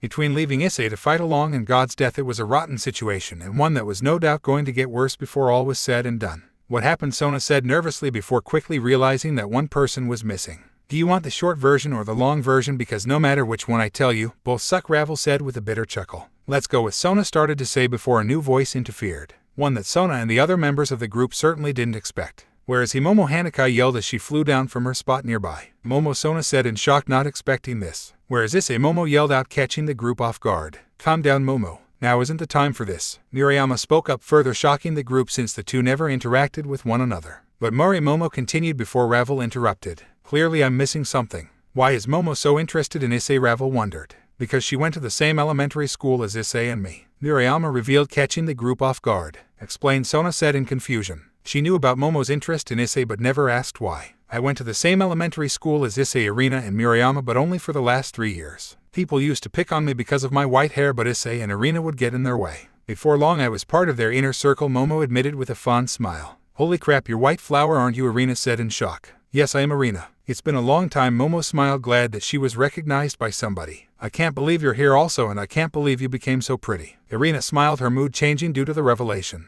What's this about white flour? Sona wondered in confusion. Irina blushed slightly since this was going to be awkward. In elementary school, Issei and I were practically inseparable, and pretty much nobody was able to get in the way, which is why it was an inner circle of sorts. Murayama was the first one to ever break the inner circle, and Momo was the second. Issei used to call her white flour because of her hair and because her last name meant flowers. That's kinda cute actually, Ravel admitted before Sona's cough interrupted them. We can discuss Momo's memories with Issei later, but how about we focus on the real matter at hand? Where is Issei and what happened? Sona huffed. Ravel was about to respond when she was interrupted by a shout from the vice president. Sona, we need your help. There was a massive surge of power inside and we're having trouble maintaining the barrier. Sona looked at a bashful Ravel and realized that the discussion would have to wait. Anybody who can help maintain the barrier, do so. The rest of you just stay and wait. Clearly things are about to get interesting, Sona said with a hint of annoyance. Right, Ravel's sweat dropped before turning towards the group still on the ground. Zuelan, Akino, help me with this barrier. The rest of you just relax. This has been a crazy day. Ravel frowned before sprouting her wings and flying up to help Sona, Zuelan, and Akino, leaving the rest to think about everything that happened.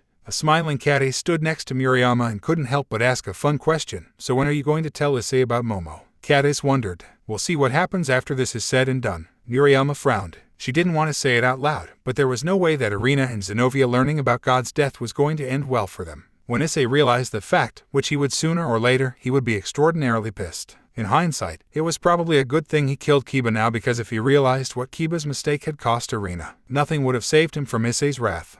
As Issei powered up, Cockabeel could only look on in amusement. Well now, a lot really has changed since our last meeting, boy. What did you do? Cockabeel wondered. Trained really hard. Issei smirked as his power continued to rise. Well, whatever you did, boy, it worked because you actually seem like a challenge now. Cockabeel smirked as he fired a light spear at Issei's face. Boosted gear, Issei shouted before grabbing the spear with his now gauntlet-clad hand. A simple snap was all it took to destroy said spear, leaving Cockabeel thoroughly amused. You have gotten stronger. Don't tell me you gave yourself up to your sacred gear. Cockabeel wondered. Nope. Like I said, I just trained really freaking hard. Issei smiled. Boost, I see. Well, let's see what you can do. Cockabeel smiled before vanishing in an impressive show of speed. Issei smiled before spinning around and blocking Cockabeel's attack with an outward block. Not bad, huh, Cockabeel? Not at all. Cockabeel smirked before priming a holy spear. Unfortunately for him, Issei vanished in his own show of speed before he could fire, aiming to attack him from behind. Cockabeel spun to his left and tossed the blade, forcing Issei to quickly dodge the attack. The explosion behind him was an impressive one. Boost. So Cockabeel, now that we're all alone, mind answering a question for me? Issei mused. He wasn't going to win easily, but he needed to stall for a little time.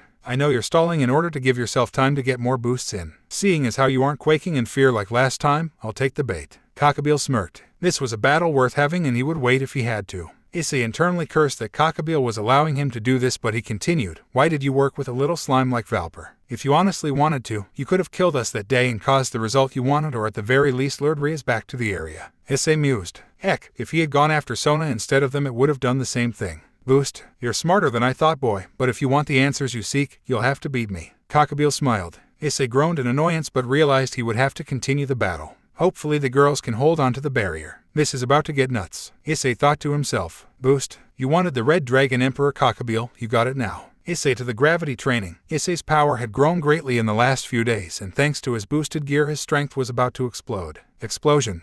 The explosion of power shook the barrier team, and considering there were only 2 people inside, it certainly caused problems. Ravel, what the hell is going on in there? That last surge was incredible. Sona yelled in shock. It didn't take much to figure out that Issei was still inside with Cockabeel, and the fact both were exuding as much power as they did was shocking. I guess Issei's gotten stronger, Ravel said calmly, wanting to hide his involvement with Azazel. Is Issei okay? Momo said nervously. He's fine, Momo. Just focus on the barrier. Issei will be out soon enough, Akino said calmly. Right, Momo replied before focusing back on efforts. As the girls focused on the barrier, Murayama was focused on something else. This won't end well, Murayama thought to herself. Her musing was interrupted by a much calmer Irina. A penny for your thoughts, Murayama. I know you're worried about Issei, but there's nothing we can do. Irina smiled. Murayama looked towards the smiling Irina and frowned. I'm not worried about Issei. He's going to do what he has to do. I'm far more worried about you, Murayama said calmly. Irina paused for a moment before her eyes widened. I see, Irina replied silently, and she just stood with Murayama for a little bit. The fallout from this incident would be massive, and both girls knew it. Cockabeel looked at Issei with a massive grin at the explosion of power. Incredible. This power is unreal, Cockabeel said happily. I would have hoped that you were at least a little scared. Issei groaned before vanishing in a show of speed. Not bad, boy, Cockabeel replied before blocking Issei's attempted axe kick. Issei pushed away quickly and couldn't help but groan in annoyance. All this training for nothing, Issei cursed. All your time with Azazel should have made you realize that we Kata are a different breed, boy. You should have known better than to challenge me alone. Cockabeel smiled before charging a stunned Issei again. How Issei started to say before Cockabeel slammed him in the gut with a punch, sending him flying. Give me some credit, boy. Your power skyrocketed in few days, and there are only a few people in this world capable of helping you with such a feat. Azazel is the only one you could have gotten easy access to. Cockabeel smiled. Issei got up slowly, wiping the bit of around his mouth. So Azazel helped me. That doesn't matter right now. Issei smiled. Ah, but it does since it's related to the answers you seek. Cockabeel smiled. Issei frowned before charging Cockabeel again, but Cockabeel vanished in another show of speed. Cockabeel slammed him in the gut again before hitting him with a roundhouse kick. Issei was sent flying again, but this time with devastating results. Reset. Issei mentally cursed at the power reset. Now whatever chance he had was gone, since Cockabeel wasn't going to let him power up again. So it was all for nothing, Issei cursed. Despite everything he did to become strong and protect Ravel and the others, it was clear that it wasn't enough. Ha, you must be joking, boy. You're against a man who fought in the Great War against God and the original Devil Kings. You were never going to win against me with your level of strength. Cockabeel smirked as he walked towards a prone Issei. Just kill me. I lost, and I doubt anything I do will change things, Issei groaned. What a shame that you've given up. I was even going to let you try again. Cockabeel taunted, finally ready to finish things off, but as he prepared the finishing blow, he was forced to stop by a white pillar that broke through the barrier and fell right in front of Issei, destroying the barrier and sending the girls flying. What the Issei groaned as he got to his feet. How pathetic. I can't believe my rival is so weak, a muffled voice said in a pure white armor. You dude. Issei grunted in pain. It would seem the white dragon has appeared. Cockabeel smiled. Yes, and that's enough of you. Cockabeel, now be a good cotter and come back, because Azazel wants to have a word with you. And you know that I'm much more dangerous than my rival, the voice continued. Bah, I knew he was watching and waiting. That's just like that man, Cockabeel cursed as he got out his wings and flew away. Damn, and I was hoping he would actually fight so I can show my rival how it's done. The voice smiled before flying away also. Just get out of here, asshole. Issei grunted before collapsing from exhaustion. He lost his battle and he knew it. He could take solace in the fact that Kiba was dead, but that was it. His big battle was a loss, and he was disgusted with himself at how easily he was taken down. He didn't have long to pout because the Phoenix Peerage Murayama and Momo rushed towards Issei with the church girls behind. Issei, are you okay? Ravel said nervously. He doesn't look okay, and where's Cockabeel? Momo said nervously, her concern for Issei obvious to everyone. I saw Cockabeel along with a figure in white flying away. It's safe to say this battle is over. Sona smiled bitterly, having just arrived. She wanted answers, but now was the time to focus on recovery. Yeah, let's reconvene later since a lot's happened tonight. Ravel frowned. This was going to be a headache to explain, and Issei's current state wasn't helping matters. Alright, Sona nodded, aware there was a lot to do. What about Issei? Momo asked nervously. He's fine, Momo. If anything, he's just tired right now from using all that power. I don't know how Issei did it, but he did. Sona smiled. That's right, now let's get going. Cockabeel has seemingly been dealt with as for Issei here. He just needs a little rest. Ravel insisted before transforming into her older self, grabbing Issei and slinging him over her shoulder. Couldn't you be a little gentler, Arena, when seeing the rough treatment? No, he was an idiot who fought a cotter that we all knew was powerful by himself. He's lucky Cockabeel didn't kill him. Ravel huffed. Good point, Arena. Sweat dropped. If you feel bad, how about you help him recover? Ravel smiled deviously. Issei may have been foolish in doing what he did, but it was obvious to Ravel why he did it. Arena and Zenobia were in no position to fight after the news of God's death, and to be completely honest, neither was she. Had they fought against Cockabeel, he would have picked them apart, and then there might really be a problem. Issei deserved a little reward for that. Let me help, Momo insisted. Fine by me, girls, just follow me to his house. Ravel smiled with a collapsed Issei over her. While he was unconscious, Issei sat in his mindscape with the full form of D-Drag in front of him. He had to admit that his partner's true size was astounding, and he wondered how a creature like him was ever defeated. Of course, he was focused on his own defeat. I can't believe I lost. Issei cursed. Like him. Cockabeel is a creature listed in the Bible, and that has existed for millennia. Consider yourself flattered that he used some actual power on you in the first place. D-Drag lectured. Yeah, but listen to me carefully. You're a human who only entered this world a little while ago. You were never going to truly beat him unless you used power that was far beyond you. D-Drag reminded him. I thought the fact that he was holding back would allow me to at least do something. Issei admitted. Perhaps, but then again you should be flattered. Cockabeel realized you might actually kill him and showed more of his strength. To your credit, I think you were stronger than he realized. Yeah, but what I don't get is if he was as powerful as you claim, why did he give up so easily to that other guy? D-Drag paused for a bit before replying. That young man mentioned Azazel, which leads me to believe that your rival is working for him. Even a man like Cockabeel knows that getting him involved would be bad for everyone. He may seem like a mild-mannered man, but Azazel has still led the fallen angels for a long time.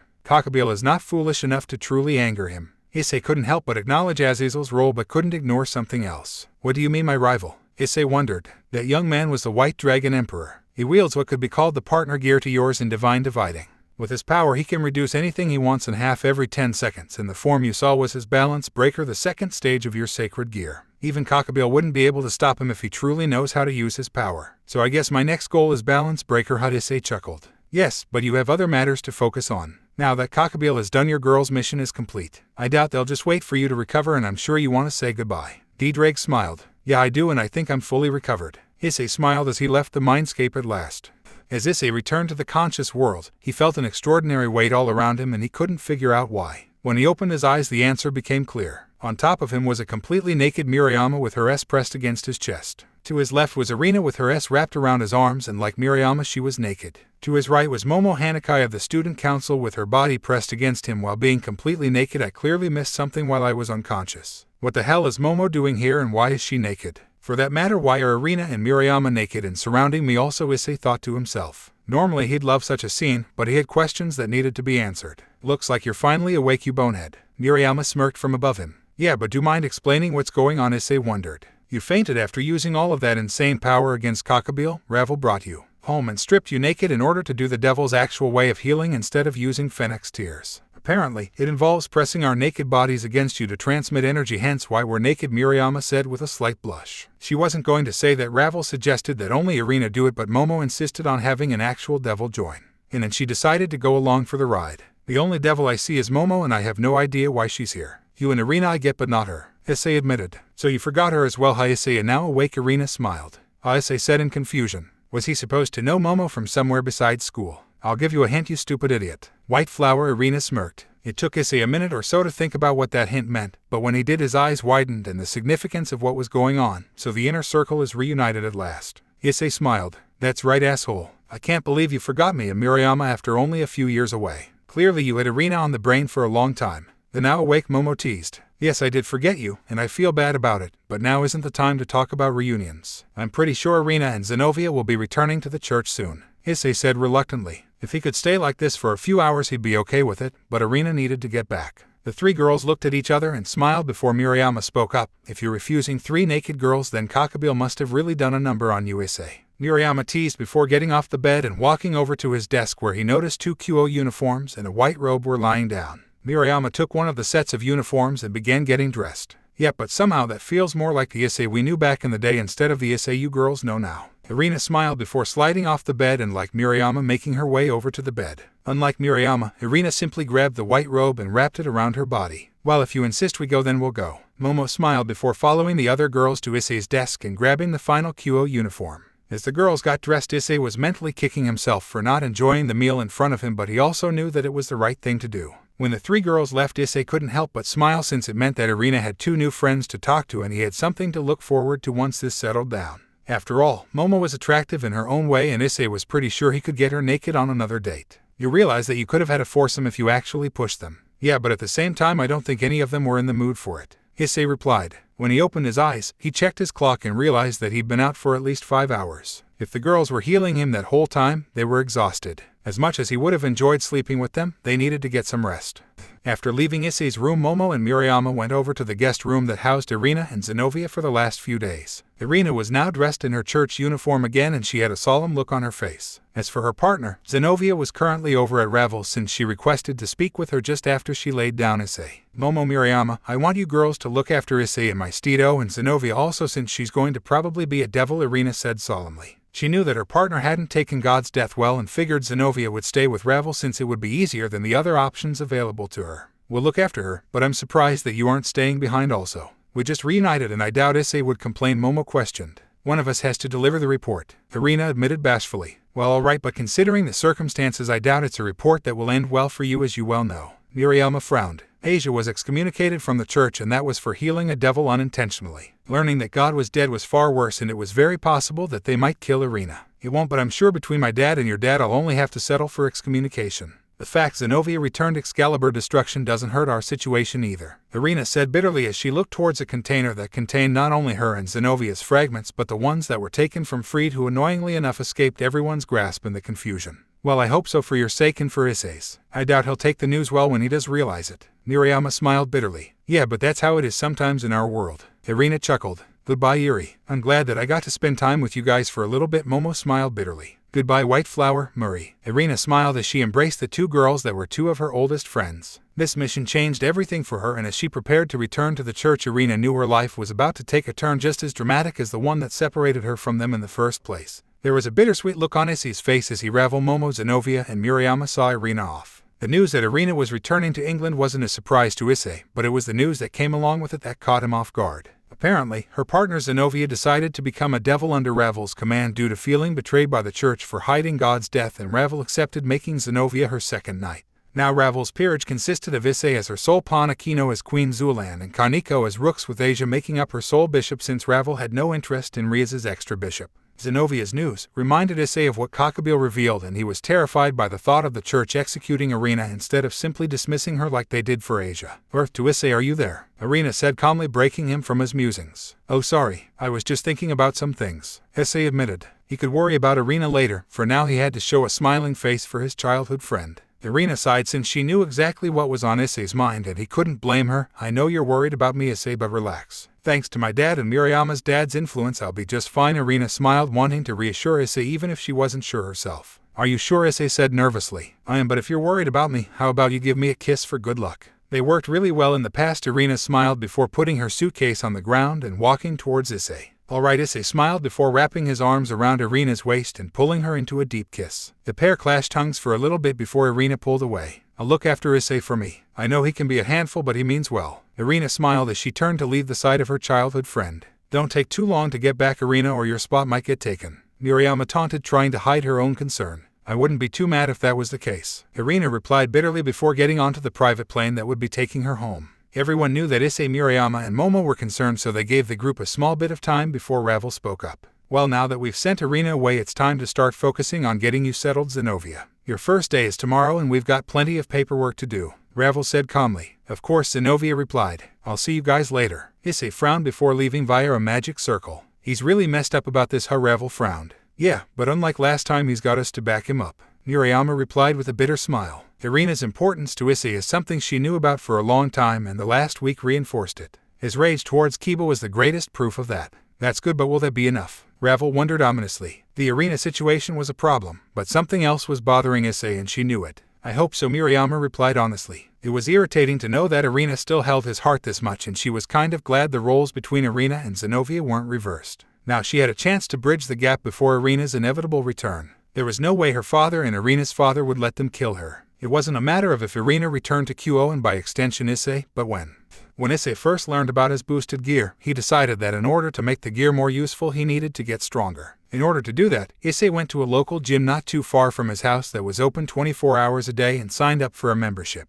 The gym in question was massive and had 3 floors worth of activities. The main floor had the entrance and lockers, along with a pool area that had a small hot tub and sauna. Issei could use the area to enjoy a swim, along with enjoying the sight of the beautiful bikini-clad girls that tended to show up even in the early morning that he tended to come to the gym. The second floor was the weight area, and Issei had used the treadmills and weights to great effect. However, it was the third floor that Issei loved the most. The final floor was primarily for boxing and combat sports, and Issei used the area to work on his fighting technique, which was his biggest issue. This was where Issei found himself a mere hour after Irina had left, trying to get rid of his frustrations. Issei was dressed in a red muscle shirt and black tracksuit bottoms as he pounded the bag with various punches in order to deal with his frustrations. "Damn it all," Issei cursed, having been at it for 30 minutes. "Partner, calm down. You need to relax," Ddrag said nervously. "I know, Ddrag, I'll only be a little longer," Issei replied, hoping to get rid of his frustration and failing miserably. "Oh, what are you doing here?" Hayatu, a familiar voice, shouted that Issei wasn't too pleased to see, and one that made his annoyance return in full force. "I should ask you the same thing, Saji. I figured you'd be studying up chess moves for your precious Sona," Issei retorted angrily. Saji was in a brown t-shirt and the same black tracksuit pants Issei was wearing that were a part of the QO gym uniform.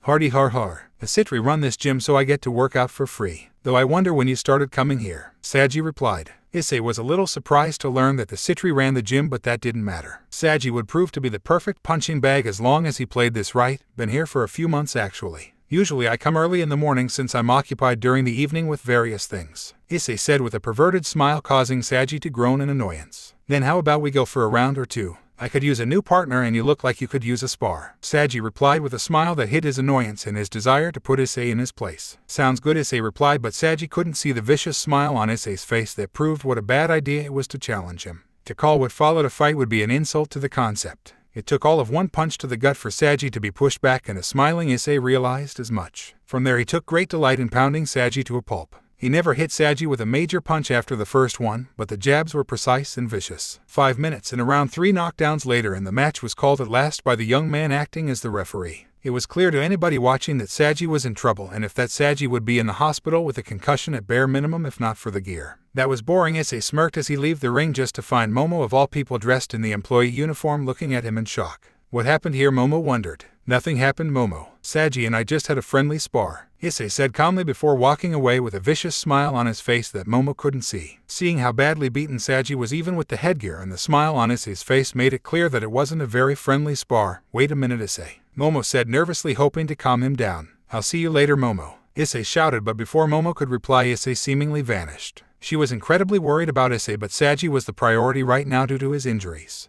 The next day Issei was back at school, and the orc with a bored look on his face that didn't really suit him at all. Zenovia's first day was predictable, with most of the non-supernatural members of the class going crazy at her appearance and asking her about various things. Admittedly, Issei had very little interest in the brunette, so he simply allowed it all to play out. So, any questions for our new recruit? Ravel said calmly, hoping to break the malaise that Issei was clearly under. I understand that you're Ravel's knight, but I'm curious what weapon you'll be using since you had to give back Excalibur destruction. Issei mused. For Ravel to take her would mean she had to have something decent aside from Excalibur. Zenovia smiled before putting her hands forward and starting a small chant. Before long, her weapon was revealed, and it shocked the rest of the group aside from Ravel, who learned about it during their conversation. You're kidding. Somebody so young wields Durandal. Zulan gasped. That's right. I'm a natural holy sword wielder as well, Zenovia replied. In other words, because you were one of the only ones capable of wielding Durandal, the church let you keep it, Issei surmised. Zenovia smiled before saying, pretty much. It helped that we gave back the Excalibur, Zenovia admitted. Ravel frowned at the interaction since Issei hadn't shown nearly as much enthusiasm as before. It was obvious to her that what happened to Irina and Zenovia had weighed heavily on his mind. Issei, why don't you take Zenovia over to the kendo club?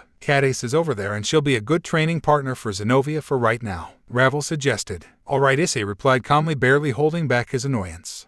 Issei took Zenovia over, and after a knowing glance from Murayama, the brunette was allowed to enter for a little practice with Catis as her obvious partner. He wasn't playing this game that Ravel was trying to play, and he knew it. Making his way to the edge of the school, he was pleasantly surprised to see Momo Hanakai waiting for him yet again. Hello, Issei. I'm surprised you're going home so early, Momo said calmly. Issei paused before turning towards Momo with a cold expression. Ravel told me to bring Zenovia over to the kendo club, and I did. Seeing as how Ravel didn't say anything else, I assumed it meant I could go home, and that's exactly what I'm doing, Issei replied before he resumed walking. What's wrong with you, Issei? This isn't like you, Momo said with a solemn look on her face. Issei turned towards Momo with a surprisingly cold expression on his face. And how exactly would you know what I'm like, Momo? You knew me years ago when we were children, but a lot has changed since then. I mean, let's be honest, if Irina hadn't said anything, I wouldn't have remembered you at all. Issei smiled viciously, taking his annoyance out on the innocent girl. Bastard, Momo replied before slapping him on the face and running away with tears in her eyes. Whatever, Issei grunted before making his way home, not worried at all about Momo's actions and how brutal his response was to her. Issei's bad mood continued for the rest of that day and night, and since none of his girls decided to visit, he was angry and had a case of the blue balls to go with it. I wonder what poor sap will annoy me today. Issei smiled as he got changed for his workout. He couldn't help but notice that the gym was mostly empty, which was a surprise, but he didn't make much of it. Making his way out of the lockers, he frowned because he sensed a familiar presence appear that he wasn't focused on before. Actually, there were 3 presences, and they were by the pool. Let's see what they want, Issei thought to himself before making his way over to the presences in question. When he arrived at the pool area, Issei was quickly met by the cold gazes of Ravel as her actual self, Murayama, and Momo. To his amusement, each girl was wearing the QO uniform despite their location. We need to have a little chat, Issei, Ravel said with a calm expression on her face. I have a workout to do. We can chat later, Issei replied coldly as he turned to leave, just to fall to his knees from an unknown pressure. What is this? Issei cursed mentally as he felt pain throughout his body. No, Issei, we'll be talking now. By the way, that pain you're feeling is me using my evil pieces to force you to stay. I've given you free reign for some time, and it's time I reign in my rebellious dragon,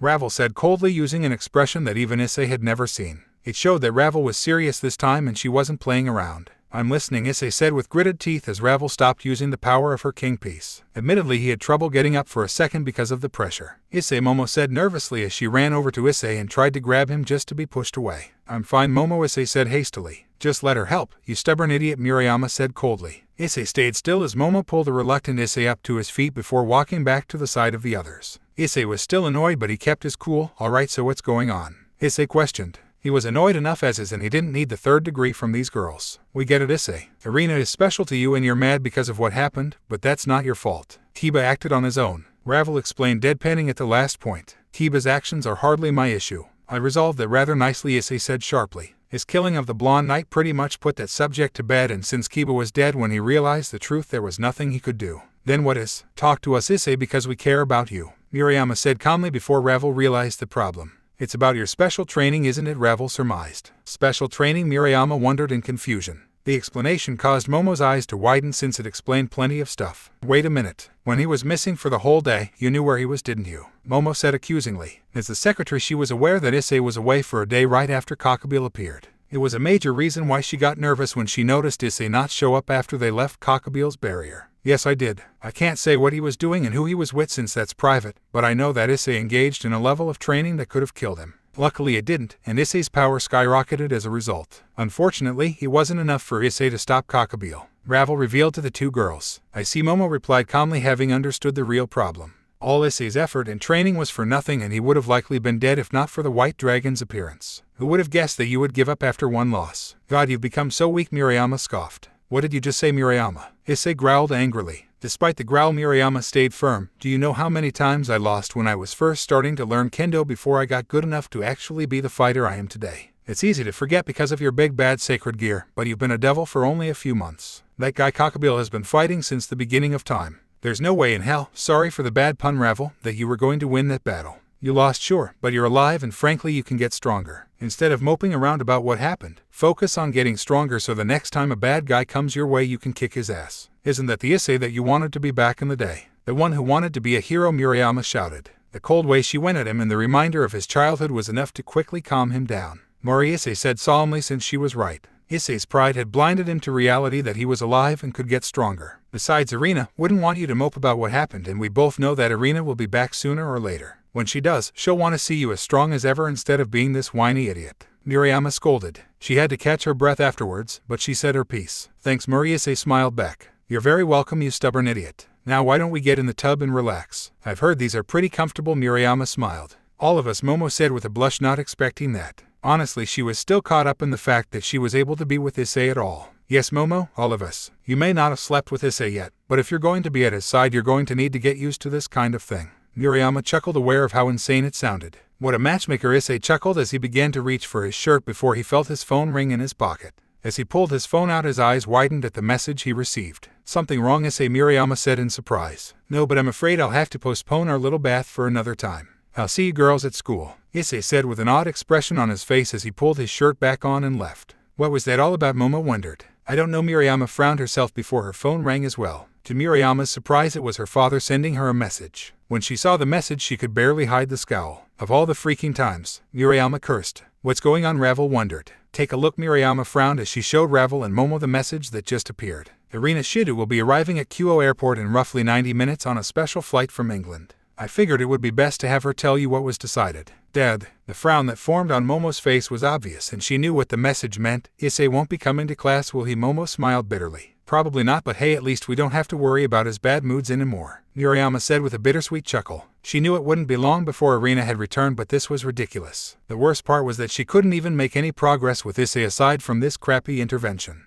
I can't tell if this makes me happy that my pawn is not going to be a maniac anymore, or angry because I know that things have gotten far more interesting with Irina returning. Ravel frowned herself. Though with both always makes things easier, Murayama chuckled. Right, Ravel's sweat dropped. As for the third girl, Momo couldn't help but wonder if the interference was a good thing or bad thing, since she wasn't quite sure how she felt. At least Issei's mood was better, so she could properly talk to him next time, and since he came to the gym all the time, arranging something would be a simple task.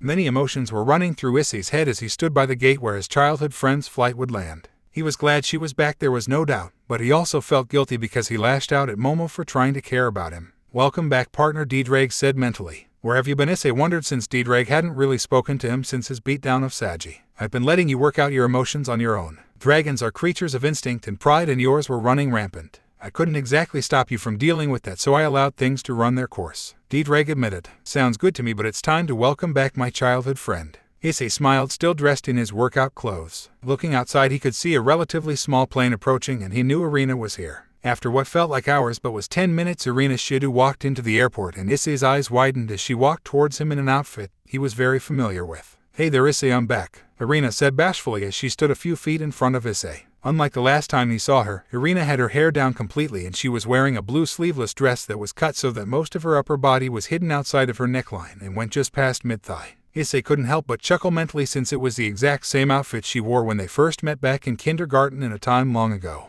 Of course, Irina didn't fill out the dress nearly as well as she did now. "This outfit looks familiar to me," Issei teased, causing Irina to twitch. "Couldn't you just say welcome back like a normal friend?" Irina pouted. Admittedly, when her dad showed her the dress, she was stunned that he pulled it off, but when her father suggested she use it to signify the start of her new life with Issei, she gladly accepted. A smiling Issei closed the gap to his childhood friend with a smile on his face. "I could, but then again we aren't normal friends," Issei replied before cupping her cheek with his right hand and pressing his lips against hers in a gentle kiss that he held for a few seconds before pulling away. "I'm back, Issei." Irina smiled as she wrapped her arms around Issei and pressed her head against his chest. After everything that happened to her, it was good to be back and with Issei. "Welcome back, Irina," Issei replied, wrapping his arms around her. He would apologize for his behavior later, but right now he wanted to take a chance to enjoy his moment with Irina.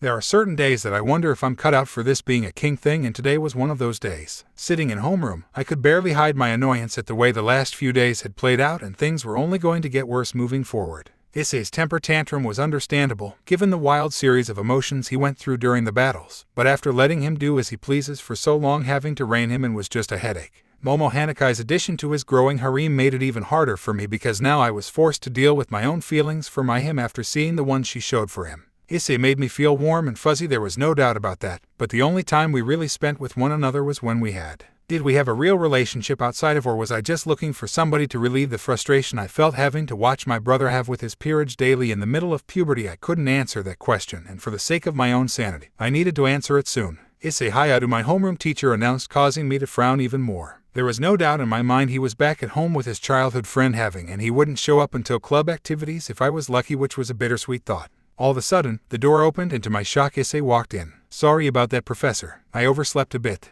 Issei said bashfully. A quick smell showed that Issei had managed to keep his hands out of his pants for once. Issei sat down at his desk, but not before eyeing me Murayama, Catis, and Zulan on the cheek. "No, for me," Issei Zenovia asked cheekily, much to my surprise. "Sure, why not?" Issei replied before getting up and walking over to the brunette in order to plant it on her cheek. The blush I saw from her was shocking, and a part of me groaned in annoyance since it was yet another girl who was going to join Issei's growing harem in due time. "Can I continue with homeroom, Mr. Hayadu?" the teacher said with a frown on his face. "Of course," Issei replied, and I wondered if this day could get on my nerves more. "Well, class, I have good news. Parents' Day is next week, and I look forward to seeing as many of your parents as possible." The answer to that question was yes, and my head collided against the desk in pure annoyance, causing the class to chuckle at my expense.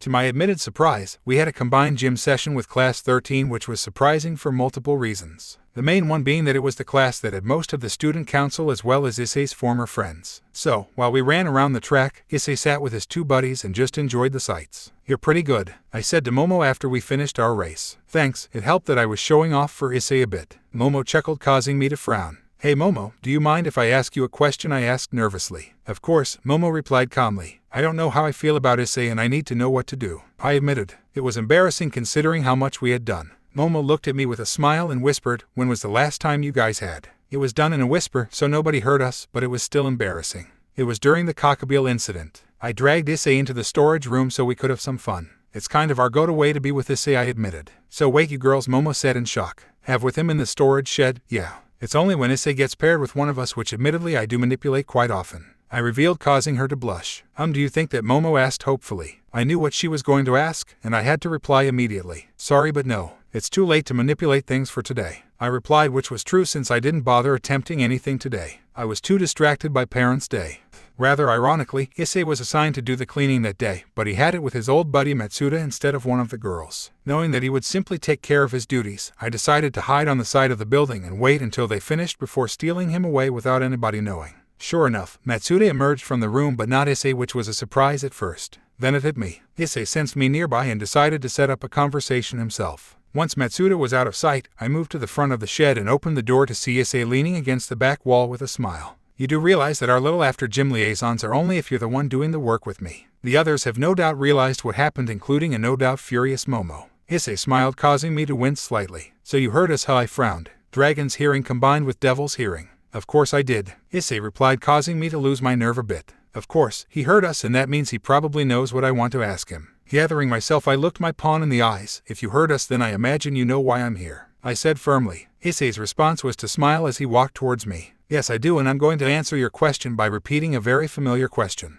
When was the last time that you and I had? Issei smiled as he stopped a few inches from me. I was positive he was joking when he said that, you idiot. If you heard me with Momo, you know the answer. Right before Cockabille arrived, you had with me in this very room, I replied angrily. That's the wrong answer, Lady Ravel. Issei smiled as he reached for my shirt and pulled it over my head, effortlessly revealing my bare ass due to me not wearing a bra. Where are you? I started to ask before Issei continued to strip me, pulling down my bloomers and leaving me in a pair of pink panties. I was curious what Issei was after, so I didn't really freak out, and a part of me wondered if he would me. Issei smiled as he reached for my face and touched it, causing me to admittedly shiver. The body in front of me is a fantastic body, and one that I've explored quite a few times since I became a devil. I've enjoyed this body's delectable ass and tasty little on many occasions, Issei teased as he groped my ass and teased my as well. What's your point? I blushed, wondering what Issei was after and why he wasn't stripping himself. You weren't paying attention to what I said, were you? Issei smiled. So tell me already, I said angrily. This was getting annoying and I wasn't in the mood for games. I've done plenty of things to this body. However, I said nothing about Ravel Phoenix. Issei smiled, causing me to twitch heavily. That makes no sense, Issei, I countered, but Issei silenced me with a quick before pulling away. To answer the actual question, the last time I had with Ravel Phoenix was around the time I lost my virginity to the other girl. Since then, that other girl has practically taken over Ravel's life and has played the role of my classmate and spent plenty of time with me. During devil duties, Ravel comes back, but this other girl is around most of the time. Issei smiled as he looked at me with an amused gaze. I frowned at his words, and since I had an idea of where this was going, I transformed back into my real self, staying in just my panties since I knew there was a chance Issei might have with me this way. Is this better, Issei? I deadpanned.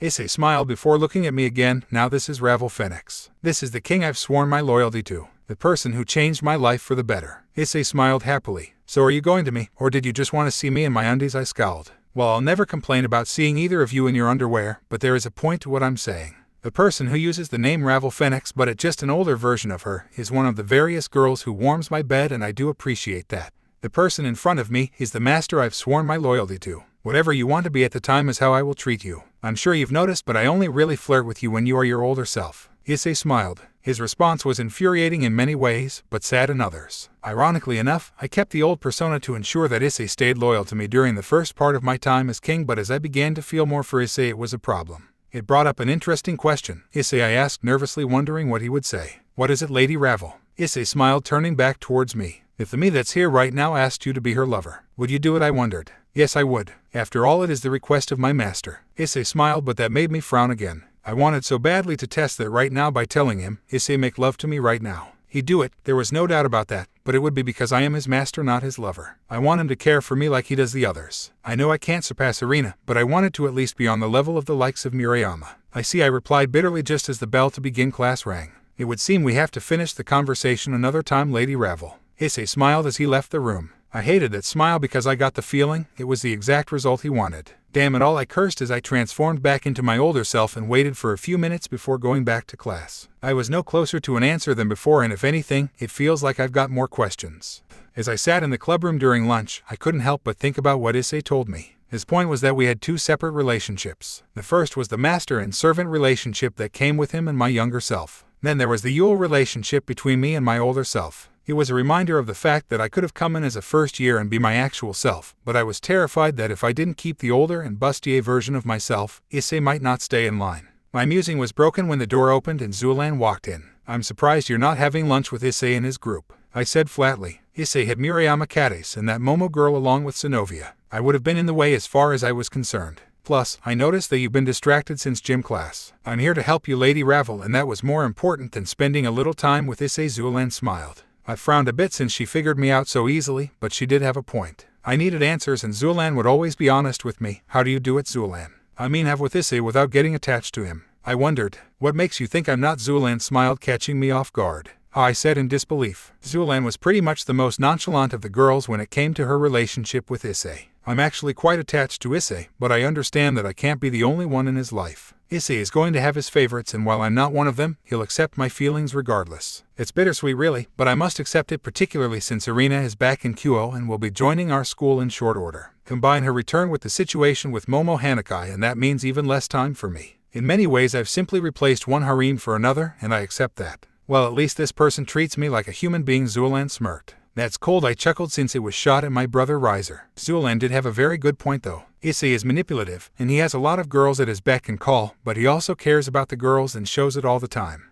In the end, your relationship with Issei will be whatever you want it to be. Don't ask yourself what he wants your relationship to be. Decide what you want the relationship to be, and he'll act accordingly. My eyes widened since it was just as Issei said. Our relationship was blurry because I'm the one who decided to make two personas that treated Issei in different ways. Thanks, Zulan, I smiled. In a time, Lady Ravel. Zulan smiled as the bell to class rung. Things were much clearer now, and I owed my pawn a conversation.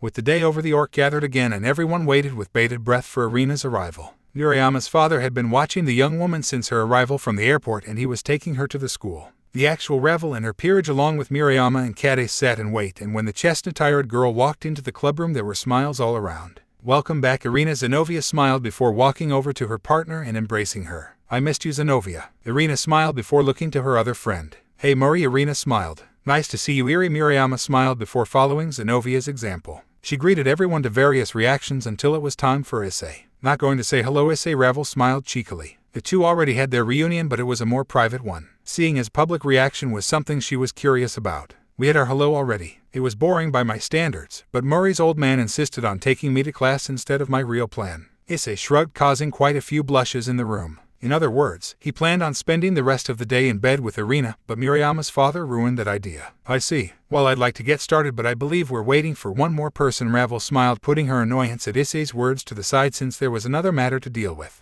And who might that be? Irina wondered, but she got her answer when Momo Hanakai walked into the club room. That would be me. Sona and the rest of the Citri peerage are cleaning the pool. I got to avoid that because Sona needed information and I volunteered to get it for her. Momo smiled. That's a shame, since I bet you look pretty awesome in a bikini. Sona not so much, but that's not her fault. Issei smirked, causing Momo and a few others to blush yet again. We can talk about my S later, Issei. I've heard that Irina has a new role for the church. Momo revealed effortlessly, causing Irina to pout. That's right. The church realized that thanks to my connection to you guys, they have a person who could tell them what they need to know about future threats. Irina said with a hint of annoyance. In layman's terms, because you were sleeping with Issei, you're an asset to the church. The fact that your former partner is here. I imagine the church also didn't want to make an enemy of somebody who fought evenly with a cotter even for a little bit. Ravel explained. Irina blushed heavily at the blunt statement but kept her cool. Yeah. Mori's dad made it clear that Issei cared quite a bit about me, with my father backing it up from stories about our childhood, and with Zenobia already departing they needed somebody to stay close to you guys since Cockabille's actions were so outrageous. Irina replied. Well, it just means that the higher-ups in the church believe things are going to get interesting. Ravel shrugged, since she was of that belief also. By the way, Irina, where are you going to stay now that you're back at home? Catis wondered. Admittedly, the first guest would be Murayama's house, which would make things troublesome for her since she stayed there so much. I'm gonna be next door neighbors with Issei actually. Irina revealed, causing a few eyes to widen, including Issei's. Come to think of it, I did notice the old couple next door had sold their house in the last few days. I didn't think much of it at the time, but now I see why. Issei said happily. Yep, we'll be neighbors, Issei. Irina smiled. And pretty soon you'll be classmates too. Momo frowned to herself. One of the reasons she was here was because Sona told her that Irina would be transferring into the school in a few weeks. So Sona wanted to figure out where she would be living in the meantime. The fact that she was living with Issei was a disaster for her, since that meant Irina basically had a VIP access to Issei, and she could easily re-establish the bond they had as children. Anyway, I'll move in when the rest of my things get to Japan from Italy. Until then I gotta stay with Murray. Irina smiled. Alright, but it's time for our club activity, so I'll have to send you and Murayama away. Catis can stay because I need somebody to train with our newest knight. Ravel said calmly. Nightfall arrived in Kyo, and over at the Hayadu house a naked Issei and the real Ravel Phoenix were under Issei's covers, with the former having a large smile on his face and the latter still unsure of how she felt despite enjoying Issei's more carnal side for the last few hours. So now what? Issei smiled as he had his master on the cheek. She had come to them as her actual self, no doubt to sort out her feelings, and Issei was more than happy to oblige. Nothing really. I'm just staking my claim on you as the real Ravel Phoenix. I'll still let the other girls have their fun, but I wanted to make it clear that I'm very attracted to you, Issei. Don't expect to see the older Ravel much unless it's in a school situation. Works for me, Issei smirked as he had Ravel on the cheek before closing his eyes. Unfortunately for him, a magic circle appeared in his room and Zulan popped out. Zulan, what are you doing here? Ravel frowned, figuring the rook was after one of her booty calls. Relax, Ravel. If Zulan was here for a booty call, she would be wearing her Chinese dress. Issei smirked. Zulan blushed at the response before looking at the naked pair. I'm here because I just received some information from your father that I thought you should know. Zulan revealed, causing Ravel's eyes to widen. What happened? Ravel asked nervously. Nothing happened, but your father and mother won't be able to make it to Parents' Day and they've sent somebody else to replace them, Zuelan revealed. I assume it's my brother Ravel deadpanned, but when Zuelan looked away slightly her expression soured. Don't tell me, Ravel gasped since her hesitation could only mean one thing. They're sending Lord Rias and his wife Lady Rias as replacements. Apparently, Lord Lucifer and Lady Leviathan will also be attending along with Azazel of the Fallen Angels. Since Lady Rias knows Kuel already and her brother will be there, the Phoenix family figured it would be a nice opportunity for everyone to be together, Zuelan said bashfully. Ravel was utterly furious since sending Riser and Rias was the last thing she needed. Turning towards Issei, Ravel said, Issei, I'm going to need you to me until I'm not absolutely furious at my family for being idiots. Zuelan, you are free to join if you wish, but I'm going first, Ravel said with anger burning in her eyes. This was a terrible decision on their part and one that she would need quite a bit of motivation to get over. Very well, Lady Ravel, Zuelan commented before stripping herself and joining the group on the bed. Admittedly, she was frustrated as well since she agreed that it was a terrible move and Issei was too good at to turn down a chance with him. Shall we, ladies? Issei smiled. He was never going to turn down a threesome, and like the other two girls, the thought of Rias returning was not a pleasant one. Irina's quick return was trouble for most of the girls in Issei's life, and Momo Hanakai was feeling the heat. As Momo Hanakai sat in her bedroom, she cursed her luck. I can't believe she's back already, Momo cursed. Irina's departure left an opening that she or Murayama could exploit, but Issei was such a sourpuss that she couldn't take advantage of it outside of the small intervention, and that was it. With Irina back in the picture and acting as his neighbor, her chances of improving her relationship with Issei were practically squashed. She needed to make a major move, or she wouldn't have any chance with the man she loved and had loved for some time. Luckily for her, there was a place that Issei went quite a bit that would allow her to make a move. The question was, would it work? As I arrived at the lockers after finished the weightlifting portion of morning workout, I couldn't help but smile at the way things played out over the last week. Despite my temper tantrum, I managed to solidify my relationship with Ravel and even re-establish the one I had with Momo, the third of my childhood friends. Speaking of childhood friends, Irina was back and moving next door. The icing on the proverbial cake was that Irina's old partner was starting to show interest in me, which meant that my harem was growing by the day. I could focus on the girls in my life, new and old, later, but right now it was time for a swim. After changing into my swim trunks and grabbing a towel, I made my way over to the pool ready to enjoy myself. As I arrived at the door to the pool area, I realized there was a spell around the door, and considering who no doubt cast it, I opened the door and walked in shamelessly. Isn't this an abuse of power, Momo? I smiled as I looked at my second childhood friend. To my admitted disappointment, Momo was wearing the gym's work uniform, a blue button-down shirt with the gym's emblem of a black mermaid on the left and long black pants with some regular sneakers. Then again, this was clearly only the beginning of her plan, which meant the uniform wouldn't be on for very long. Yes, but I had my reasons for doing this, Issei. Momo smiled lustfully. What reason is that? I wondered with a smile, even though the answer was obvious at this point. Momo didn't reply and simply began to strip out of her uniform. Irina is back now, and not only am I not in your class, but I can't see you after class either since I'm part of the council. I wanted to make sure you look at me even for a bit before she truly takes over your life again, Momo explained as she finished stripping, revealing an ice blue string bikini with white flowers adorning the design. I was positive that Momo did that on purpose to reflect the white flower nickname I once gave her, but I could focus on the reason for the bikini later. I had a much more fun plan for that bikini, namely taking it off. A smile formed on my face as I walked over to Momo, who kept her cool surprisingly. And you did this because you know this is pretty much the only time we can have alone. I smiled as I stood in front of her. Momo fidgeted as my gaze seemed to pierce right through her. Are you mad at me? Momo said bashfully. My answer was to walk away and set my towel on a chair near the pool. Not at all. Shall we enjoy this swim? I smiled before walking over to the pool and hopping in. Why not? Momo said with a sigh before walking over to the chair next to mine and hopping in. I could see a look of confusion on Momo's face, which meant things were about to get interesting. Sona was sure to get mad at me for what I did, but I would worry about that later. Right now, it was me and Issei, and nobody else was going to interfere. Admittedly, when I revealed my bikini, I thought that Issei would simply come up and take me, but I guess not. So Momo, what did you do to make sure we were alone? Issei asked as he treaded water, breaking me from my musing. I cast a spell on the door that repelled any non-devils. That way we could be alone for as long as we wanted, I revealed with a blush. I see. Issei smiled before catching me off guard by sending a splash my way. What the? I gasped. A flower needs water to bloom, doesn't it? Issei teased, causing me to twitch at the bad joke. Why you? I growled before splashing him back. Shall we? Momo? Issei chuckled and our splash war began. I wanted to have with him, but I guess this would do for now. After splashing together for around 30 minutes, I forced myself to stop because I was getting tired. Issei, I've had enough. I panted. Alright then, how about we finish with a soak? Issei smiled, causing me to look at him in shock. I'm not sure, I replied nervously. Alright, but that's your loss. Issei smiled before getting out of the pool and walking calmly towards the tub. I watched nervously as Issei sat down in the tub, but did so in a way that would allow me to join him if I wanted, causing my eyes to widen. Come on Momo, this might be your last chance. I thought to myself. All I needed to do was get in the pool and it wouldn't be long before Issei and I were having. Even though it was exactly what I wanted and needed, I froze because I didn't know if it would be a one-time thing or if Issei was simply rewarding me for my bold actions. Maybe another time, I said solemnly before leaving Issei to get back to work. All my courage faded during the splash war and I was back to the shy flower of old. I wanted Issei to look at me and he did, but I guess I wasn't ready to take that next step.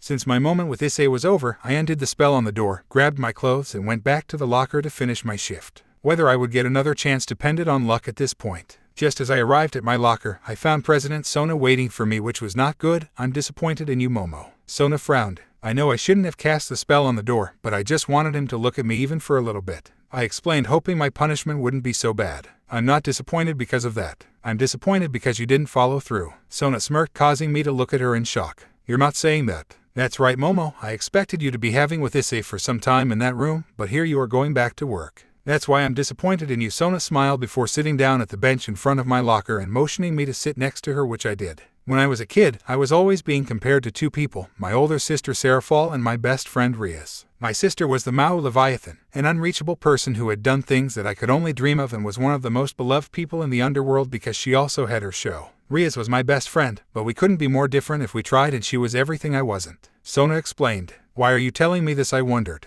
Because in your scenario, Irina is my sister and Murayama is Rias. Irina is the insurmountable wall, the wall that no matter what you do, can't be overcome. Rias is your version of Murayama, the person who you wish you could be but simply aren't because of the differences in personality. Sona explained. So, what should I do then? Sona, I can't surpass Irina and Murayama already has way too big a lead on me with Issei. I pouted. I knew about those things, which is why I was so desperate to get Issei to notice me, and now that chance was over. You can't win a race if you don't go to the starting line, Momo. Luckily for you, there's plenty of time to catch up to Issei. Sona smiled. In other words, Sona was giving me her blessings to pursue a relationship with Issei. Thanks, President, I smiled, knowing what I had to do next. My resolve was back, and this time, I would not be denied. Keeping my bikini on, I ran back to the pool area to discover that Issei was gone. Cursing my luck once again, I walked back to the locker room and got changed for work, but when I arrived at the front desk, I saw Sona waiting for me. This is for you, Momo. Sona smiled before handing me a small note. When I opened the contents, my eyes widened. I like the bikini of yours, Momo, and I was looking forward to taking it off you after our soak, but you chickened out.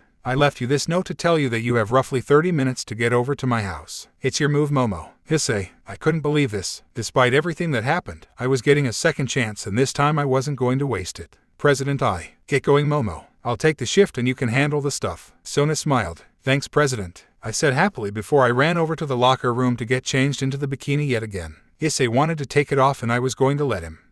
A nervous Momo arrived in Issei's bedroom, knowing that she ended up cutting it close due to wanting to take a quick shower, but based on her timing she should be okay. Issei was sitting on his bed in some casual clothes, but what was most important to Momo was the expression on his face. You cut it close, Momo, but you made it. Issei smiled, causing the bishop to breathe a sigh of relief. Thank Mao. I thought I messed up when I went for that shower, Momo admitted bashfully. Well, I'm glad you made it, but I must confess that I'm surprised it's come to this. Issei chuckled, causing Momo to frown. I know that I should have joined you in the tub, but I was scared. I didn't know if this was the start of something or if you were simply rewarding me for being bold. It's just like back then, huh? Issei frowned, thinking of the old days. Momo was always the shy one, and even though Irina gave her an opening to join the inner circle, it took her almost a month of prodding before she felt comfortable enough to join. Yeah, but I couldn't help it. You and Irina were the unapproachable duo, and Murayama seemed to force her way in. Somebody like me never stood a chance, Momo said solemnly. That was a lie back then, and it's a lie now, Issei replied. Momo's lack of confidence was always her greatest weakness, and that hadn't changed. You're just saying that. Momo frowned. Not at all. All three of us wanted you in the inner circle, but we had to push and prod just to get you to join us, and when you finally did, we were all happy, Issei revealed with his genuine smile. Momo couldn't help but smile at Issei's words, but her focus returned to the present and the note he left her. So is it true that you really wanted to see me naked, or are you just saying that to make me feel better? Momo frowned. Yes, but that's enough talking about what I'm going to do to you. It's time for me to do it. Issei smiled as he got up from the bed and walked over to her and wrapped his arms around her waist, pulling her into him. Then take me, Issei. Make your white flower bloom once again, Momo said confidently. There was no turning back for her, and she knew it. Of course, Issei smiled as he leaned into Momo at last. Issei, keep going, Irina cried out as her was hammered by her childhood friend Issei Hayatu as the sun's rays peeked into her bedroom early in the morning. This time a few weeks ago she was an exorcist who was given a high-profile mission to retrieve the fragments of the holy sword Excalibur. It was a mission that Irina was both nervous and excited for, but she had no idea just how much it would change her life. During that mission, she was reunited with Issei and their friendship was still as strong as ever, but things went downhill from there. The mission ended up leading to a confrontation not only with the dark side of the church she loved but with a fallen angel leader who revealed the most horrifying news of all. The god she worshipped was gone and the church knew it, which caused her whole worldview to crumble in an instant. Her return to England, which had been her home since she left Issei many years ago, was equally as frustrating. Her partner Zenovia wouldn't be joining her since she decided to leave the church due to their betrayal, and Irina had to admit that a part of her would have done the same. However, somebody had to bring back the stolen fragments and that duty ultimately came to her. The knowledge that she might get kicked out for learning the truth wasn't lost on her, but fortunately her relationship with Issei saved her. She was assigned to Kyo as a liaison for the church, which allowed her to return to Kyo, which she did with glee. "You feel so good, Irina. It's so good to have you back," Issei grunted as he continued to move inside her. Today was her first day at Kyo Academy, where she'd once again be by Issei's side, and she was celebrating the feat with a morning romp with said childhood friend. "It's good to be back," Irina cried happily as she wrapped her legs around Issei so she could feel her childhood friend's massive. Many things have happened for Irina, but having Issei by her side made it a little easier to deal with. A smiling Issei arrived in the classroom after escorting Irina to the principal's office and enjoying a very passionate makeout session. Looking around the room, he noticed that a pouting Miriama and Catis had arrived in the classroom along with Zenovia and Asia. Issei understood the Kendo girls were angry at Irina's arrival, so he decided to greet them as usual so they realized nothing would change. "Good morning, Murray," Issei smiled before walking over to Miriama and planting on her lips. "Hey Issei," Miriama said with a blush. "Don't forget me." Catis pouted, and before long he was in the pinkette as well. "Hey Issei, mind if I get one too?" Zenovia said bashfully, to the surprise of most of the class. "Sure," Issei replied before walking over to the brunette and ing her on the lips as well. Zenovia wasn't one of Issei's girls right now, but he wasn't going to deny her the occasional if she asked. As he pulled away from Zenovia, he turned towards Asia, wondering if she wanted to get in on the fun. "I'm okay," Asia said timidly, seemingly rejecting him, and Issei was okay with that. He wasn't going to rush anything, and considering he just added Momo to the group and could potentially add Zenovia, he wasn't going to rush Asia as well. With his greetings done for the morning, Issei finally sat down at his desk while awaiting his final two girls and naturally his childhood friend. What he didn't expect was for Momo, Hanakai, or White Flower to walk into the classroom. "Don't tell me Momo got switched to this class too," Issei thought to himself as Momo walked over to him. "No, I'm not a part of the class, but I did want to say good morning." Momo smiled before walking over to Issei and planting on his lips before leaving. "See you later, Momo," Issei smiled as Momo walked out just for Ravel and Zulan to finally walk in. "Good morning, Issei." Zulan smiled before ing Issei just like the others did and making her way over to their seats. "Were you getting worried?" Ravel smiled as she walked over to Issei and ate him just like the others before sitting down. "Not at all," Issei smiled as things finally calmed down in Class 2A. Of course, when Irina arrived and revealed that she was Issei's childhood friend, the groans of the class resumed. He could understand their annoyance, considering that up until 3 months ago Himatsuda and Madohama would be regaling the class with whatever perversion that they could come up with. Things had certainly changed for Issei. Gym class arrived, and much to Issei's amusement they were once again paired with Class 13, which meant that he was able to relax with his old friends. "Dude, you are so lucky. You already have all these pretty girls and now your smoking hot childhood friend is back." Matsuda smiled as the group watched Irina and Zenovia run together. The two girls in the white shirt and blue bloomers that the school provided made for wonderful eye candy. "Don't get any ideas now, guys," Issei said with a vicious smile. Matsuda looked at his old friend fearfully, seeing the dark side of his longtime comrade. "We won't, dude, don't worry," Matsuda said nervously. "Yeah," Madohama added quickly. Issei smiled, but as he was about to relax, Kuryu walked over. "Hey Matsuda, you want to help me stretch?" Kuryu smiled, walking over to the group. "Sure, Kuryu," Matsuda said with a perverted smile as they walked away from the field and back towards the classroom. The teacher allowing the kids to do as they please came in handy at times like this. "Lucky bastard," Madohama grumbled. "Am I missing something?" Issei smirked, even though he knew what was going on. "Kuryu, Matsuda and me are in a three-way relationship. Turns out Kuryu's as perverted as we are, and today was Matsuda's day for some fun." Madohama smiled. "Good for you guys," Issei chuckled. "Hey, you're stealing all the girls, so we had to do something," Madohama pouted. "My life isn't anywhere near as glamorous as you think," Issei replied with a whimsical smile. "Getting to have with a bunch of hot girls was a beautiful thing, but the trade-off was that you had to fight against monsters like Cockabeel."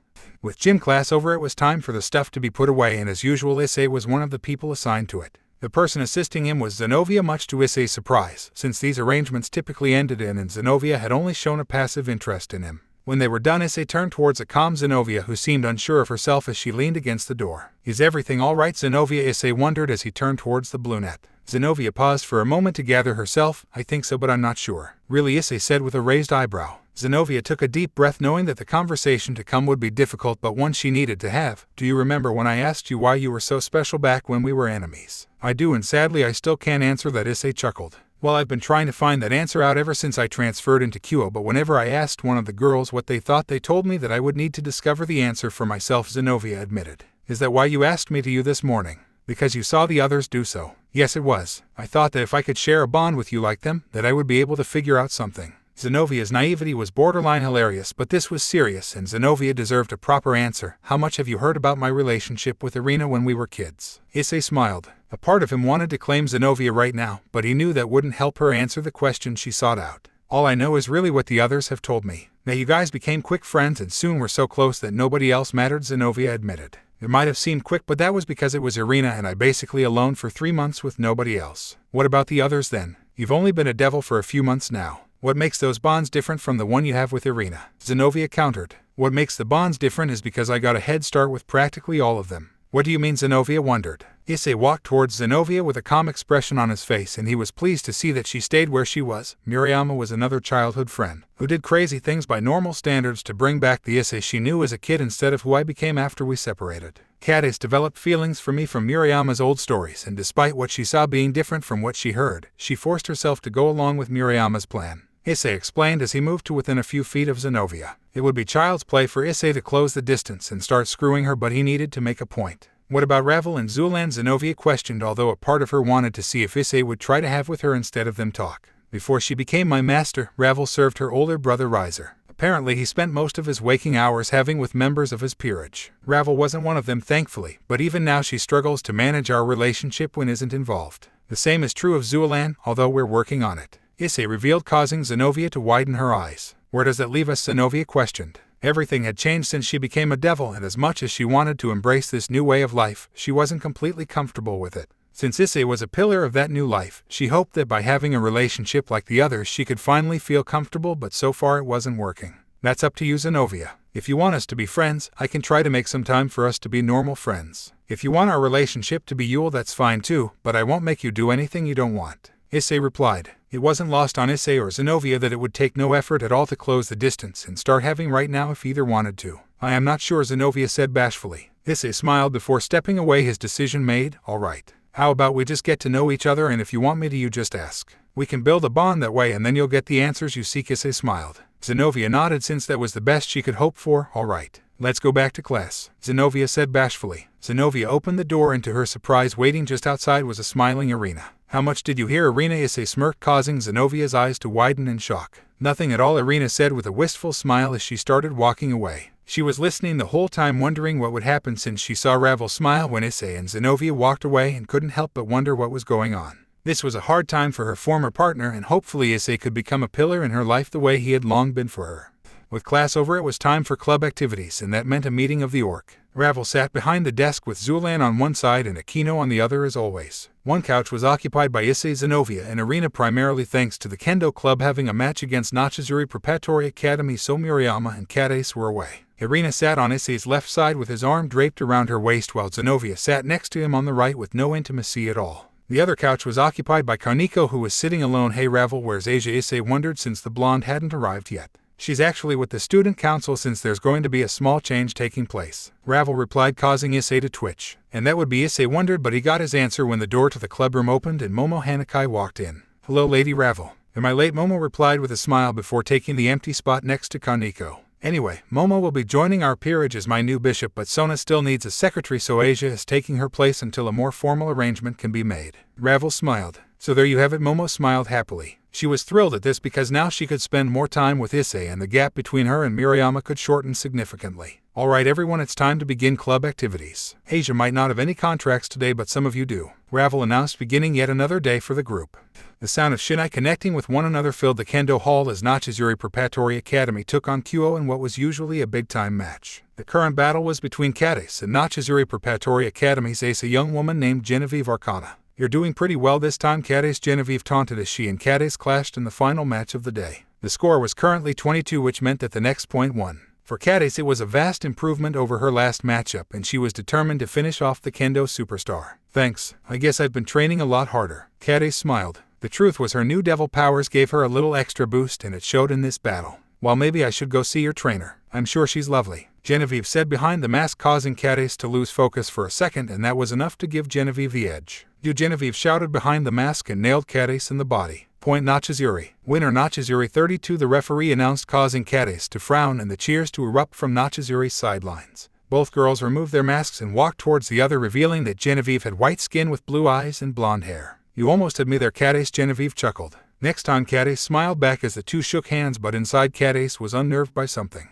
As Murayama and Catis made their way towards the orc in order to meet up with everyone, Murayama couldn't help but wonder about her friend's slip-up. Hey Catis, why did you slip up near the end of your match with Genevieve? Murayama asked, but when she saw the serious look on her friend's face, she was slightly taken aback. Because Genevieve all but admitted she knew I was a devil. Catis frowned. What makes you say that? Murayama replied, finding the idea impossible to believe. Because when I mentioned that I'd been training a lot harder recently, she said, I'm sure your trainer is lovely, maybe I should go see her. Catis replied, that's impossible. My senses never picked up anything. Murayama countered. Ever since the incident with Freed, Murayama had been passively focusing on anything supernatural around her to make sure they aren't attacked, since they are the weak link of the group, well, more so her, since she really didn't have any powers. She never picked up anything during the match that suggested Genevieve has supernatural powers. I don't know, but clearly something is up. Catis replied as the girls arrived at the clubroom just to find a sign that was equally unpleasant. Hey Murray, how was the match? Irina smiled, but sitting on the couch across from Irina was Momo Hanakai, who smiled towards the banquette.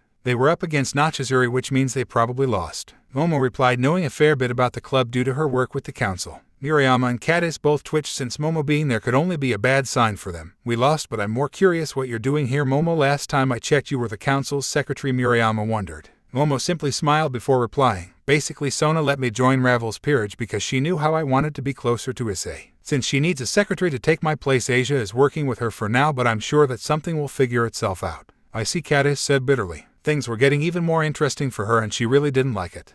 Later that night, Issei was relaxing on his bed all alone, curious about the way things had played out, so Sona gave us Momo. That was a twist. Issei smiled. Yes, it makes you wonder what she gets in exchange. After all, Ravel didn't give anything up. D-Drag wondered. Yes, but we'll know soon enough. Issei smiled as his phone rang. He was pleasantly surprised to see that the person sending him a message was Catis, and she wanted him to come over to her house. This should be good, Issei thought to himself before getting up and using his teleportation circle to appear in Catis's bedroom. It was a plain room with a few posters, a wooden dresser, and desk area, along with the twin bed Catis was currently on. Her shinai was by her desk, and Issei could see her kendo uniform hanging on the door. So what's up? Issei wondered as he stood in front of the bed with Catis sitting on the edge wearing a simple pink robe. It wasn't flashy like something Rias or Ravel would have, but it covered her up nicely. He could see instantly that Catis was nervous, and that simply wouldn't do. Do I still have a chance? Issei Catis fidgeted. Issei simply smiled, since he knew what Catis was worried about. The number of girls in his life had skyrocketed in short order, and instead of only having one major bit of competition in the form of Ravel and to a lesser extent Zuelan, she now had three in Momo, Irina, and her best friend Murayama.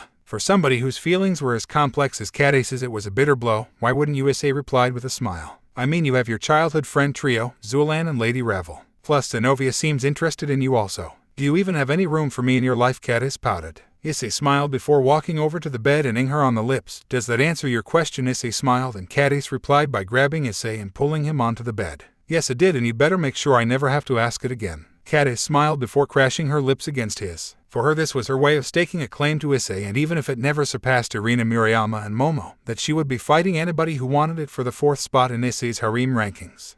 The night before Parents' Day had arrived, and Issei Hayato was in a bad mood. Parents' Day normally wasn't a big deal for Issei, but the decision to have Rias and Riser visit the group changed that. Hey Issei, what's wrong? Irina wondered as the pair relaxed on Issei's bed, choosing to simply enjoy each other's company tonight instead of have, which they had done plenty of already in the brief time she'd been back. Rias is coming back tomorrow, Issei replied, since that would be enough information. Irina's eyes widened at the news, and now she could understand Issei's rare bad mood. This was the person who basically plotted to kill him just to get away from a horrible fiancé. Most of the girls likely weren't aware of it, but Issei could hold a grudge with the best of them and was particularly brutal when he wanted to be. The number of times she stopped him from doing something cruel to kids even back then was staggering. You're still annoyed by it, aren't you, Issei? Irina said calmly. Oh yeah, I'd be lying if I said I haven't benefited rather nicely from everything, but it's also easy to remember that I would have basically been a zombie had Ravel not interfered. Issei admitted. Yes, but you'd be a pretty handsome zombie. Irina chuckled. Thanks a lot, Issei deadpanned. Well, it doesn't matter now. What matters is that you've made a nice life for yourself with a harem that seems to grow day by day. I mean, you have me, Zuelan, Ravel, Momo, Murayama, and Catis. It's only a matter of time until you have with Zenovia. Irina reminded her. For a girl raised by the church, you sure said that with a straight face. Issei smirked, causing Irina to blush. My childhood friend is a sinful devil who brought me down the path of depravity. Irina smiled before pecking Issei on the cheek. Fair point. Now if you don't mind, I'm going to get some sleep. Tomorrow is going to be a long day, Issei smiled. Alright, but I'm staying over tonight. Irina smiled before snuggling into Issei's chest, and the childhood friends fell asleep as another day came to an end. Issei, wake up, Issei, Irina said calmly as she tried to wake up her childhood friend. It was rare that Irina or any girl that he shared his bed with the night before used a normal method to wake him up, so he opened his eyes wondering why Irina was being respectful for once. When he did, he saw none other than Rias Gremory sitting at his desk. She was wearing a sheer pink nightgown that was short-sleeved and cut so her massive S were out in the open, but Issei didn't care. What mattered is why was she here? It's been a while, Issei. Rias smiled bitterly, aware that he was now awake. Issei laid up in the bed and stared at his houseguest, and to say he wasn't happy was an understatement. Yes, it has. Wouldn't your husband be rather mad if you were in another man's room? Issei sneered, reminding Rias of her fate. A fate that was her own doing after what she did to him. Rias twitched heavily at the reminder. I imagine he wouldn't be too upset actually. Ironically enough, I've actually become a trophy wife. Rias admitted with a chuckle. Really, Issei said with a raised eyebrow. Considering what Ravel told him, the idea that Riser wouldn't do anything to Rias was shocking. How do you think I feel? He parades me around during events, but outside of that he spends most of his time with his peerage. I can't tell if I'm insulted by it all or thrilled. Rias chuckled bitterly. When they got married, Rias fully expected Riser to deflower her that night. When they returned home after the wedding, Riser showed Rias to their new room and left her alone. He returned later that night smelling of, but clearly not with her. In fact, they had maybe twice, and both times she was convinced it was because somebody forced him to. Issei couldn't help but laugh at the irony, but that didn't explain why she was here. So did you come here this morning to tell me that, or is there another reason for your visit?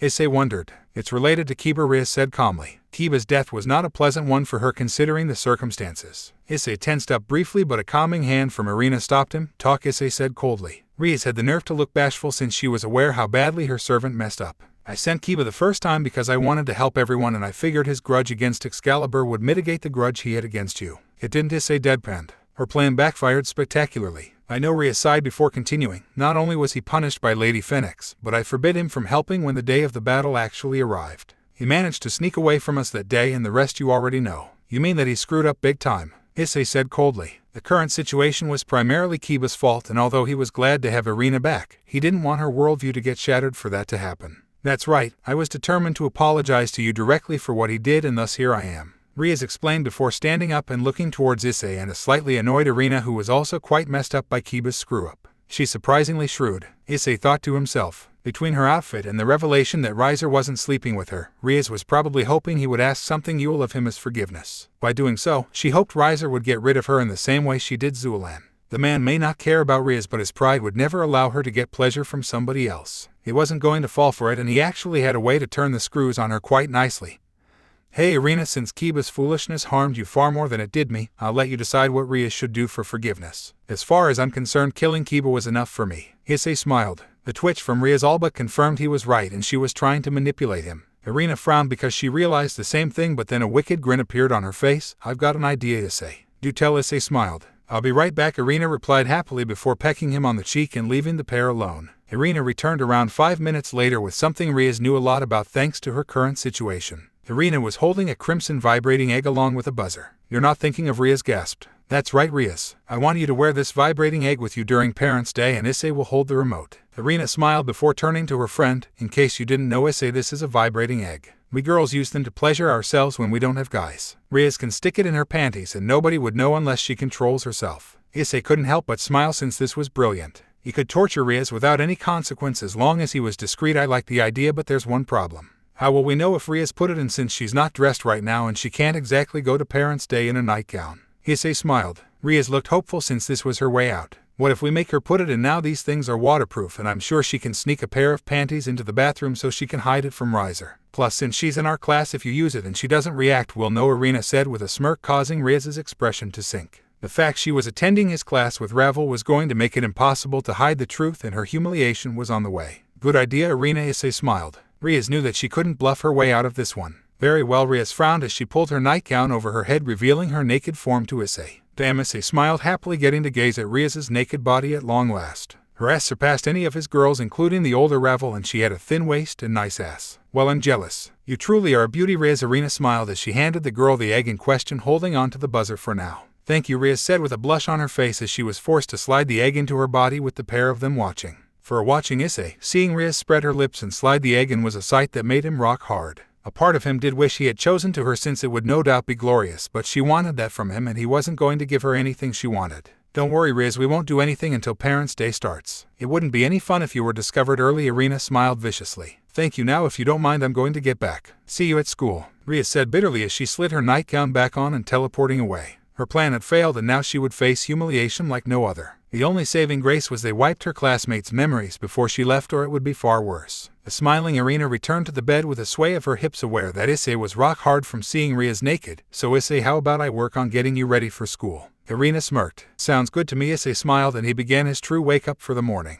Issei couldn't help but smile as he sat in homeroom ready for Parents' Day to begin. Sure enough, Rias was in the back with Riser next to him. Riser's outfit was his typical one, while Rias wore a yellow jacket with a white button-down shirt underneath with long black pants and a pair of heels. Issei was a bit disappointed she didn't wear a skirt, but assumed it was because Rias was terrified, rather correctly, of what he would do to her once they arrived and the evidence leaking. Welcome everyone to Parents' Day, the teacher said calmly, and classes begin. Not even a minute in and Issei was getting bored, so he decided to get to the fun part of his day. Reaching into his left pocket, he discreetly pulled out the remote that Irina gave him earlier and pressed the button.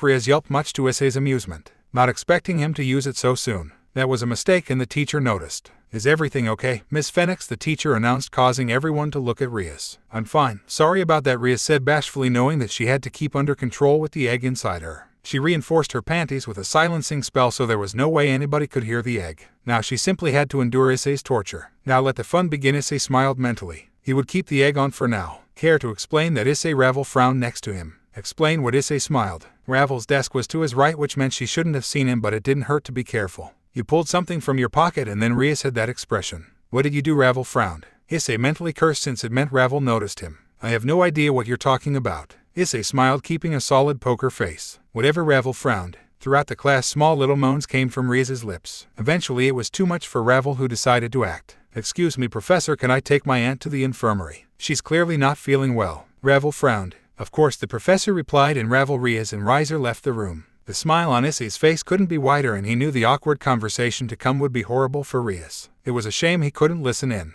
A smiling Issei arrived in the Orc with Irina and Momo by his side and Zenobia behind them. Riser and Rias were off to the side, and Zulan and Aquino were flanking Ravel as she sat at the desk back in her real body. You really are unbelievable, Issei, Ravel said angrily. When she took Rias to the infirmary, she asked what was wrong, and Rias revealed what Issei and Irina had set up. I would have thought you were glad I didn't sleep with Rias. Issei chuckled. I must confess, I don't know whether I'm disappointed with you or pleased with you, boy. Riser smiled, causing Rias and Ravel to frown. Oh, Issei said happily. That's right. You could have easily slept with my lovely wife, and the only person to blame would have been her. Riser smiled. When he woke up and noticed that Rias was gone, he suspected she was planning something, but even he didn't expect this. Big brother, this isn't funny. Ravel frowned. Oh, I think it is. My lovely wife sneaks over to the house of a man who probably hates her as much as she hated me in hopes that she could convince him to forgive her. The fact that all she dealt with was a vibrator is a minor miracle, to be honest, Riser revealed. If you say so, Ravel pouted. She didn't like it, but since her brother was sitting there and joking, it means the worst was avoided. She was actually angry at Rias for trying such a thing, since it could spell disaster for her if Rias was free of her brother's grasp.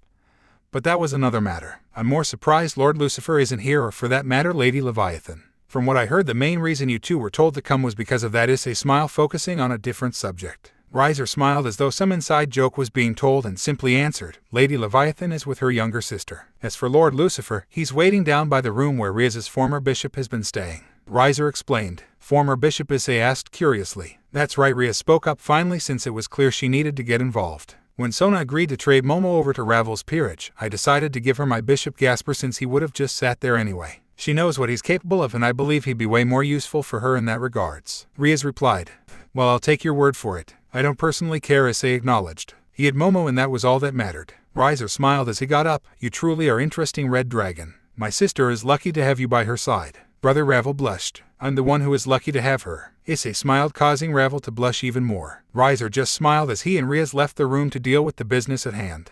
Nightfall arrived, and Issei found himself waiting for the arrival of a certain person who would answer some questions for him. Since he didn't want to deal with Rias, his best bet was the other devil who ran Kyo. Let's hope she agrees to meet with me, Issei muttered as he lied down on his bed above the covers. When a magic circle appeared, he was pleased to see Sona Citri standing in front of him in her Kyo uniform. Hello, Issei. So what made you want to speak to me? Sona said calmly. I want to know why Rias's bishop was sealed all this time, and why you agreed to take him in exchange for Momo. Issei said bluntly. Sona stared at Issei for a moment before sighing. Rias's Bishop Gasper has the ability to stop time. It's a unique power that would benefit me greatly, Sona said calmly. Issei's eyes widened since the ability to stop time was a big one. I see, and why did you come for him now? I mean, Rias has been gone for a few months. Issei spoke up. Because I have 2 bishops already. It was only when Momo made her desire to be closer to you known that I could make a move for him, Sona said calmly. You're lying, well, partially lying, Issei replied. What makes you say that? Sona said defensively. Issei smiled, which was proof he had her, aside from your clearly defensive tone. You strike me as the type who likes to know exactly what she's dealing with, so I think you knew about Momo's feelings for me, or at the very least you were aware of her interest in me. You could have made a move with Ravel the moment Rias left, particularly since the only bishop Ravel had was Asia, since she never knew about Gasper. So tell me, Sona, why was this time stopping bishop really part of the deal? Issei replied. Sona twitched briefly, which showed Issei that he was right, but her calm right after was impressive. My sister suggested it.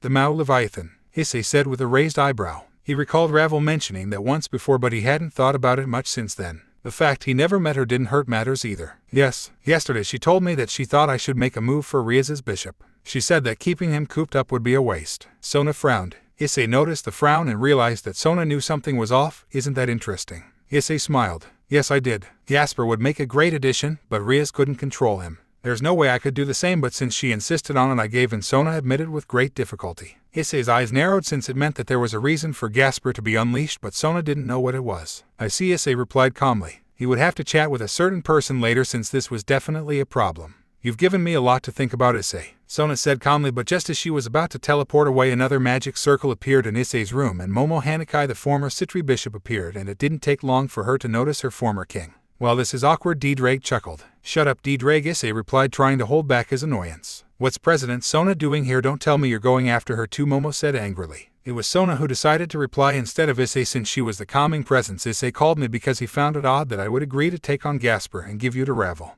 We were simply discussing those details, Sona said calmly. Is that true, Issei? So you aren't planning to add Sona to your harem also? Momo replied nervously, causing Sona to blush. Not at all. This was a business meeting and that's it, Issei replied before focusing on Sona. Please don't tell Ravel about this. I'll do it myself eventually, but I want to figure out something first, Issei requested. Of course, I think we both have questions that need to be answered, Sona replied calmly. From the way she subconsciously pushed up her glasses, it was obvious she was anything but calm. All right, now if you don't mind, I'm going to your former bishop, Issei smirked, causing Sona and Momo to both blush. Whatever, Sona huffed before leaving the room via her magic circle. With Sona gone, his focus turned to Momo. Now where were we? I believe you were going to tend to your white flower. Momo smiled. It had become a bit of a running joke for them, and she wasn't about to complain since it gave her something to bond with Issei over.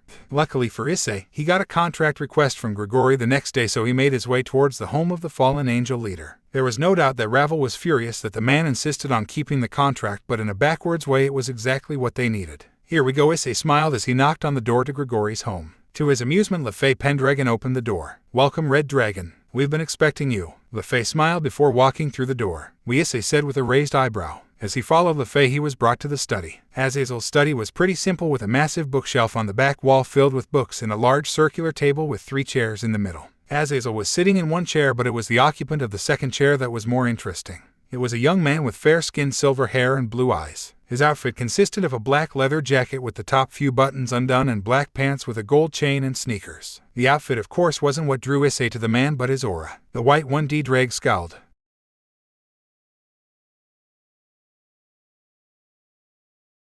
Nice to meet you, Red Dragon. I must admit you look pretty goofy without that helmet. The young man smiled. Enough volley, we're here to talk business. Azazel groaned. Do you still need me? LeFay asked, nervously aware of the tense atmosphere on the way. No, LeFay, you can go. Volley smiled before the young woman left via a magic circle. Now sit, Azazel smiled, and Issei made his way to the empty chair and sat down. So why have you called me here, Azazel? Issei frowned. He couldn't deny he wanted to speak with the man, but this wasn't quite what he planned. In another week, the 3 factions are going to host a meeting at Kyo Academy. The goal during that time will be to finally obtain peace. I see, Issei replied with an honest surprise. A peace meeting would be a beautiful thing, and Issei couldn't deny that only good could come from it. Yes, Cockabeel's attack made it a necessity for us to make peace. That way we can better address threats like Cockabeel should they occur again. Azazel explained. I can't disagree with that. Issei smiled. In the back of his head something else was bothering him, and he knew it. Well, if that's all, I guess you should get going. I'm sure Ravel is probably nervous about your meeting. Azazel smiled. Yes, she probably is. Issei smiled before turning towards his rival. Thank you, by the way. I may not have been happy about it at the time, but the truth is Cockabeel would have killed me if you hadn't interfered. Issei admitted to the surprise of both. No problem, Vali replied with a smile. It was a first meeting between rivals, but Issei wasn't going to get caught up in everything. When he arrived back at the clubroom, he was fortunate to see Ravel all alone. I'm back, Lady Ravel. Issei smiled. Ravel looked up with a warm smile and said, welcome back. I assume your talk with Azazel was fruitful. Issei wanted to pretend he was shocked, but he wasn't, somewhat. He told me that they're going to host a peace conference between the 3 factions in Kuo next week. Ravel's eyes widened briefly, but only briefly. I see, Ravel replied with narrowed eyes. Am I missing something? Issei wondered. No, you're not, but you should get some rest. Things are going to get very interesting soon. Ravel replied. I agree. Issei smiled before leaving. Ravel was clearly bothered by something, and Issei would worry about it later. Right now he was going to relax since things have been hectic recently. With any luck he would figure it out sooner or later. Despite Ravel saying that the news of a 3 factions meeting wasn't a big deal, Issei couldn't help but worry. In order to relax, he decided to go to the gym and relax for a little bit. Here we go. Issei smiled as he left the locker room and made his way over to the lockers. Hopefully he could get a proper spar in, since people avoided him after his outburst versus Saji. Arriving at the boxing area, it didn't take long for him to notice that a match was taking place. Moving closer, Issei couldn't help but widen his eyes when he realized what, or for that matter who, he was seeing in the ring. Well, isn't this a surprise? Issei smiled. The first combatant was a young man with brown hair who looked to be about his age in the black boxing gear that the gym provided. Wearing a gray shirt and black trunks, Issei was more fascinated by the second person, a young girl who appeared to be his age with blonde hair and blue eyes. Her outfit consisted of a sleeveless blue top alongside blue shorts with a white stripe down the sides and some tennis shoes wearing the same boxing gear. Winner Genevieve Arcana, the man acting as the official for the match, shouted, causing the crowd to erupt again. The young woman smiled before looking to the crowd. So, does anybody else want to face me? Genevieve shouted with pride. So the Queen of Blades is a boxer also. This should be a fun match, Issei thought to himself. Ever since his relationship with Murayama and Catis began, Issei decided to pay a little more attention to kendo, and because of that he knew about Genevieve Arcana. She was a huge kendo superstar who came from France and was Japan's #1 kendo fighter. I'll face you, Issei shouted, and everyone parted to allow him to approach the ring. You don't seem like much. Genevieve smiled. If this was a kendo match, you'd have the advantage, but we're boxing, Queen of Blades. Issei smiled, causing Genevieve to twitch. The last guy said the same thing and I put him on the floor in 3 minutes. Genevieve scowled.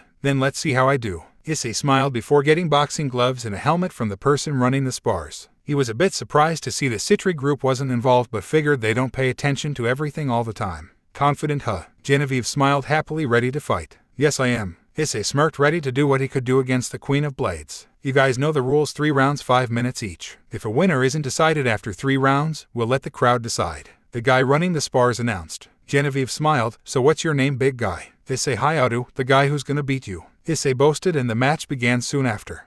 Issei would admit that Genevieve was every bit as skilled a boxer as she was a regular fighter, and it showed during their match. Through the first 2 rounds they were relatively even, with Issei going on the attack in the first round, taking full advantage of his strength to pressure Genevieve. In the second round, Genevieve used her speed to push Issei back, but neither party gave in. Not bad. It looks like the Queen of Blades is a pretty good boxer also. Issei smiled, sweat pouring down his body. They had a minute break until the third round began, so the two were making small talk. Yeah, you're not bad yourself. I guess I should take this seriously now, huh? Genevieve said with a vicious grin. Really, so you were toying with me before? Issei chuckled. He was doing the same thing, so he couldn't exactly complain. Yes, I was. I doubt you'll last more than 1 minute in this round. Genevieve smiled. We'll see. Issei smiled, ready to see what she could do. Amusingly, Genevieve took the initiative this round, charging Issei much quicker, aiming a right jab at his side. What the Issei gasped mentally, not expecting her to do what she did. Partner, it was faint, but she used magic to enhance herself. Drake said mentally. I know, Issei replied mentally, and he was certainly annoyed by that.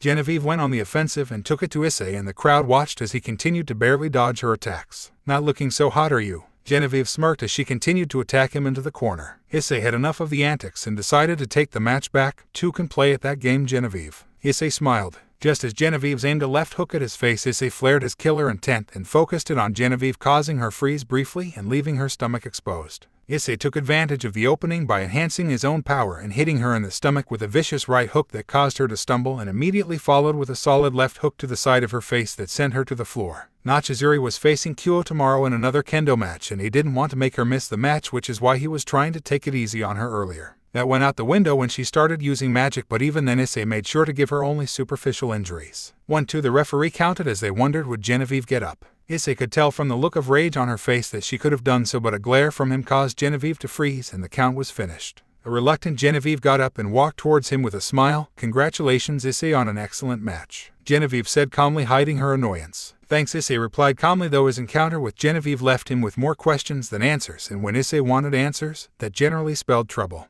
The next day, a smiling Issei waited outside the Kendo Club locker room for Murayama and Catis after their match with Nachizuri. He was there both to support Murayama and Catis and see if Genevieve's prowess was based on her supernatural powers or if she was just naturally talented. It turned out that she was naturally just that good and she dominated her matches with ease. Then again, she saw him watching and that may have played a role in her hesitation to use magic, but he would worry about that later. While I didn't expect to see you here, Issei, Genevieve Arcana herself chuckled as she approached in Nachizuri's infamous uniform, at least as far as perverts were concerned. It was a white button-down short-sleeved blouse with a white rose on the left, a white skirt with white stockings, and white shoes completed the outfit. Oh right, I didn't mention I go to Kyo, did I? Issei smiled. No you didn't, but that doesn't matter at this point. By the way, I wanted to thank you for the other day, Genevieve said bashfully. Thank me? Issei wondered in confusion. Yes, your last combo did a fair bit of damage, and it made me realize you were holding back early on so I didn't miss this match, Genevieve replied. Issei raised an eyebrow at that, since while it was true he did that to spare her, he didn't think much of it. Well, I wanted to ensure Murayama and Catis had a good match, and if I took it too seriously it wouldn't have happened.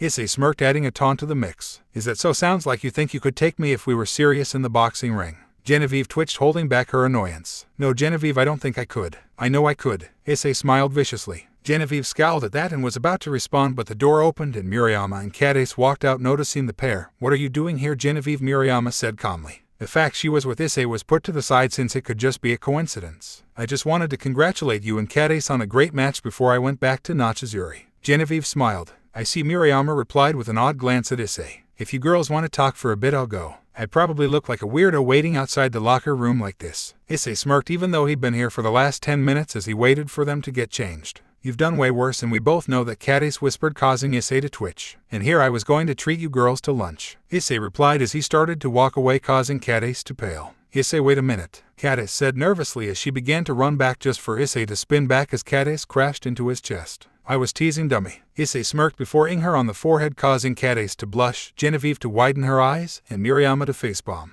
Jerk. Catis pouted. Maybe I should go. I feel like I interrupted something. Genevieve blushed, not expecting that at all. Sorry about that, Murayama said with a grunt of annoyance. No worries, but I guess I'll have to talk to Issei next time I see him at the gym. Genevieve smirked before leaving and adding a sway of her hips to taunt her two rivals and her new foe. Good grief, Issei smirked, but his focus turned on towards a very annoyed Murayama. Issei, hi Aino, don't you dare make a move on Genevieve. You can hook up with pretty much anybody else, but she's off limits, Murayama insisted. Never even considered it, Issei smirked before ing Murayama on the lips. His only interest in the Kendo princess was how she had magical powers, but that was it. Okay, Murayama said shyly. Now how about that meal, Issei suggested. With a little celebration afterwards, Catis said hopefully. Sure, Issei smiled and he led the two girls away. He would put his concerns about Genevieve to the side for the moment and focus on his girls.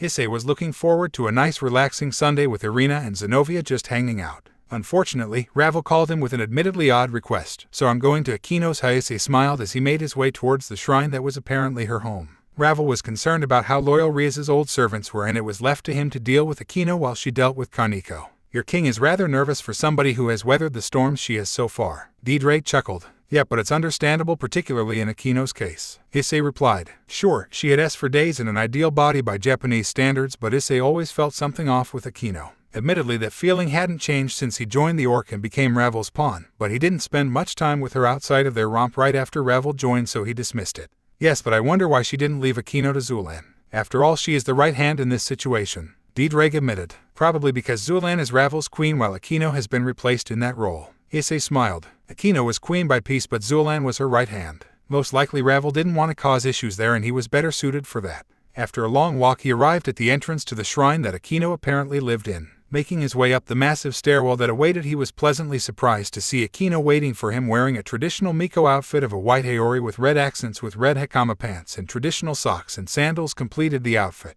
The fact her bust was threatening to spill out of her shirt didn't hurt. Yufufufu, what brings you to my neck of the woods? Akino smiled. Just wanted to see how you're doing. Issei smiled. Come this way and we can catch up. It's been a while since you and I have had a chance to chat. Akino replied with a smile that promised great things for Issei. Alright, Issei said happily. Partner, you are aware of what she means by chat, right? Drake said with a raised eyebrow. Yeah, and I'm not exactly complaining. Issei chuckled as Akino brought him over to her bedroom. After an hour-long session, Issei and Akino finally had enough with the last round consisting of Akino riding on top of Issei. Man, that was intense. You really must have been put out, Akino. Issei chuckled as he held the busty queen in his arms. Akino slid up from her position on Issei's chest and stared down at him. Yufufufu, you should spend more time with me like this. Then maybe Ravel wouldn't be so nervous about me. Akino smiled, causing Issei to flinch. You knew how Issei smiled bitterly. Give me a little credit, Issei, I'm not just a pretty face. I know Ravel's been worried about me ever since she joined because of how close I was to Rias. What happened with Kiba probably made it worse too. Akino smiled bitterly, her own issues making themselves known. Ravel relied on Zulan far more than she did Akino, and admittedly the former queen hadn't done much outside of the occasional mission and stray devil hunt with the group since the change. Akino was queen in peace only, and she knew it. Yes, she asked me to check on you and see where your loyalties lie. Issei admitted.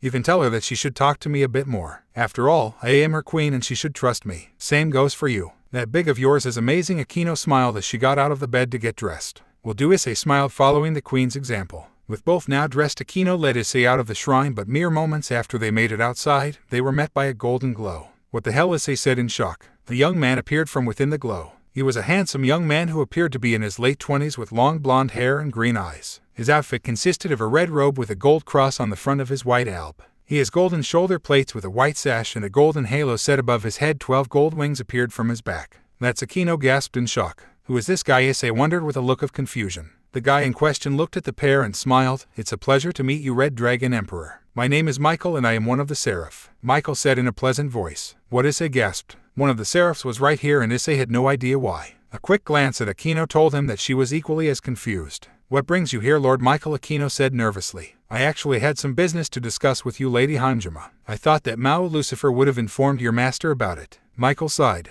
What sort of business? Akino glared, finding the fact that Rias's brother didn't tell Ravel about it. In order to help you devils prepare for the upcoming war with the Chaos Brigade, I wanted to hand over the Holy Sword Escalon to your forces. However, in order to allow the Holy Blade to work for a devil, I needed a way to reduce its holy power. Since you are the one most familiar with it amongst the Phoenix peerage, I thought it would be best that you help me. Michael revealed. I see. Akino frowned for a reason that Issei didn't know. Who was supposed to get Escalon? Issei questioned, changing the subject. That was supposed to be something that your master was supposed to figure out. Michael revealed. Well, how about I call Ravel and let her discuss matters with you? Issei smiled. Of course. I'm sorry for the confusion. Michael said bashfully. It's fine. Issei replied, dismissing the issue. Calling Ravel was an easy task for him, and honestly this situation was a bit above his pay grade, so he wanted to get out of there and fast.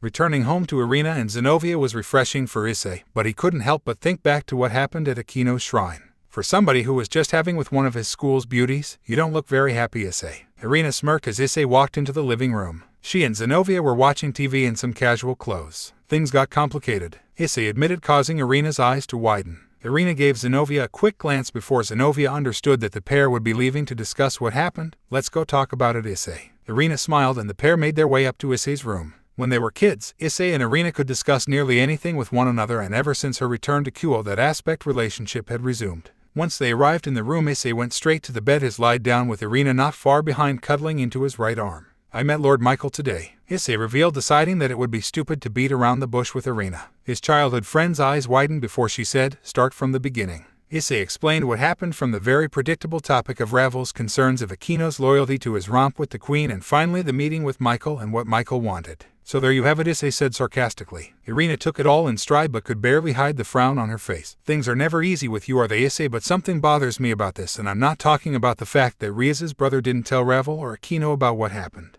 Arena sighed. Let me guess, you're wondering why would Michael give up such a valuable weapon to our group? I know we're about to make peace, but there has to be a reason for that, Issei said ominously. I agree, and that's what concerns me about all this, Arena replied, sharing Issei's clear concern for the current situation.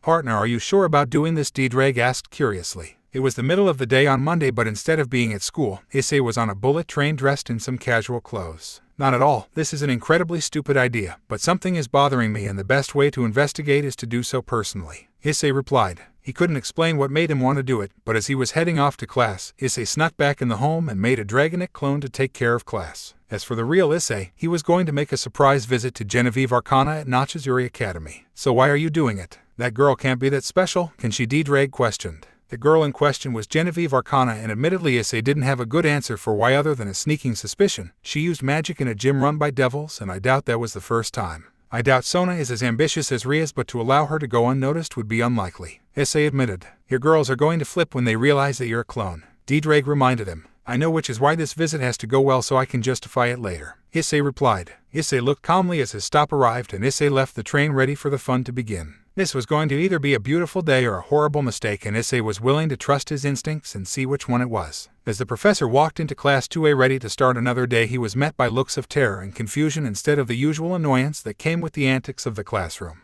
The world is over. We're all gonna die. Save us, sensei, various students screamed. The reason they were freaking out was that Issei hadn't done anything Yule at all. Issei simply walked into the classroom and sat down, and since none of his girls came over to greet him, the professor noticed that for once Issei didn't have a girl in his arms. What happened, Hayaru? The girls are mad at me over something. We'll be back to normal soon. Let's just start class, the professor huffed.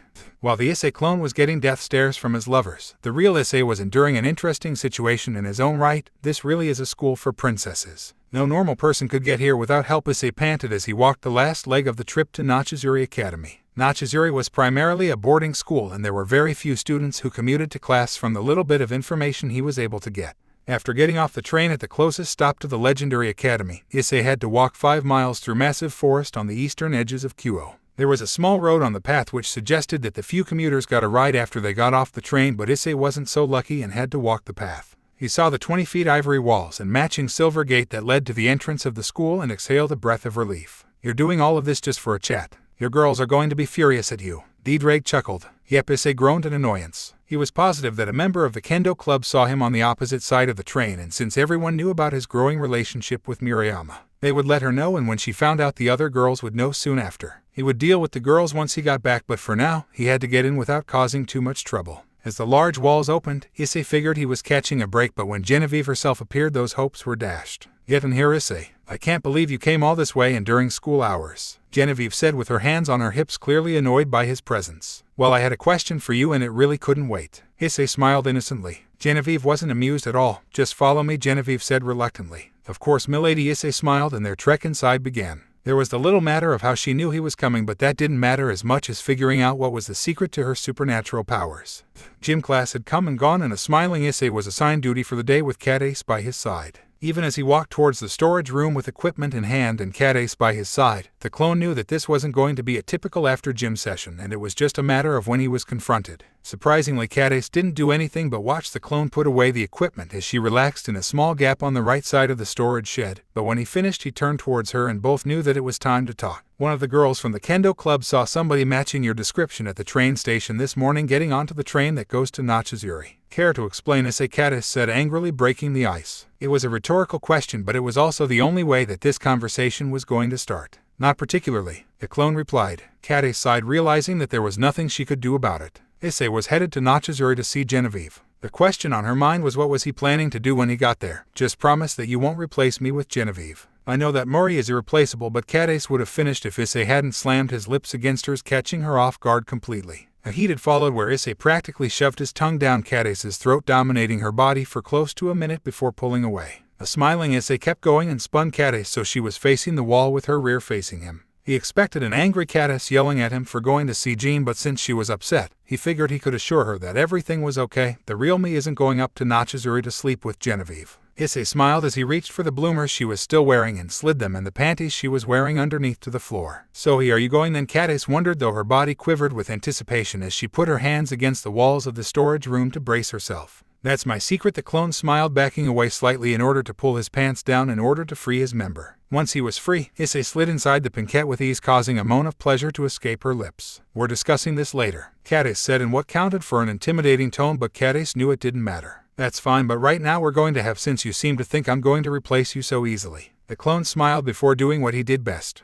Genevieve led the real Issei to the Ivory Tower, the largest of the various white buildings in Nachizuri. The Ivory Tower was the home of the Nachizuri Student Council. There were 7 floors, not including the first one, and each floor was set up like a single-floored home with a bathroom, bedroom, work area, kitchen, and massive living room. As the Student Council President, Genevieve was on the top floor, and that's where Issei found himself, so this is how the brighter side lives. Issei smirked as the pair stood in front of a single blue door. While the outside walls were pure white, the inside was a different story, and in Genevieve's case her floor had a very French feel which didn't surprise Issei much. Yes, but you should know that all that glitters is not gold, Issei. Genevieve smiled before opening the door which led to Genevieve's bedroom to Issei's surprise. The room had a large queen-sized bed with very fancy sheets and a large desk with a laptop computer and various books strewn all over. Issei noticed that she also had an enormous bathroom with walk-in shower and a separate bathtub. The French theme of the floor was found in the room also, with the walls painted blue, red, and white. This looks pretty golden to me. Issei smiled as he sat at the desk, figuring that was the easiest thing to do.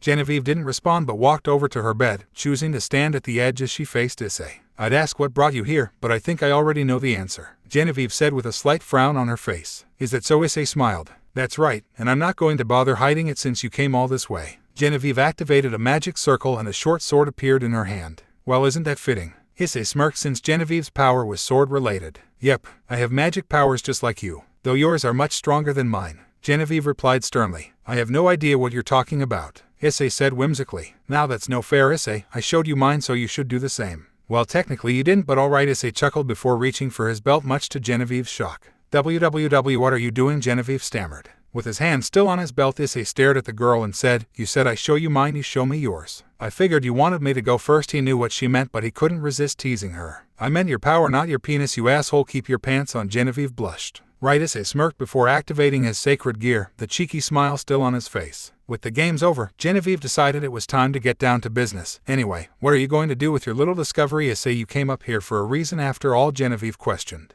That depends on how you answer my questions. Issei smiled. Genevieve raised her eyebrow at the response. Questions? Yes, I have 3 questions for you, and once you've answered them, I'm going to make my way home, Issei said frankly. She was surprised that his plan was so simple, but Genevieve could appreciate Issei's honesty. Alright, what do you want to know? Genevieve replied. She had no reason to do all this, but she found his honesty to be refreshing. Question 1. How in the world did you know I was coming today? I timed things with the hope of avoiding your school's students, or mine for that matter. Issei wondered. He failed miserably in avoiding his own classmates, something his clone was no doubt dealing with right now. His original plan was to sneak onto campus and surprise Genevieve, but he certainly didn't expect her to be waiting for him at the gate. You're really going to waste your first question on that? Genevieve said in disbelief. I mean, compared to the various other questions I could have asked, this seemed like the most fun usage. Issei smiled. Genevieve shook her head because it felt like a waste of a question, but it was easy to answer, so she was okay, since there's only one major path to the school. We have security cameras hidden in the forest, and they connect to special phones given to each member of the council. Anytime somebody reaches the 1-mile mark towards the school during school hours, and when it's male, there's a special alarm since it's an all-girls school and a male on campus is generally problematic, Genevieve replied frankly. What she didn't say was how much of a headache it was convincing the other members of the council to let her deal with Issei on her own. His reputation as a pervert meant that he was a special interest at the school and not the good kind. I see. Issei chuckled, aware that it was due to his reputation as a member of the perverted trio. Now that we're done with your little formality, how about you get to the real question you want to ask me? Genevieve frowned. Issei's smile widened since this meant she wasn't playing around. How long have you had your powers? Issei asked bluntly. Since I was 8 years old, living in France. I was walking with my mother late at night, rather fittingly after my first kendo match. Fallen angels attacked and killed my mother, and when they tried to kill me, my sacred gear blade blacksmith woke up and slaughtered them. My father was well connected and used his influence to make it seem like a robbery gone wrong, Genevieve answered. Issei frowned since he had a feeling that he wouldn't like the next question. So what happened after that? Is that question 3, or is it simply a follow-up to question 2? Genevieve wondered. It was time to see how clever Issei was, since if it's a follow-up he could ask a third question. Think of it as question 3, if you'd like, Issei replied. He knew what she was getting at and he wasn't about to play her game. Genevieve shook her head since it seemed like Issei had no idea what he was doing. My father sat me down and told me the truth about my family before teaching me how to use my new powers. Turns out my father was a descendant of Jeanne d'Arc, but my mother was normal. When it came time to enter high school, I enrolled in Nachizuri because my father felt it would be a great way for me to get away from it all, Genevieve explained.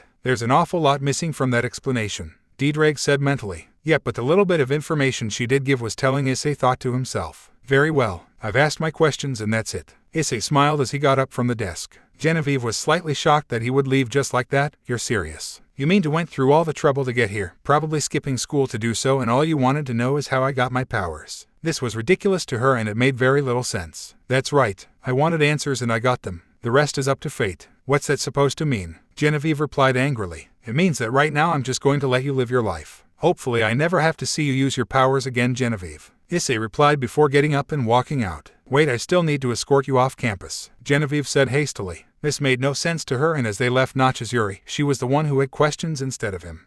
The end of the day arrived and the real Issei made his way to the Orc ready to face the music. Once he was done with Genevieve, he teleported home, making sure to use a backup phone he had for these rare occasions to alert his clone that he was done. So partner, are you going to tell them? D-Drag wondered. No, I'm not. Genevieve was absolutely hiding something, but out of respect I'll let he stay secret for now. Issei smiled. Genevieve used her powers in plain sight with nobody being the wiser, and Issei could respect that. He would worry about her later, but now he had to deal with a group of angry lovers who wanted answers. So, are you the real Issei? Ravel said with a frown. Yes, I am. I apologize for using my clone earlier. I had some business to attend to. So, what were you doing at Nachizuri with Genevieve Arcana? Ravel questioned, clearly aware of his location during the day. She left her phone at the gym and I was simply returning it. Issei replied cheekily. Ravel's eyes narrowed at the response, but she realized Issei wasn't going to tell her what she wanted to know. Very well, let's get started with the day. Ravel dismissed with a hint of annoyance. Of course, Issei replied. It wasn't over, but Ravel had enough sense to let Issei do what he wanted since it worked out well for her in the past.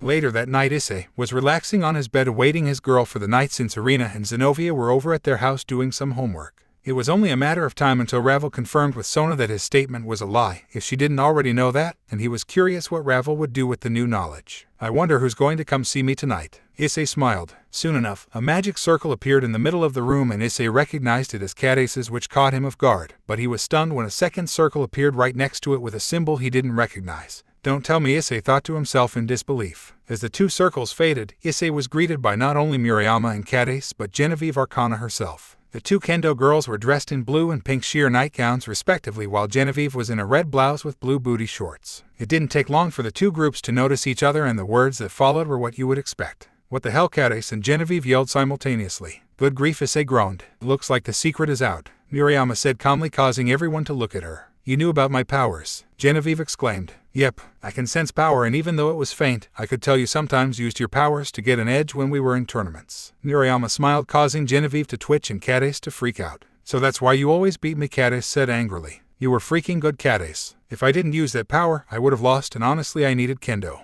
Genevieve retorted. What do you mean you needed kendo? Murayama wondered, almost afraid of the answer. Because kendo is the only thing that reminds me of the good times in my life. Before it was ruined by the supernatural, Genevieve said angrily. Murayama had a solemn look on her face before turning to her kendo rival. What happened to you? Murayama wondered. Issei already knows this, but when I was 8 my mother was murdered by fallen angels, and they would have killed me if my powers didn't awaken. After that I was trained by my father, and any hope of a childhood I had was gone. It was all about me getting stronger and making sure that what happened to my mother doesn't happen to anybody else. Genevieve explained, rage building in her voice. That's an admirable thing, Genevieve, but how exactly do you intend to do that? One person can't change the world. Issei smiled. And then you have another problem. What'll happen if, say, you had to fight us in order to fulfill your dream? After all, Catis and Issei are devils, and recently I've started training myself. Murayama smiled before taking a deep breath and making a slash-like movement with her hand, causing a blue beam of energy seem to appear in the form of a jagged blade. This is the spirit sword. I haven't really had a chance to work with it, but it's pretty fun.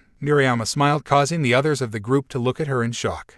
Nice, Issei smiled. Cool, Catis said happily. Genevieve scowled, unable to truly answer the loaded question. Enough, I just came to make sure that Issei didn't expose me for having powers by sneaking into his room late at night. So what, were you going to sleep with him to silence him? Murayama questioned. I guess she's a pervert in addition to a cheater. Catis teased. How am I a pervert if you're the ones in nightgowns? Genevieve exclaimed. We actually planned on sleeping with him. By the way, I didn't even think you could have clothes like that at Nachizuri, Catis countered. Genevieve blushed heavily, but before she could respond, Issei spoke up. Stop teasing the poor girl, Murray. I came over to her school unannounced and left after a very simple conversation that we probably could have had at the gym. That would fluster anybody. Issei chuckled, causing Genevieve's blush to intensify. So that was on purpose. You were intentionally vague because you wanted to see how I'd react. Genevieve sputtered. That's right, but since you're clearly still concerned, I'll alleviate them for you right now. I won't expose the fact that you have powers, Genevieve. As far as I know, you're just a regular girl with supernatural powers, and that's it. So wait a minute. You're just going to let me go like that?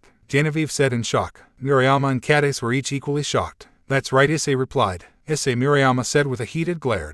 It's fine, Issei dismissed, not bothered at all by Murayama's annoyance. All right, I think you're being stupid, but whatever, Genevieve replied before leaving just like that. With her gone, Catis and Murayama both looked at Issei angrily. Come on, Issei. You and I both know she's lying. There's a ton missing from her story, Murayama said angrily. I agree, which is exactly why I let her go. You'll have to explain that, Catis said angrily. Issei took a deep breath. Since they were missing something major, Genevieve's powers allow her to summon blades like Kiba, and she's had them since she was 8. Issei explained, knowing the rest didn't matter. Murayama and Catis paled. In this condensed area they were sitting ducks, not to mention Issei's parents were also in danger. One could argue Issei let he go to protect everyone, so what now? We wait. The chances of Genevieve being our enemy is high and only time will tell how soon we actually face off, but since we don't want to poke the proverbial bear, I let her go. Both girls looked at each other before groaning in annoyance. I don't know how it's possible, Issei, but you've ruined the mood for tonight. Catis scowled. I guess then I get him all for myself. Yuuma smiled before flinging up her nightgown and walking over to an Issei who stayed on the bed during the whole encounter. Catis's eyes widened before saying, wait a minute, I was just kidding.